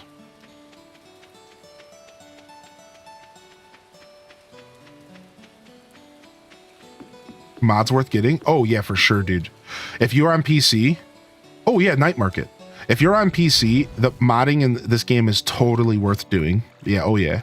And I can even give you some recommendations, Blue Bear, if you're interested. If I will tell you this, I don't know why I said if you're new to the game. Let me rephrase what I said. If you are a Stardew Valley enjoyer, modding is wonderful. I do recommend that if you're new to the game, you enjoy the vanilla experience. I think everyone should enjoy the vanilla experience. However, if you're a seasoned player, if you've been around for a while, if you've just, you know, had enough of that vanilla experience that you want to try something new, modding is beautiful. And the first thing I want to link you here is modded Stardew Wiki. All right. So this right here is a player's guide to how to get started. Just in case you need it, this player's guide on how to get started is really useful. From there, chat, would you all do me the honor of helping me recommend Blue Bear some quality mods? First off, I use the modding Nexus. All right, so Nexus mods is what I use to mod Stardew Valley. So I'm going to do you a favor and I'm going to go ahead and link you to Nexus mods / Stardew Valley. This is where I get my mods. Now, I'm going to recommend you UI Info Suite 2. Get UI Info Suite 2, even if you have to get it a different way. I can even send it to you. Chest Anywhere, Chest Everywhere is nice in quality of life. So here's how I would separate these. I would say quality of life, UI Info Suite 2, Chest Anywhere, NPC map. It's called like map NPC or NPC map. All right. Now, I personally recommend that if you're looking to really spice things up, you check out overhaul mods like Expanded. Stardew Valley Expanded is a beautiful experience, and it's basically a whole separate game. So I'm linking you, I'm typing this in the chat for you. And if you're going to go with Expanded, you can also consider Ridgeside. And then what's the other one, chat? Castletown, is that its own mod now as well? There's Ridgeside. I think, is Castletown already released or is that on the way? Yeah, Grandpa's. I think that you want to use Grandpa's, or there's a couple options for farms now with Expanded. Actually, I think they released another new one. No Castletown yet. So I recommend looking into Expanded. Look into UI Info Suite 2. Look into maybe Chest Everywhere. You've been looking into the big all-inclusive mod packs. Expanded will change your life. Like, I'm not trying to be... Expanded will change your life. It's basic. It takes everything Stardew does and just brings it to the next level. Same game you know and love, just a lot more. Truly living up to the name, Expanded. So I can't recommend Expanded enough if you're looking for just a fresh experience. So there you go. There are some suggestions for you, dude. Honestly, if you go to Nexus and just look at the top like popular over 30 days, you're going to see a lot of really good stuff, right? Like if you look right here, the top 30 days, right? You can even say trending. So you have furniture. So you have a lot of cosmetic stuff, teleport to NPCs, central station. Don't even know what that means. A bunch of furniture, dialogue expansions, decoration stuff, more seeds, more crops, right? So this is all the stuff that's popular over 30 days. And then what you can do is you can also search by popular all time. So you need Smappy to do most of your modding. Again, that's why I linked you that guide. Content Patcher Expanded, number 3. NPC map locations, it's actually built into Expanded, but you could download it separate. Right? So you'll see a lot of the stuff we're talking about is in the literal top 10 of all time. So this is like the best way to just find the best mods in the game. Tractor mod is huge. It's been around since 2017. It's huge, right? Skull Cavern Elevator is one of the biggest ones that people love. Skull Cavern Elevator is massive because it makes your life, if you hate the Skull Caverns, this makes your life so much easier for getting iridium ore, as well as just enjoying the game. Also, I'll say on this, to wrap up this whole mod talk, if you are not good at fishing, you can find mods to help with fishing as well. So I don't know what kind of player you are, but if you're not good or if you don't like the fishing experience, consider checking out some of those mods. It'll probably help a lot. Yeah, so yeah, same here, Sam. I don't feel the need to do that, but I totally respect people who do, because you should enjoy this game the way that you want, and you shouldn't feel like you need to do anything. You know what I mean? Like, just focus on fun. Focus on fun first, right? Iron ore, rug, lobster bisque, and don't really need it. Radish, seafoam pudding. I'm good. I'm good on all this stuff here. Got a nice piece of artwork. Some out of season seeds, which picking up out of season seeds isn't the worst idea. We already got the mermaid's pearl last year. I think you can only get them once a year. So let's go ahead and get our free cup of coffee, I guess. We don't really need that either. Honestly, fishing here is the best play because you can get some really nice fish that smoke for a pretty high price. So we'll come back here tomorrow night and the next night, and we're going to try to get some really nice quality smoked fish for sure.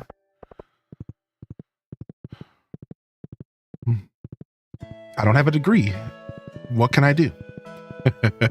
I use mods to make the arcade games easier. Yeah, there you go, right? I'm not ashamed, and you should never be ashamed, dude. That's the thing, man. You should never be ashamed for playing games the way you want. And if anybody ever tries to make you feel bad, I think the thing you should always remind them is that, I mean, honestly, I just wouldn't even have discourse with those people.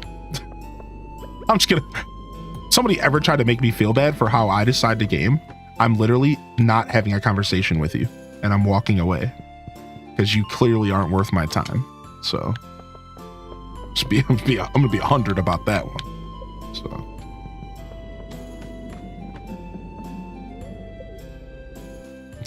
yeah. Sorry, I'm not gonna let you dictate how I enjoy my video games, my entertainment.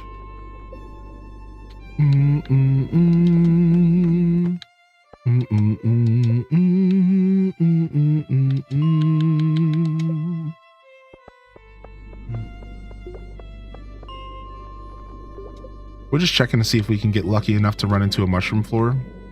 The odds are pretty low that we run into it without actually just going through the mines. But I figured I'm just going to check real quick before bed here. All right, let's get out of here. What's up, Blondie? Yeah, talk to the hand, dude. Because the face ain't listening. That's right, Blondie knows, dude. Yo, good to see you, James. Thanks for the James. Good to see you, James. And thank you for the follow, by the way. And welcome to the community, dude. We do a lot of Stardew here. We're big Stardew enthusiasts. If you have any questions about Stardew Valley, and this goes to anybody out there, jump in the chat and ask, baby. Hit the YouTube comments when the stream is over. You can ask there as well. I promise you, if I don't have an answer for you, somebody in this beautiful community will have an answer. Somebody in the community will. So don't be shy to take advantage and utilize the resources here. Don't I need this? Yeah, I need this stuff for Ginger Island. Yeah, for sure.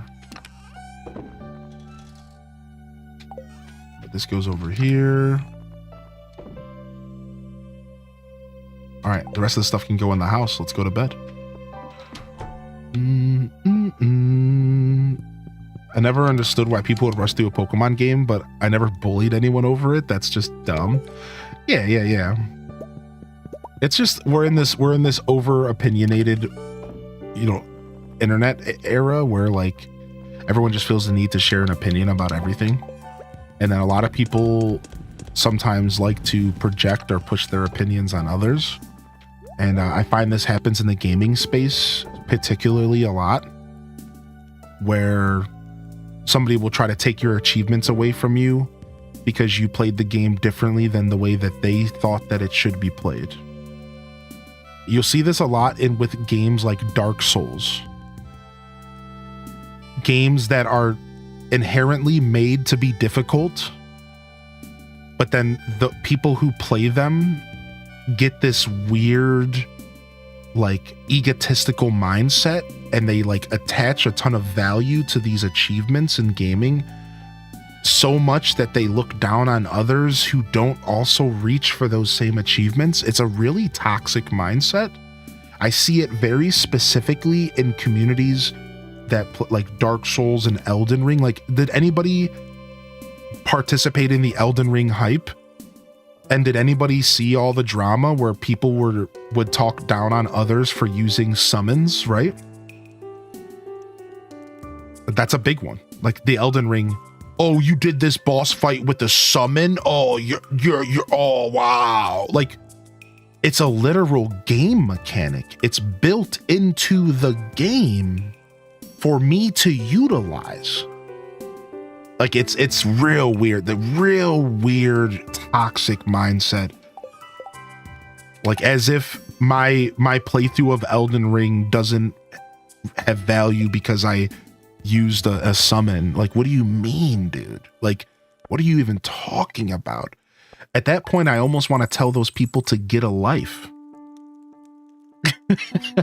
That's rude, though, and I don't fight fire with fire often, but I want to be like, go get a life, dude.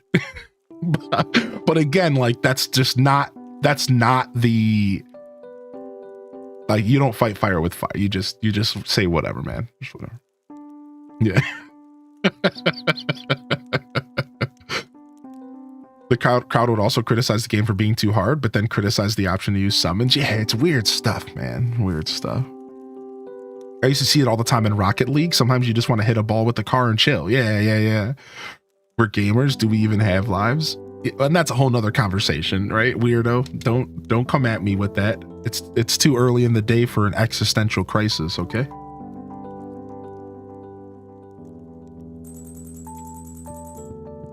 Okay. Night market day 2. Oh, I need coal. I'm actually out of coal almost. We've been munching through our coal reserves big time. That's crazy to think, because Rocket League never came off like that kind of community to me. But I mean, I believe it. Gamer's game.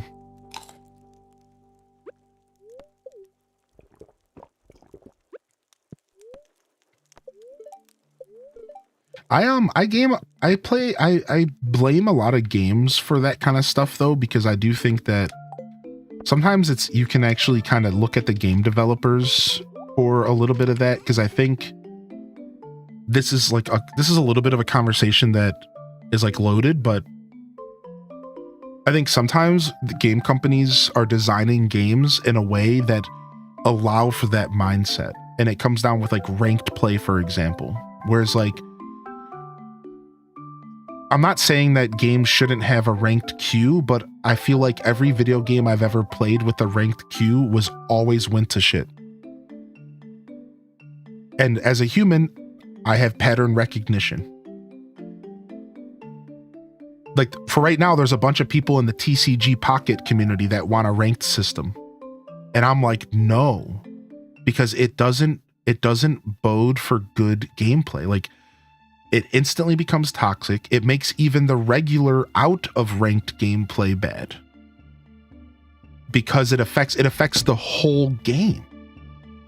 Because of this one implementation, it affects the energy around the game. People at that point are only playing games to grind rank, and they're not playing games for fun.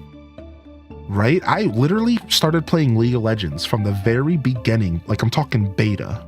And I watched the game go from being something you would log into, and you would have these 45-minute, hour-long matches sometimes where you would play from losing. and go all the way from losing to winning. And it would take an hour and you would feel so good. And then I watched the community slowly turn into, if you're losing in the first 5 minutes, everyone just forfeits so they can go to the next game that they're winning in the first 5 minutes. And and that's what you just reminded me of with the comment mistake. If you get scored on in the first 30 seconds, people rage. Instead of saying, okay, we got scored on in the first 30 seconds, can we bring this game back? It's okay, we're losing, I'm done, disconnect. It's like, it's weird. And I blame ranked gameplay. I blame developers for putting systems in place that feel really, really bad for players, because all ranked gameplay ever is who has more time. Right? Like, let's be real. If every rank ladder in existence is, do you have more time than the other person? Yes, skill does come into play, but in all reality, if you have more time to grind matches, you are likely going to be a higher rank. So it's just like, it's not even fun. Why would you even want a ranked system? It doesn't matter. There's no real, the only skills in games should be sanctioned tournament gameplay. Sanctioned tournament gameplay. That is where you test your skills. You don't test your skills on a mindless ranked ladder where whoever has more time and whoever is more efficient at clicking the forfeit button gets more games in and therefore gets more rank. Like, that's dumb. That's not help. Nobody's winning in that department. You just want tournament gameplay or regular gameplay.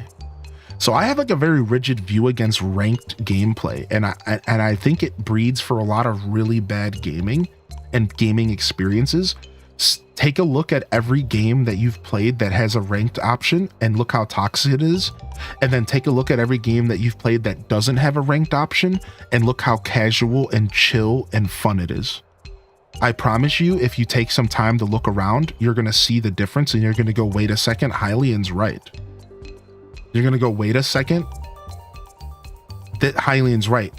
Counter-Strike 1.6, growing up playing Counter-Strike 1.6, you just log in and you just have fun. There was never a ranked in that game. You just log in and you have fun. Counter-Strike CSGO, toxic. Absolute nightmare ranked system. Yeah, look. Like look, and it just ruins the whole game. It doesn't just ruin the ranked, it ruins the whole game. Exactly, hijinks. So it's like, ranked systems are trash, dude, and they're so useless. They're not fun, and all it does is force a certain mindset on the players, when in all reality, the game should just be about having fun and playing the game and enjoying the game. Right? Like, in all reality, I don't know if Fortnite has a ranking system, but I don't believe it does. It just has a battle pass. I would argue that Fortnite is one of the most fun games out there. When I played it, before it had a ranking system. I don't know what Fortnite's like now, but all I know is that when I played it, it was a blast. It was just a bunch of people playing a game that was kind of new and exciting. You know, like, I don't know what it's like now, but like, I remember back then it did not have a ranked up and it was a blast, dude. Now, Fortnite might not be the best example because it's not team based entirely. You can play by yourself. Whereas like, I think team based games are going to suffer a little bit more. But again, if Pokemon Pocket TCG had a ranked system, it would dissolve the whole game into nothing but meta slaves. If like Pokemon Pocket TCG got a ranked system, the whole game would just dissolve into people only playing the top 3 decks. That's not what the game's like now. There's actually a ton of variety in Pokemon Pocket TCG, and the game is very healthy. If they were to add a ranked option, I almost guarantee you within a year, nobody would even want to play it. Why would you want to buy? Oh, gotta go. I'm going to play against 3 decks. Nobody's going to have time. People are just going to be forfeiting left and right. Like I think it's a pretty apparent problem in the gaming space. That's why I don't play multiplayer games. I rarely do. I'm not a big multiplayer gamer. All right, honestly, this whole time I was paused because I need to tinkle. Give me 1 second. I'll be right back. Good talk though. I'll be right back. Give me just a second. Let me tinkle real quick. Thank you for your patience. What's up, Neuralcy? Hey, hearty welcomes in the chat. What about Nintendo Online Ladder with Pokemon battles? Yeah, right. So like that's a good example because Pokemon Online Ladder with battle, like that's a good example where it's a ladder. Does ladder count as a ranked? I think it does. And arguably Pokemon is like a pretty diverse, but I've seen people playing in like the top 200 players and the top 1,000 players. And it does turn into like purely meta interactions, which is normal even in the regular game. I think that because there's no way to chat, it makes a massive difference, just like Hijinx said. I think that's the difference with Pokemon. I thought about the same thing when I was talking about TCG Pocket. I'm like, well, in all reality, not having the option to talk does make a huge difference for toxicity, but I still think that it affects the game in a different way. It affects how people think about building their teams in Pokemon and how they go about building their teams in TCG, and it affects the meta and like how people think about the casual fun side of it versus I need to be higher rank, I need to be higher rank. So I think it still does affect games like Pokemon, but maybe not the same way as it affects games like League of Legends. But okay, 1 second, let me tinkle.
Okay, we back, baby. Yeah, we back, baby.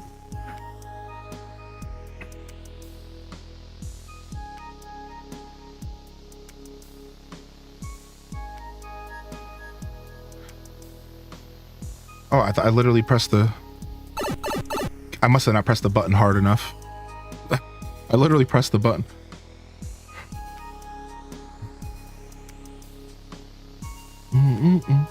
I try to be gentle with my stream deck, you know, but I do have to press the button a little harder. Yo, that's my thoughts though. I like sharing my thoughts about stuff in the gaming space. Do I have all the right answers or anything? No, not at all. I only have my little anecdotal experiences and knowledge from my interactions. I'm not actually that diverse of a gamer, especially in the multiplayer space. The last Call of Duty I played was Modern Warfare for PlayStation 3. Yeah. The last MOBA and the only MOBA I ever played was League of Legends and a little bit of Smite. Yeah.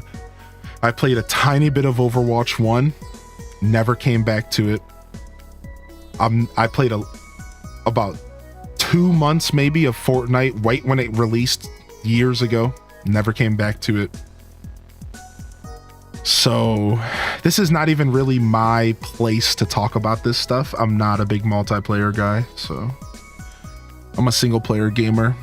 with the occasional fling with a multiplayer like Smash Brothers. I like multiplayer games that are just me versus you, so that I don't have teammates who are trying to tell me how to play the game. So I like to focus my gaming on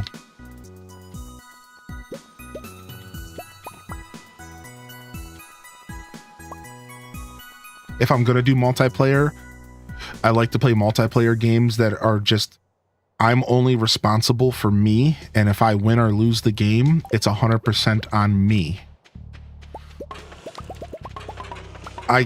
League of Legends sadly ruined any sort of team-based gaming for me, especially because League just brings the worst out of some people. And it's one thing when you're like online and you're like dealing with toxic behavior. We've all dealt with that, right? It's another thing when it's like your friends. That was what made me realize, like, I'm not playing these games anymore. These games bring the worst out of people. Literally had friends that I knew throughout my whole life screaming at me and my buddies. Oh, you're lagging, get a better... I remember we were trying to play Fortnite together and this dude was going off a hinge, screaming at us that our computers were bad and that we were idiots and stuff, dude. And we're like... This dude was like somebody I knew, I grew up with, I went to high school with. It brings the worst out of some people, man. And like after a while, I was like, dude, I'm good. I'm just never even going to put myself in this position again. Why would I ever do this? Why would I ever put myself in a position where... I like, no, I'm good. Like I'm so good, dude. I'm so good on that, man. So here's the thing though. I do think that there's still value in team-based gameplay, but with an actual team of 5 people who know and understand each other, who are mic'd up in an environment that is sanctioned against another team of 5 people who know each other, who understand each other, who are mic'd up in a sanctioned tournament. Now that is some sick gameplay. Now that is some stellar gaming. Right? Like if I'm not in that environment, I'm not interested. If it's not an environment that, if it's not an actual group of people and not just strangers on the internet, like, yeah, I'm good.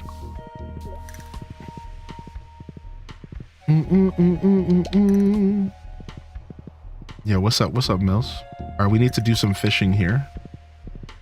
Some of our lava eel ponds are getting caught up here. Yeah, what's up, Mills? I prefer ladder type ranking systems because it helps you play higher skilled players, so it helps. Yeah. I think like elo systems and ladders and stuff like that, I think they have their place in the world, right? I understand that. Like elos and wanting to specifically play against players that are actually at your skill level. I understand that for sure.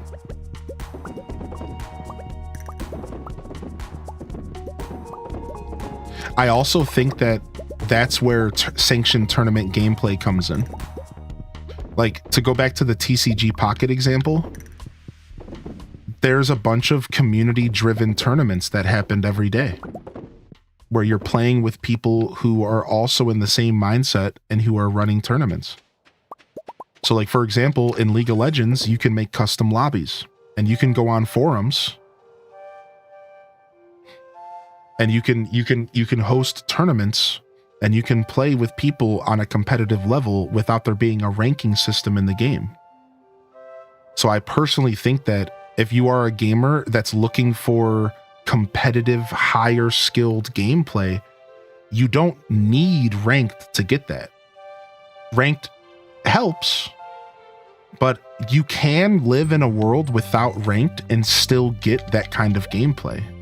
And where you get it from is community driven and sanctioned content. where the community comes together and says, we are going to create this tournament scene where players can compete with each other at a high level, but it doesn't affect the actual game itself because it's not a ranked system or a built into the game. So that's why that I think is better. I think community driven is always going to be better than built into the game outside of, and here's the big word, accessibility. Not every person is going to want to go to forums and go out of the game and go to websites and join discords. Some people just want to load the game up and click the ranked queue and test their might. And I get that. Accessibility is important, but at the sacrifice of the integrity of the game and the community of the game, I really think that most competitive games would be better off if they just let the community drive the tournaments, or the company themselves hosted tournaments and sanctioned content. Let me give you an example of exactly how this would work within a game for accessibility. What if in, let's use League of Legends as the example. What if in League of Legends there wasn't a ranked queue, but instead there was a tournament queue in which you could sign up for an in-game tournament and play your team. You bring 5 people and you could sign up for an in-game tournament and you could play a tournament in-game with another set of 5 teams. There's a bunch of details we could go over, but don't worry about the nuance. This is just a hypothetical. What if like League of Legends offered something like that?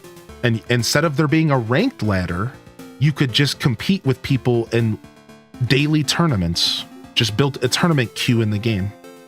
And you just go through a tournament. It takes maybe a couple hours. It could even be over a stretch of multiple days and be in a way in which you can do your games on your own time within a certain amount of days, whatever. There's all these ways you can make it work. You know, and like that's the kind of stuff I think developers should be focused on. So I come back to Pokemon Pocket TCG. Pokemon Pocket TCG doesn't need a ranked queue. It needs a tournament queue where I could log into a tournament just like Magic the Gathering Arena. I could sign up for a tournament and I could do matches on my own time. Right? And then boom. Right? Like, so that would literally be perfect, right? I could log in, I could say, okay, I'm gonna go do one of my tournament matches today. Right? So yeah, it's like I think my point is that there is just ranked isn't the only way for developers to do competitive gameplay. And it would be cool if we saw in the future more companies try the other options, like built-in tournament queues and stuff like that. Yeah. Tournament style matches, you can access them anytime, then ranked goes away and people will play casually. Unfortunately, even in Pokemon Unite, there are casual players on ladder and it suffers. Yeah, right. It's weird. And like there's always going to be exactly. So that's where the conversation of like team-based gameplay with solo queue just doesn't really work too well in general, right? Isn't that like a fair thing to say? Anytime you have the option to queue into a team-based game by yourself, you're always going to have that one player who doesn't actually care about the game and would rather just relax. But then you ask the player, well, yo, hey player, why are you queuing into ranked if you're not taking it serious? And then they always reply with the most toxic thing. Because I feel like it. Don't tell me what to do. I'm allowed to log into ranked. This is my game. I paid for it. And you're like, yeah, but dude, you can go play casual if you're not going to take it serious because you're hurting us who are taking it serious. Right? Like, and so like, it sucks because like, single queue into team should never have ever even been a thing, dude. Who even thought that that was a good decision? Like, that should have never even been a thing, dude. Like, what do you mean, dude? It doesn't even make any sense on paper. It doesn't make sense conceptually. Like, you're always going to get that one player who's like, I'm going to play Singed top lane. Oh, yo, but we could use you as a different type of top laner. Like, our team composition doesn't really open up for Singed. Don't tell me what to do. And it's just like, okay, man. Egbert's a toxic gamer. That was kind of an Egbert voice, wasn't it? Actually, that's pretty funny, actually, dude. We were kind of leaning into Egbert there just a little bit. I told you, Egbert just lives in my head rent free right now. Egbert just lives in my head rent free right now. Yeah, he that voice is up in there just doing its thing, wiggling about. Hey. Yeah, I'm Egbert.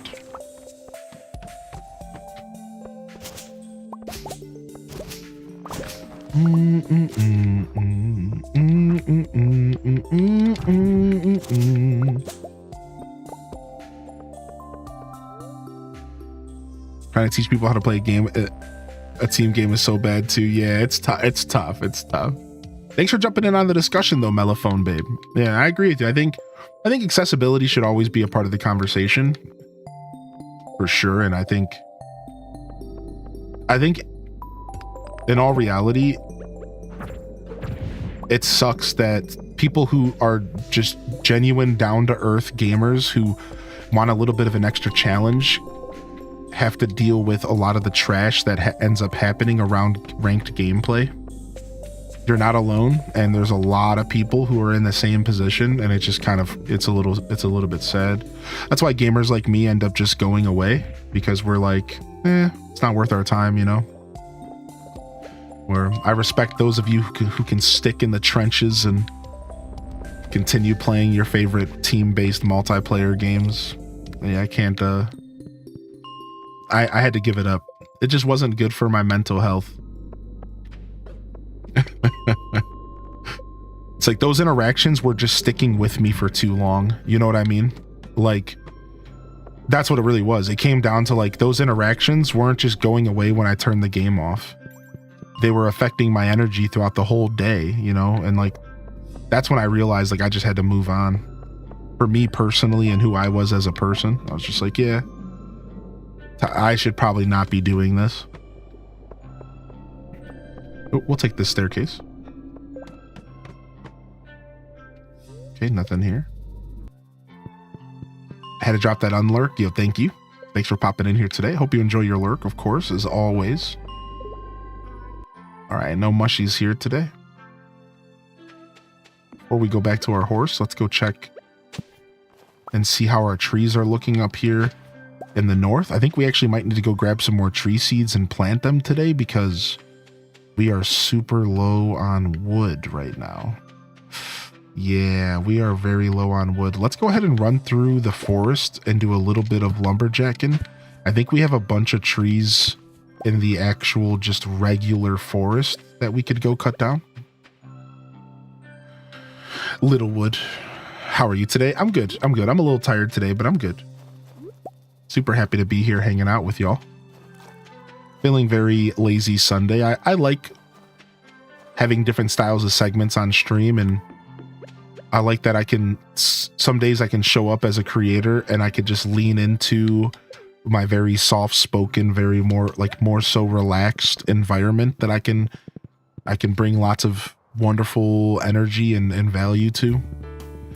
And then, you know, then we have shows like our Monday show where I focus on bringing as much energy as possible, and we get hype and we get excited and we have fun, right? I like that I can kind of do both. I can kind of do a little bit of column A, a little bit of column B.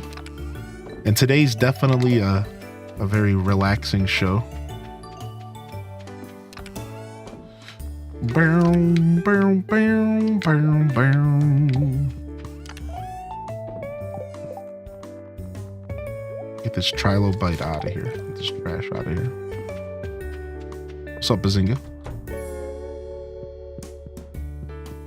Seeing Stardew stream turned my day into a more positive one, so I really appreciate it. Yeah, you know we're liking our Stardew, baby. Yo, let's take a moment here to say thank you for those of you who took the time to hit the like button over on YouTube.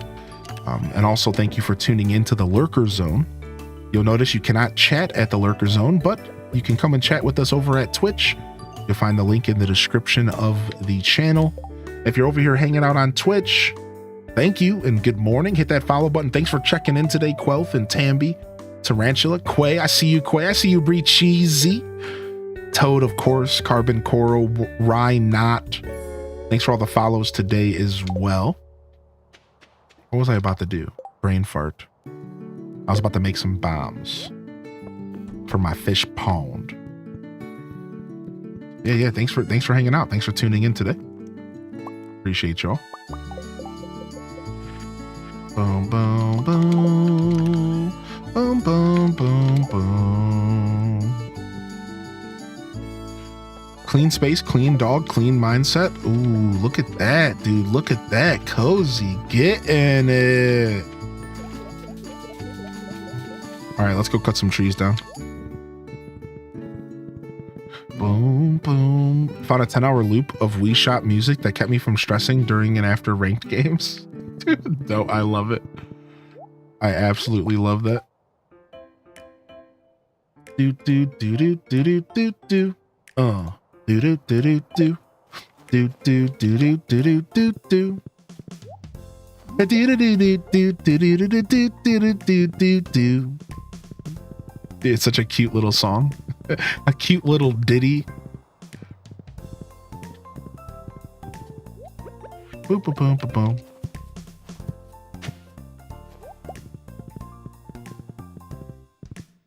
Dang, we already stripped this whole place of trees. Yikes. Wasn't there a rule that you couldn't stream? Oh yeah, so they changed that rule. Yeah, Sandra, they ended up changing the rule a while back.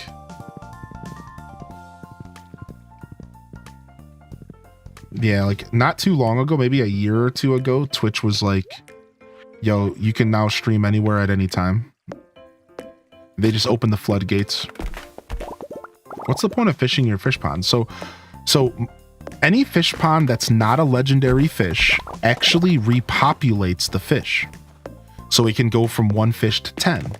Well, if you fish some of them out, it'll keep repopulating. So I'm fishing out of the fish pond so that I can keep getting more fish for free. Yeah. So let me explain it. So when you first put a fish into a fish pond, anything but a legendary, it starts at 1 fish and it slowly populates to 10. And here's the kicker, it'll give you quests to do over time. So these quests can be give them anything, but it's all involving giving them items. Now here's the secret. Once you do the 2 or 3 required quest of a fish pond, you never have to do it again. So if you let your fish populate up to level 10 or to 10 fish and you do the 2 or 3 quests on the way, you could fish that fish pond all the way back down to 1 fish if you wanted to. And it would never have you do the quest again. It would just repopulate all the way back up to 10 naturally. This is pretty big because what it allows you to do is basically get free fish that you didn't have to work for because they naturally repopulate. So a lot of people don't fish the fish ponds because I find that they believe that they're going to have to do the quest again, but that has been confirmed not true. So you shouldn't be afraid of fishing the fish out of your fish pond. A lot of fish here, because it doesn't actually affect the quest system. So once you do all the quests for a fish pond, you should feel good about fishing them out and putting it back down to a lower number. Yeah, no more lava eel hunting. Exactly. So now there's one thing I wasn't sure about with this conversation, and it's does the lower amount of fish affect the results when it came to, does it affect the results of the row that comes out? Because I wasn't sure if that would affect the row that comes out. However, I want to say the answer to this is no.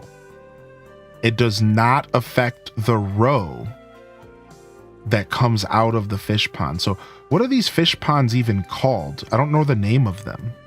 Fish farm. Is that what it is? What are they called? I literally can't search it. I'm having a massive brain fart. I literally can't find it on the Wikipedia. What is it called? What the heck?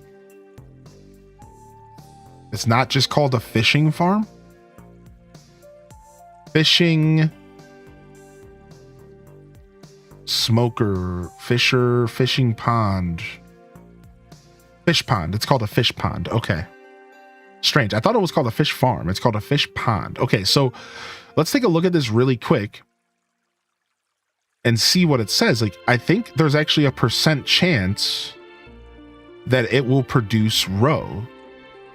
And it's not based off of how many fish are in. It is based off of how many fish are in. Interesting. So here's the list. Look at these stats, dude. So, for example, let's go to lava eel. So there's a % chance that 1 to 3 roe will spawn every day, an 18 to a 74% chance every day that 1 to 3 roe will spawn in my lava eel. All right. And required population is 1 fish. See this? Required population is 1 fish. Now, if I have 3 fish, I have a chance at getting gold ore, 4 to 8%. If I have 8 fish in my pond, I have a 3 to 6% chance of getting cave jelly. And if I have 9 lava eel in my fish pond, I have a chance to get spicy eel or magma geodes. So you have to be careful, because if you do fish them lower than 9, Maddie Senju, you could be lowering your chance to get magma geodes and spicy eels. In fact, you would be removing your chance. But now this raises an interesting conversation. In theory, wouldn't you just want to keep your lava eels at 1 always? Because then you would only have a chance to get roe. And that's all I want. I don't want gold ore. I don't want cave jelly. I want money, and roe equals money. So in theory, would only leaving 1 or 2 fish in my fish ponds make me get more roe more often? Am I thinking correctly? I'm not sure if it would work that way, because these all seem like separate percentages. But here's the reason, here's why my question might be valid. Because let's say that gold ore procs one day, then nothing else can proc. Do you see my, I see Daza. Do you see my, so if I have a day where I wake up and there's a magma geodes in my fish pond, that means that I had a chance to get roe, but instead it chose magma geodes. So wouldn't, in theory, if I lowered it down to 1 or 2 lava eels, nothing else would ever clog the basket up? Only roe or nothing at all. That's my logic, because sometimes I wake up and there's gold ore in the basket. in my mind, that means that could have been Row, but instead the game procced gold ore. We don't want that. We don't want them to proc gold ore. We want it to only proc Row or nothing at all. So like, do you see kind of where my logic is there? Is it's like, I don't want that to I don't want your life. So I wonder if experimenting with only one lava eel would make a difference in how often I get Row versus trash. I mean, I call it trash, but you know, it's all pretty useful stuff. Yo, thank you for checking in, Espresso Jeffro. Appreciate you, dude. Yo, what's up, Man's the King? Welcome in, buddy. Yo, you got that gold kappa? You feeling good over there, buddy? You gold kappa training? Ooh, nice. We got some of this juicy sap with us.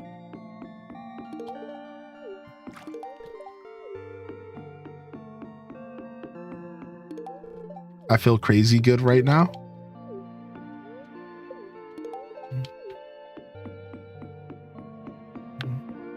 Yeah, let's keep gifting that sap. Yeah, yo, you like that sap, dude? Yo, we're taking advantage of a glitch right now.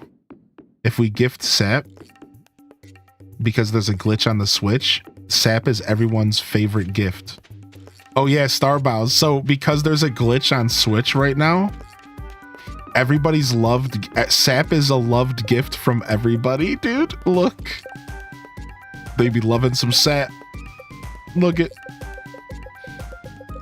They all be loving some sap. Yeah, it's a sick bug we're taking advantage of.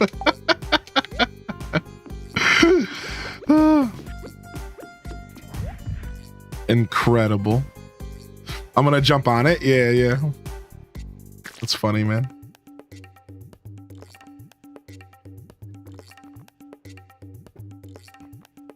Sap has never been more valuable in Stardew Valley ever.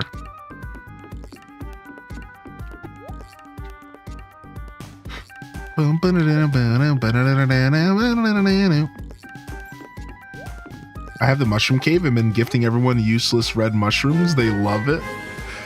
Yo, kilocams. They waited so long for this update. Let them cash in. What if that's the truth? What if he actually did it on purpose? What if that's actually the truth? What if he was like, nah, let the switchers have some fun, dude.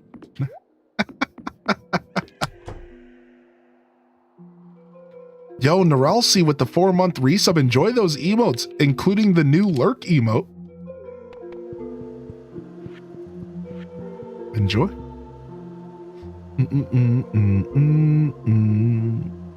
Time now stops when the... No, it doesn't. I thought time stopped when it goes down to the ocean. I thought there was an update that said something like that. I don't remember. Never been more happy to own a Switch ever. Bum bum bum bum bum. I'd like to go into a submarine. Has anybody here ever gone into a submarine and like actually gone underwater? I think it would be cool. I want to do that sometime. My brain wants me to think that it would be safer than doing like a plane, but I don't even think that's true.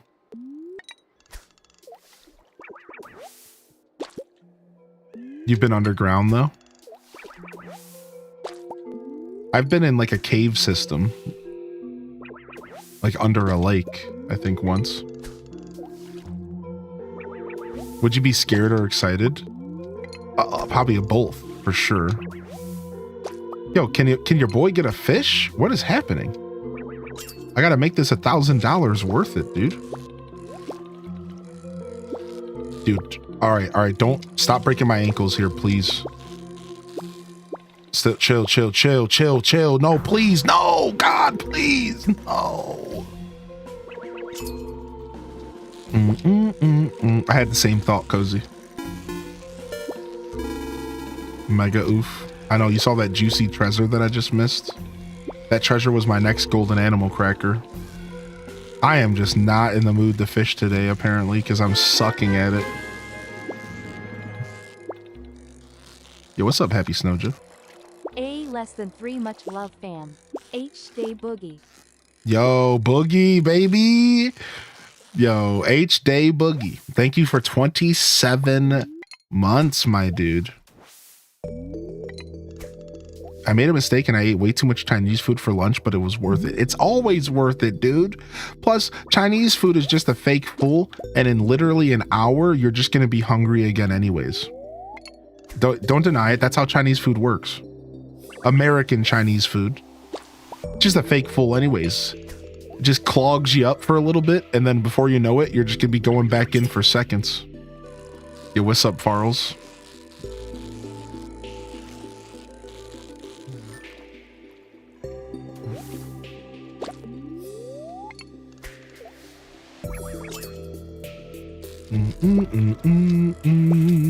Dude, now I want Chinese food. I haven't had Chinese food in a while, dude. I could go for some orange chicken or some sweet and sour chicken, dude. Oh, chat, what is your go-to Chinese food order? What is your go-to Chinese food order? Mine is probably, I usually get a lunch combination platter or a dinner combination platter that comes with orange chicken, fried rice, and a single egg roll. The rice, the chicken, the egg roll.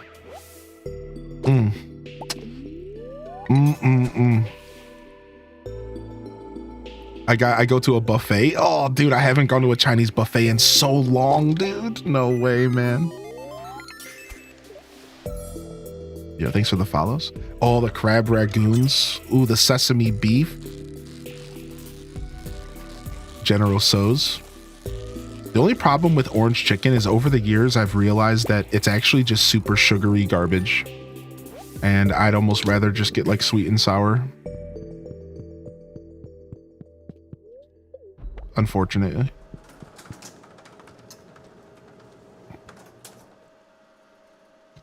Lo mein, I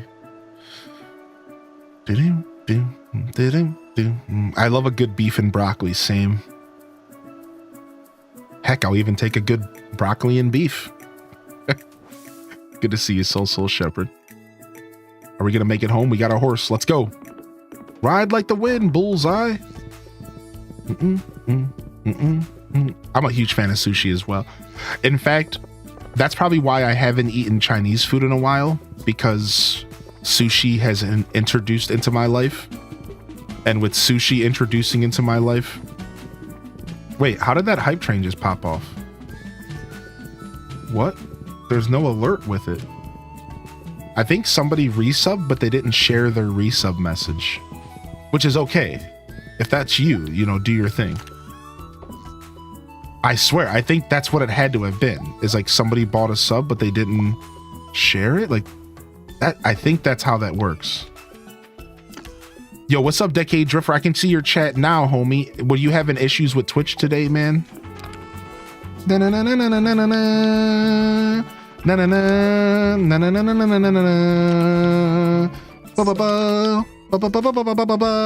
Slay. Yeah, slay. Thank you for the 222 bits, baby. Yeah, what the heck? How did that hype train pop off? I'm so confused. No, I wasn't paying attention. I got distracted. No.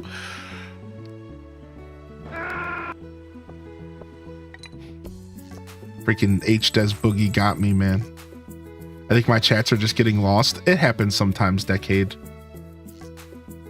Oh, I'm so sorry. I'm so sorry. I think your chats were just getting a little lost today. Oh, you just got here a little bit ago. Oh, okay. This wasn't happening all morning. This was happening since about 20 minutes ago. Okay.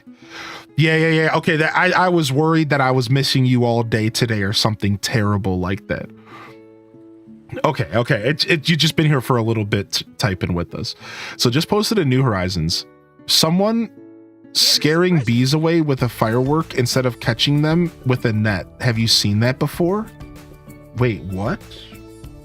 I've never seen that before. Hold on, let's take a look real quick. What? That's a thing you can do in New Horizons? This is sick. Hold on.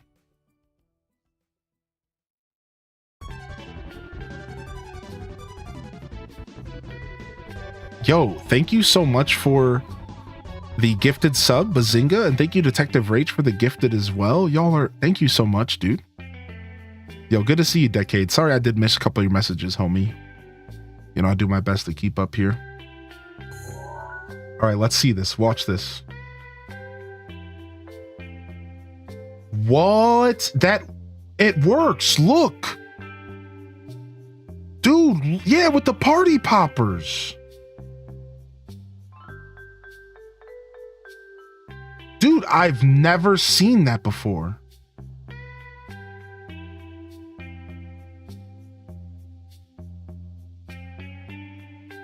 Dude, that's actually so cool. I love that there's little things still being learned about New Horizons all this time later. Like, how would you ever have found that out? Unless you were like accidentally running around with a party popper. Oh yeah, and by the way, I just kind of accidentally made 200,000 gold in one day because of 27 aged legend row.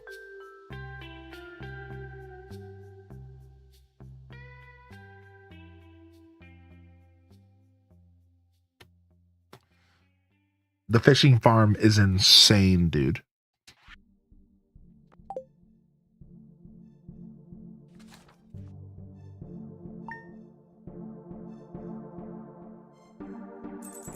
$200 cold ones, dude, in one night, man. That's crazy, dude.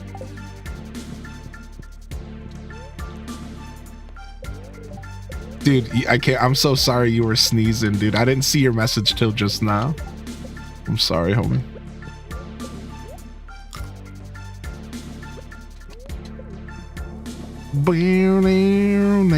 Thank you, Bazinga. Thank you so much, Detective Rach. Appreciate y'all. Hype train all aboard. If you'd like to get yourself some hype emotes. Found your face down in the mud during my 3 a.m. sweep. Whatever, Marlin. I'm on my farm, dude. Maybe I wanted to sleep in the mud today. You don't know what I'm doing. You don't know my priority, dude. You don't know my vibe, dude. Maybe that's how I sleep. Nobody gave you the right to just show up on my farm and just move me around, weirdo.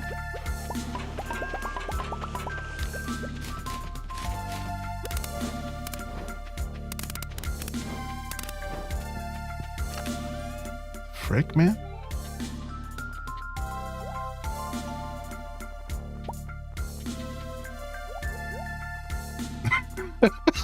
Shit. I'm actually offended. I'm mad. I'm real life mad. This ain't a video game no more. I'm real life pissed.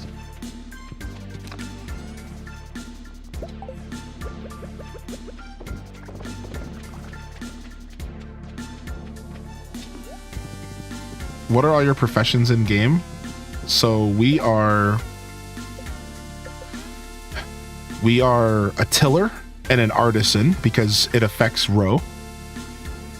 We are a mining profession and a prospector. Prospector here. Where's Alto Girl at?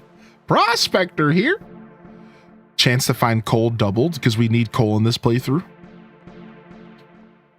Forester, 25% more wood.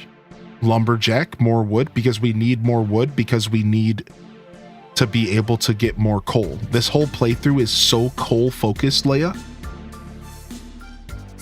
Yo, can we get some salutes in the chat to the hype train? Yo, beautiful hype train. Thank you so much, everyone. Definitely did not have to pop off like that. I don't even know how the hype train started. Thank you for participating, Detective. Thank you, Bazinga. Thank you for the 100 biddies, Alpha. We're Trapper, so that the reduced cost to craft crab pots. And then crab pots no longer require bait. So this is just the laziness choice. So we don't have to bait the crab pots and we can just loot them and leave. whereas the other option is to make it to where they have no trash, but you have to bait them. I decided to go the lazy route, so we get trash, but we don't have to bait them. Does that make sense? So it kind of made sense for the lazy. And then I'm a fighter at 10% more damage and a brute for 15% more damage so that I could shred stuff with my massive hammer.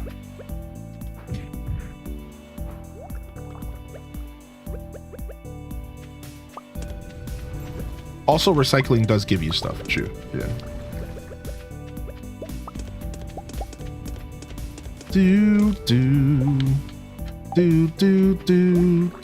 Thanks for answering. Yeah, no problem. Thanks for asking.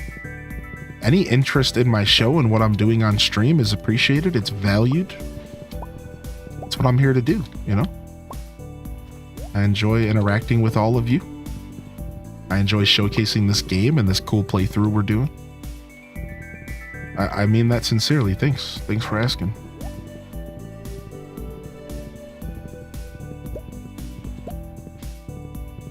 I am playing on Switch. Is it hard to use the hammer on it? No, not at all.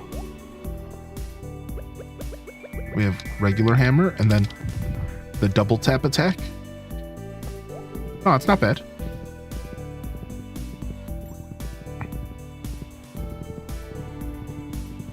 However, I should say that I'm a bit of a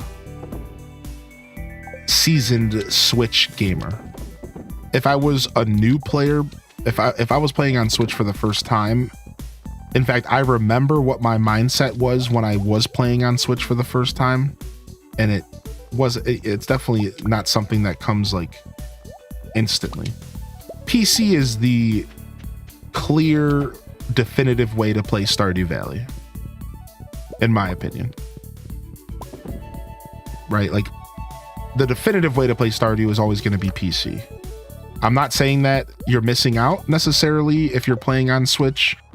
You just need to understand that PC life for Stardew is the definitive way to play the game.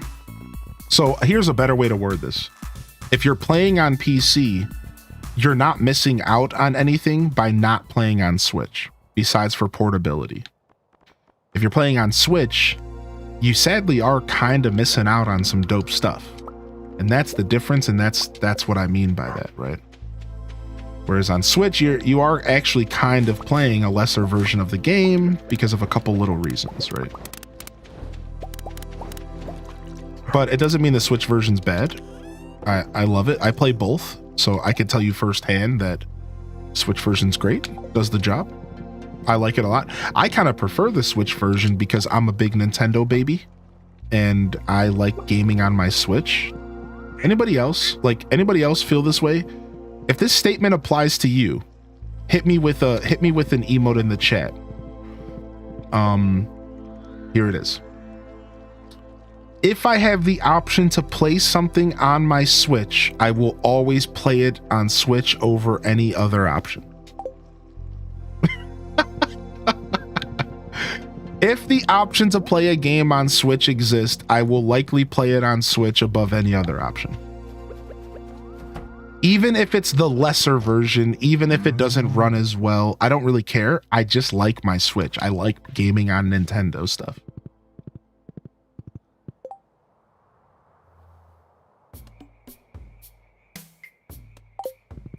Yeah, that's my existence as a gamer.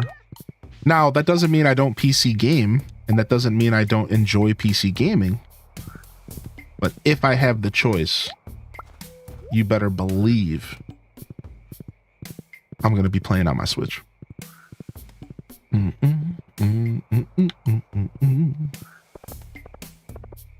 can mod on Steam Deck, yeah. If I had a Steam Deck, I'd probably play that a good amount as well. Exactly, Didius. Exactly. You get it, dude. It's because of stuff like that. Exactly. Dude, when I go to play a video game and I load up Steam and Steam's like, you need to update. And then Windows is like, Windows update. And then my computer's like, you need to restart. And I'm like, dude, I just wanted to game. I always know that I can just load my Switch up, press the play button, and I'm in.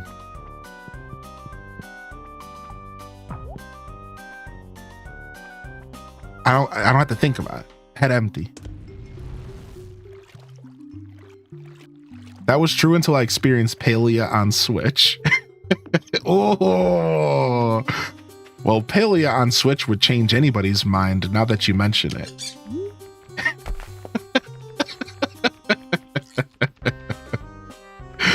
No, I'm mostly being hyperbolic. So, like, at the end of the day, there are some games that I do prefer on PC. So, I think that I actually prefer Hades on PC. Just to give you an example. If I'm sitting down to play Hades, I'm probably going to play it on PC. I think that's where I prefer to play Hades, because it gives me the option to use a keyboard and mouse when I use the bow, and I prefer the keyboard and mouse for the bow and the gun. But then I can use my controller for the sword and for the shield and for everything else. So I like the PC because it does give me the option to do both, which is why I'm hoping that the Switch 2 is going to have native keyboard and mouse support, and I'm going to be able to play with a keyboard and mouse on the Switch 2. I think that could be something that they do, which would be pretty sick. Yeah, right. Yeah, Toad gets it.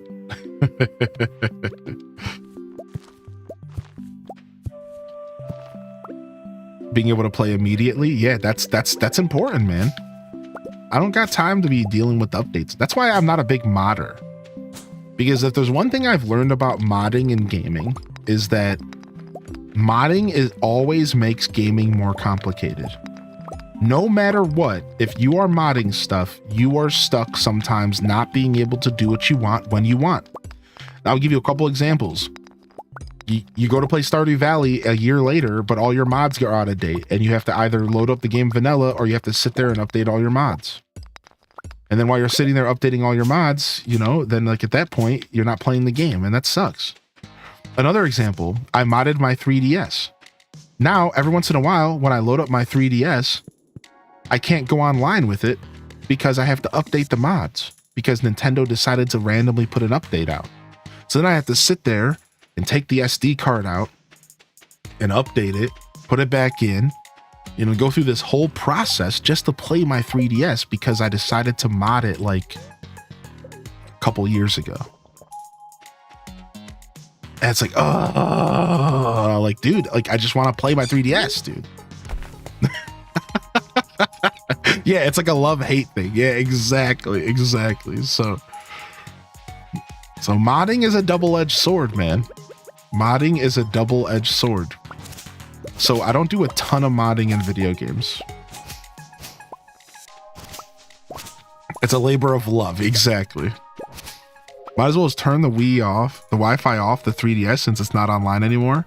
Also, the mods are safe to update with system firmwares now. That's good to know. It wasn't always like that.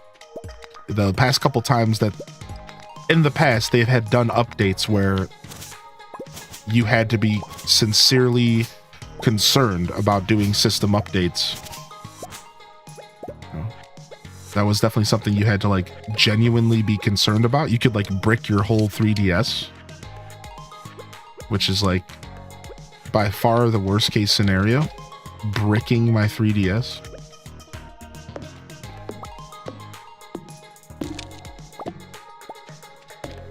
You modded your PS Vita? Dude, modding my 3DS was one of the best decisions I ever made.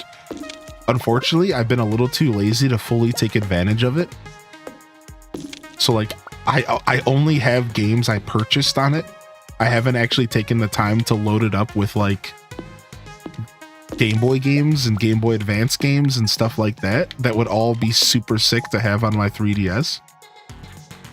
So I really should sit down and do that because I would love to just like play Heart Gold Soul Silver without actually owning it. The fact that I haven't done that yet is pretty ridiculous. If I was a couple years younger, I would have. If I was 20, dude, when I was like 20 years old, I was on the 7 Seas pirating, dude. I was on the 7 Seas pirating, dude. Big time pirating. How do you make so much money in 2 years? So I have a lot of experience with this game. And it just comes down to having so much experience that I have a really good idea of what are the best decisions to make early game to make the best money. So that's a rough answer. I don't have a direct answer for you, but I could totally give you some maybe tips or advice if you want. But seriously, it just comes down to game knowledge. I've just played Stardew for so many hours that like I know the right decisions to make early on. And it's all micro decisions. It's all tiny stuff that builds up in a big way. So like, let me give you like one example just for the conversation, right? So like an example is spending every single dollar you make early game and investing into more things that make you passive money so that as the game progresses, you just are naturally collecting cash. So like when I do a normal playthrough, every single gold I make outside of the backpack upgrade goes into more seeds for my field, to the point to where I almost make the game kind of, how do you say, miserable. I'll sit there and I will manually water 300 crops in summer year 1.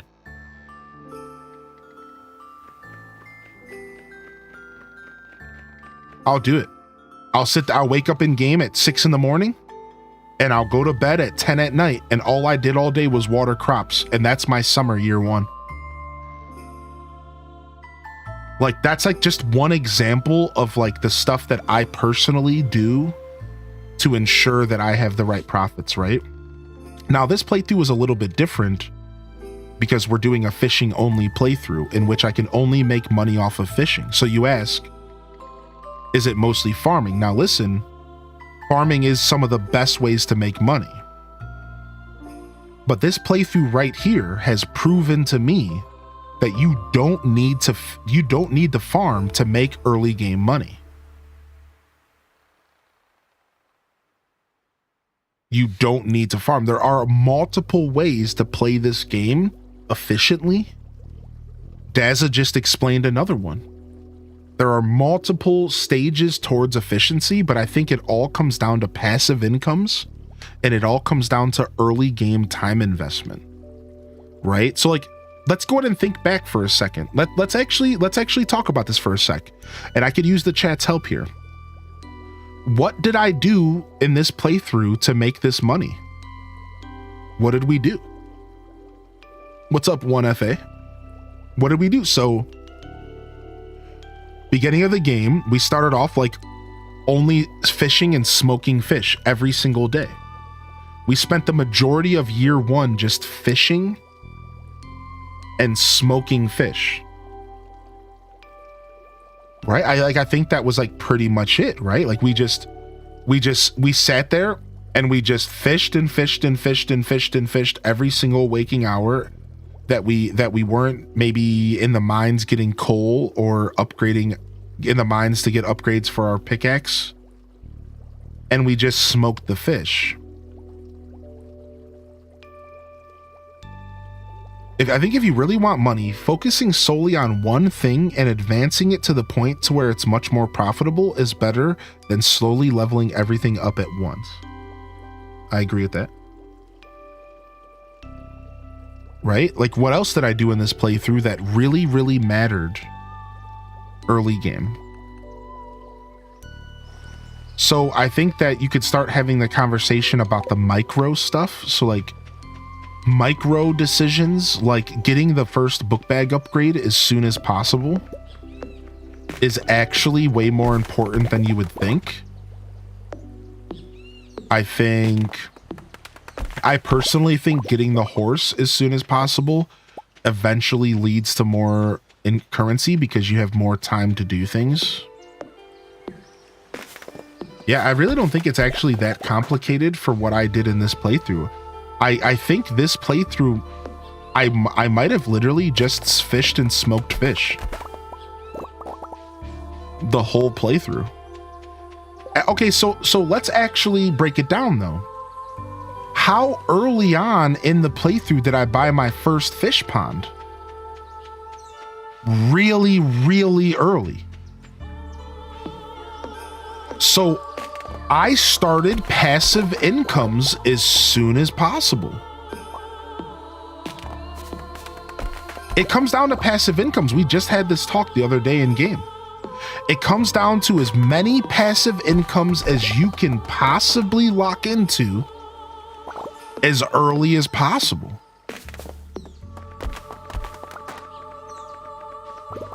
Right. Yeah. It's like you want to focus around one skill, and you want to focus on getting passive incomes from those skills. So even if you're only making 50, here's a good example. Even if you're only making 50 more gold for preserving that strawberry, you preserve that in strawberry and you get that extra 50 gold because it's passive income. Here's a good way to word it as well. Delaying early game money for later game money. I noticed a lot of players don't have this mindset in Stardew Valley. Why would you don't, if you have money in your wallet in the first year at all, you're playing the game wrong. Like, I'm just going to straight say it. Now, when I say you're playing the game wrong, hear me out. I'm not gatekeeping this. I'm just proving a point. If you have a single piece of gold in your wallet during the first year of the game, you are already playing the game wrong. What are you doing? Spend that gold on stuff that makes you more money. You get seeds, upgrade your coops, buy chickens, make preserve jars, buy stone, wood, something. Why are you sitting on money? You don't need that money. You don't need it for anything but making more money.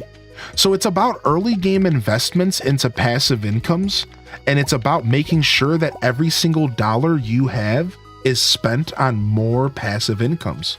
Again, chicken coops, barns, right? Like stuff that is just going to sit there and make you cash over time.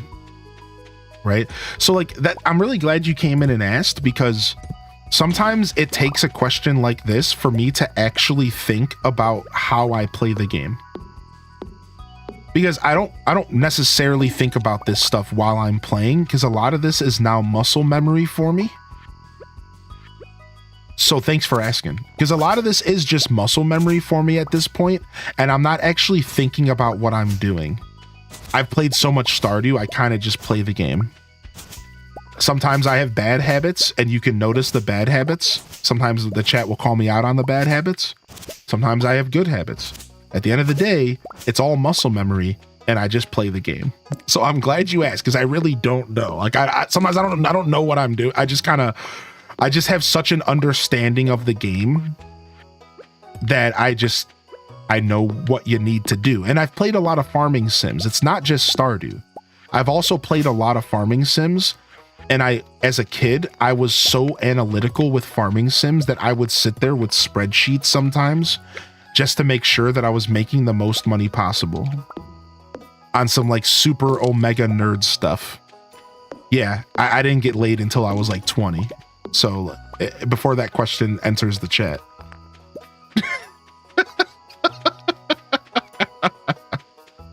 I just printed out a chart for my next Stardew playthrough.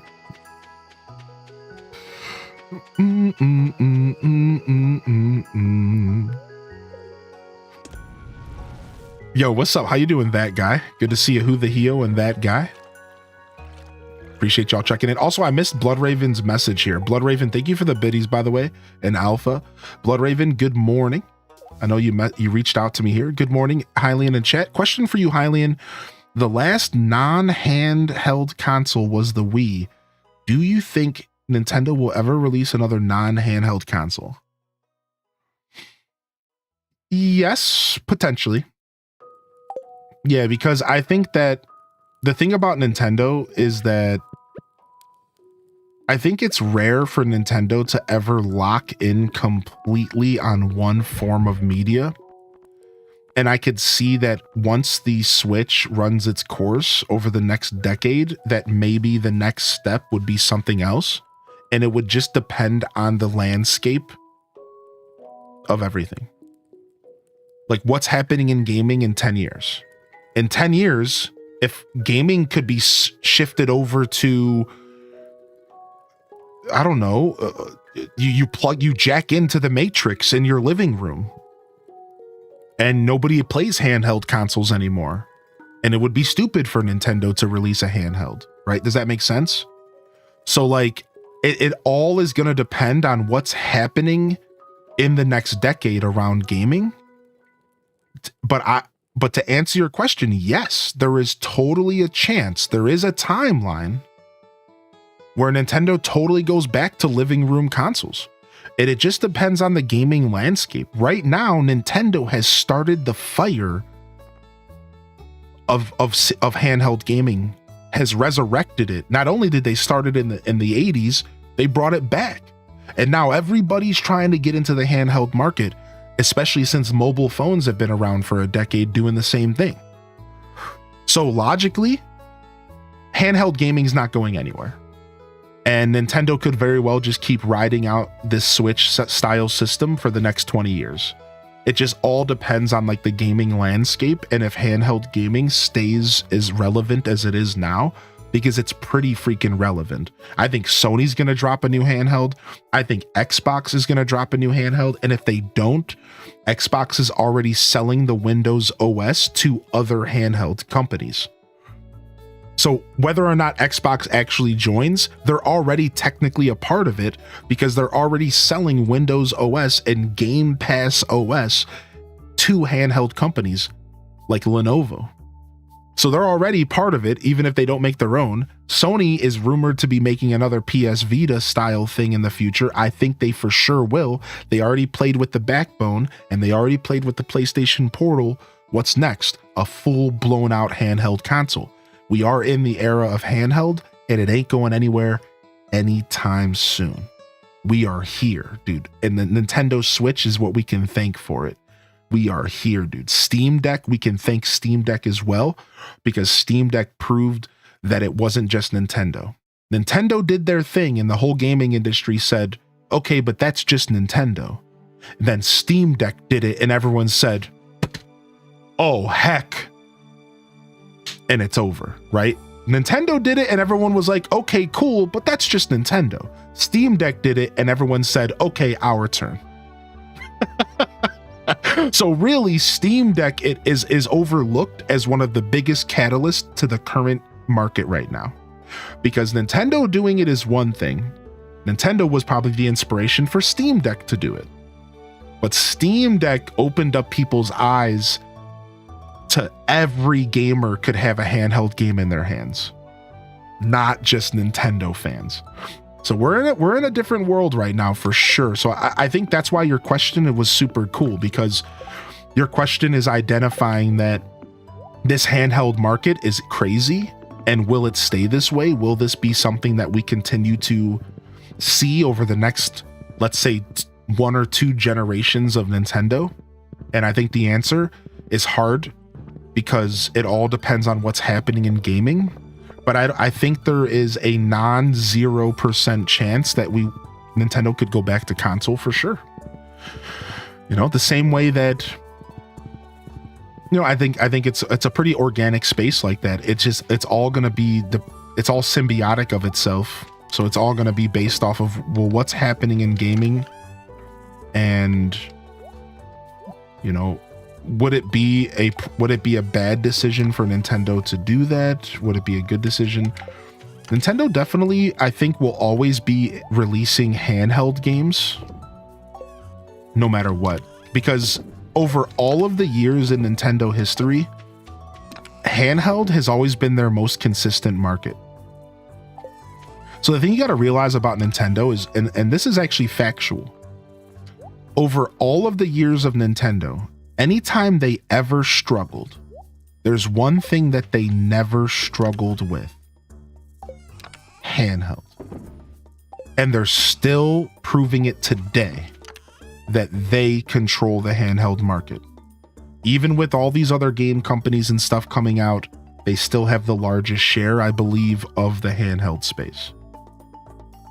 So it just goes to show you, like, I think no matter what, Nintendo's always going to be a handheld company. But whether or not they go back to console is a super cool question, right? Yeah, who knows? Will we see them go back to console? Because the Switch is technically the hybrid, right? So it's both. But I still get your question. Yeah, that would be sick, pessimistic wolf. I always wanted something like Yu-Gi-Oh. I always wanted like a Yu-Gi-Oh style battle arena where I put my Pokemon cards down or my Yu-Gi-Oh cards down, and then it spawns a 3D image of the monster and they fight. Yeah, that'd be sick, dude. No, good to see you, pessimistic wolf, man. Welcome in. Did you do the beginning nuts gathering? Oh yeah. Oh yeah, the first like week in Stardew Valley, I spend just foraging. And in this playthrough, fishing. Well, yeah, foraging, collecting nuts from trees, collecting nuts from trash cans, going nuts for nuts, you know? The usual. The absolute usual. Going nuts for nuts, dude. I can't say it with a straight face. All right, fam, we're out of here today. I got a little bit of a shorter broadcast. I got some stuff to take care of.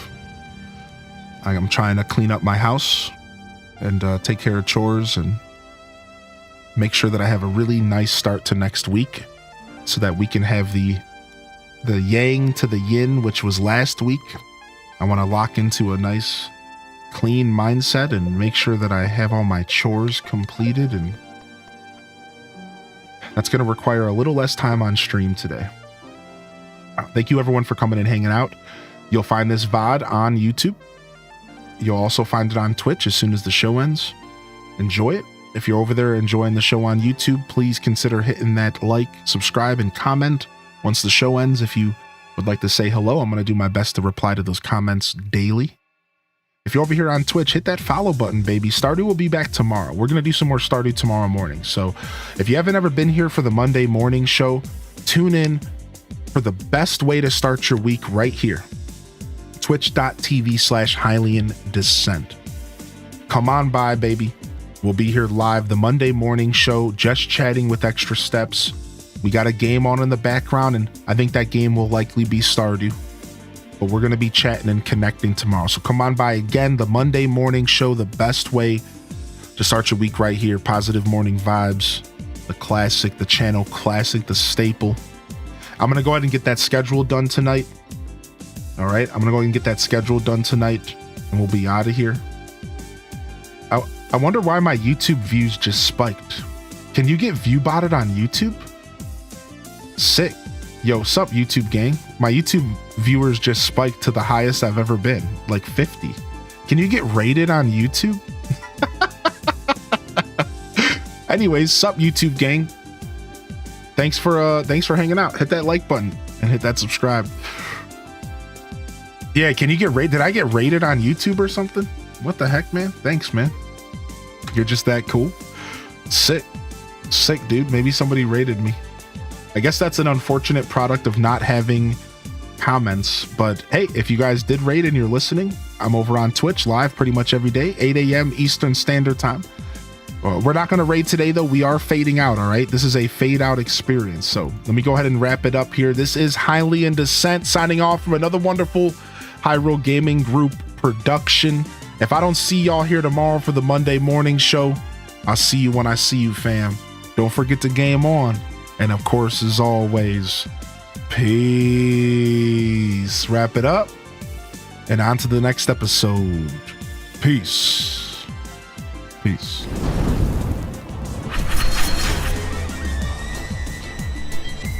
Yo, there it is, baby. Thank you so much, fam. Yo, again, you can find me all over. Here's the socials. Here's the YouTube if you're looking for all my VOD content. And we play a lot of games. And we got 8,000 hours of content that are going to the YouTube for y'all to enjoy get ready and get locked in. Join the Discord if you want to keep up with me and the community and I'd love to have you over in the YouTube. Plus, that is where we will be plugging the Discord archives in. We got those Discord archives. So pop in. Thank you so much, everyone. Matcha May, Saidi, peace. Nisi Star, peace. Bazinga, peace. Calico, thank you for the kind words. Matcha May again. Courtney, peace. Dazabound, peace. Ryan Perpetrator, Tam Perpetrator, Nintendo, NL, Pessimistic Wolf, good to see you back in here, fam. Thank you. Love y'all and appreciate y'all. Honored to be a part of your daily routines, and I'm certainly honored to have you as a part of mine. But until next time, this is Highly in Descent signing off. Hit them cat jams. Peace.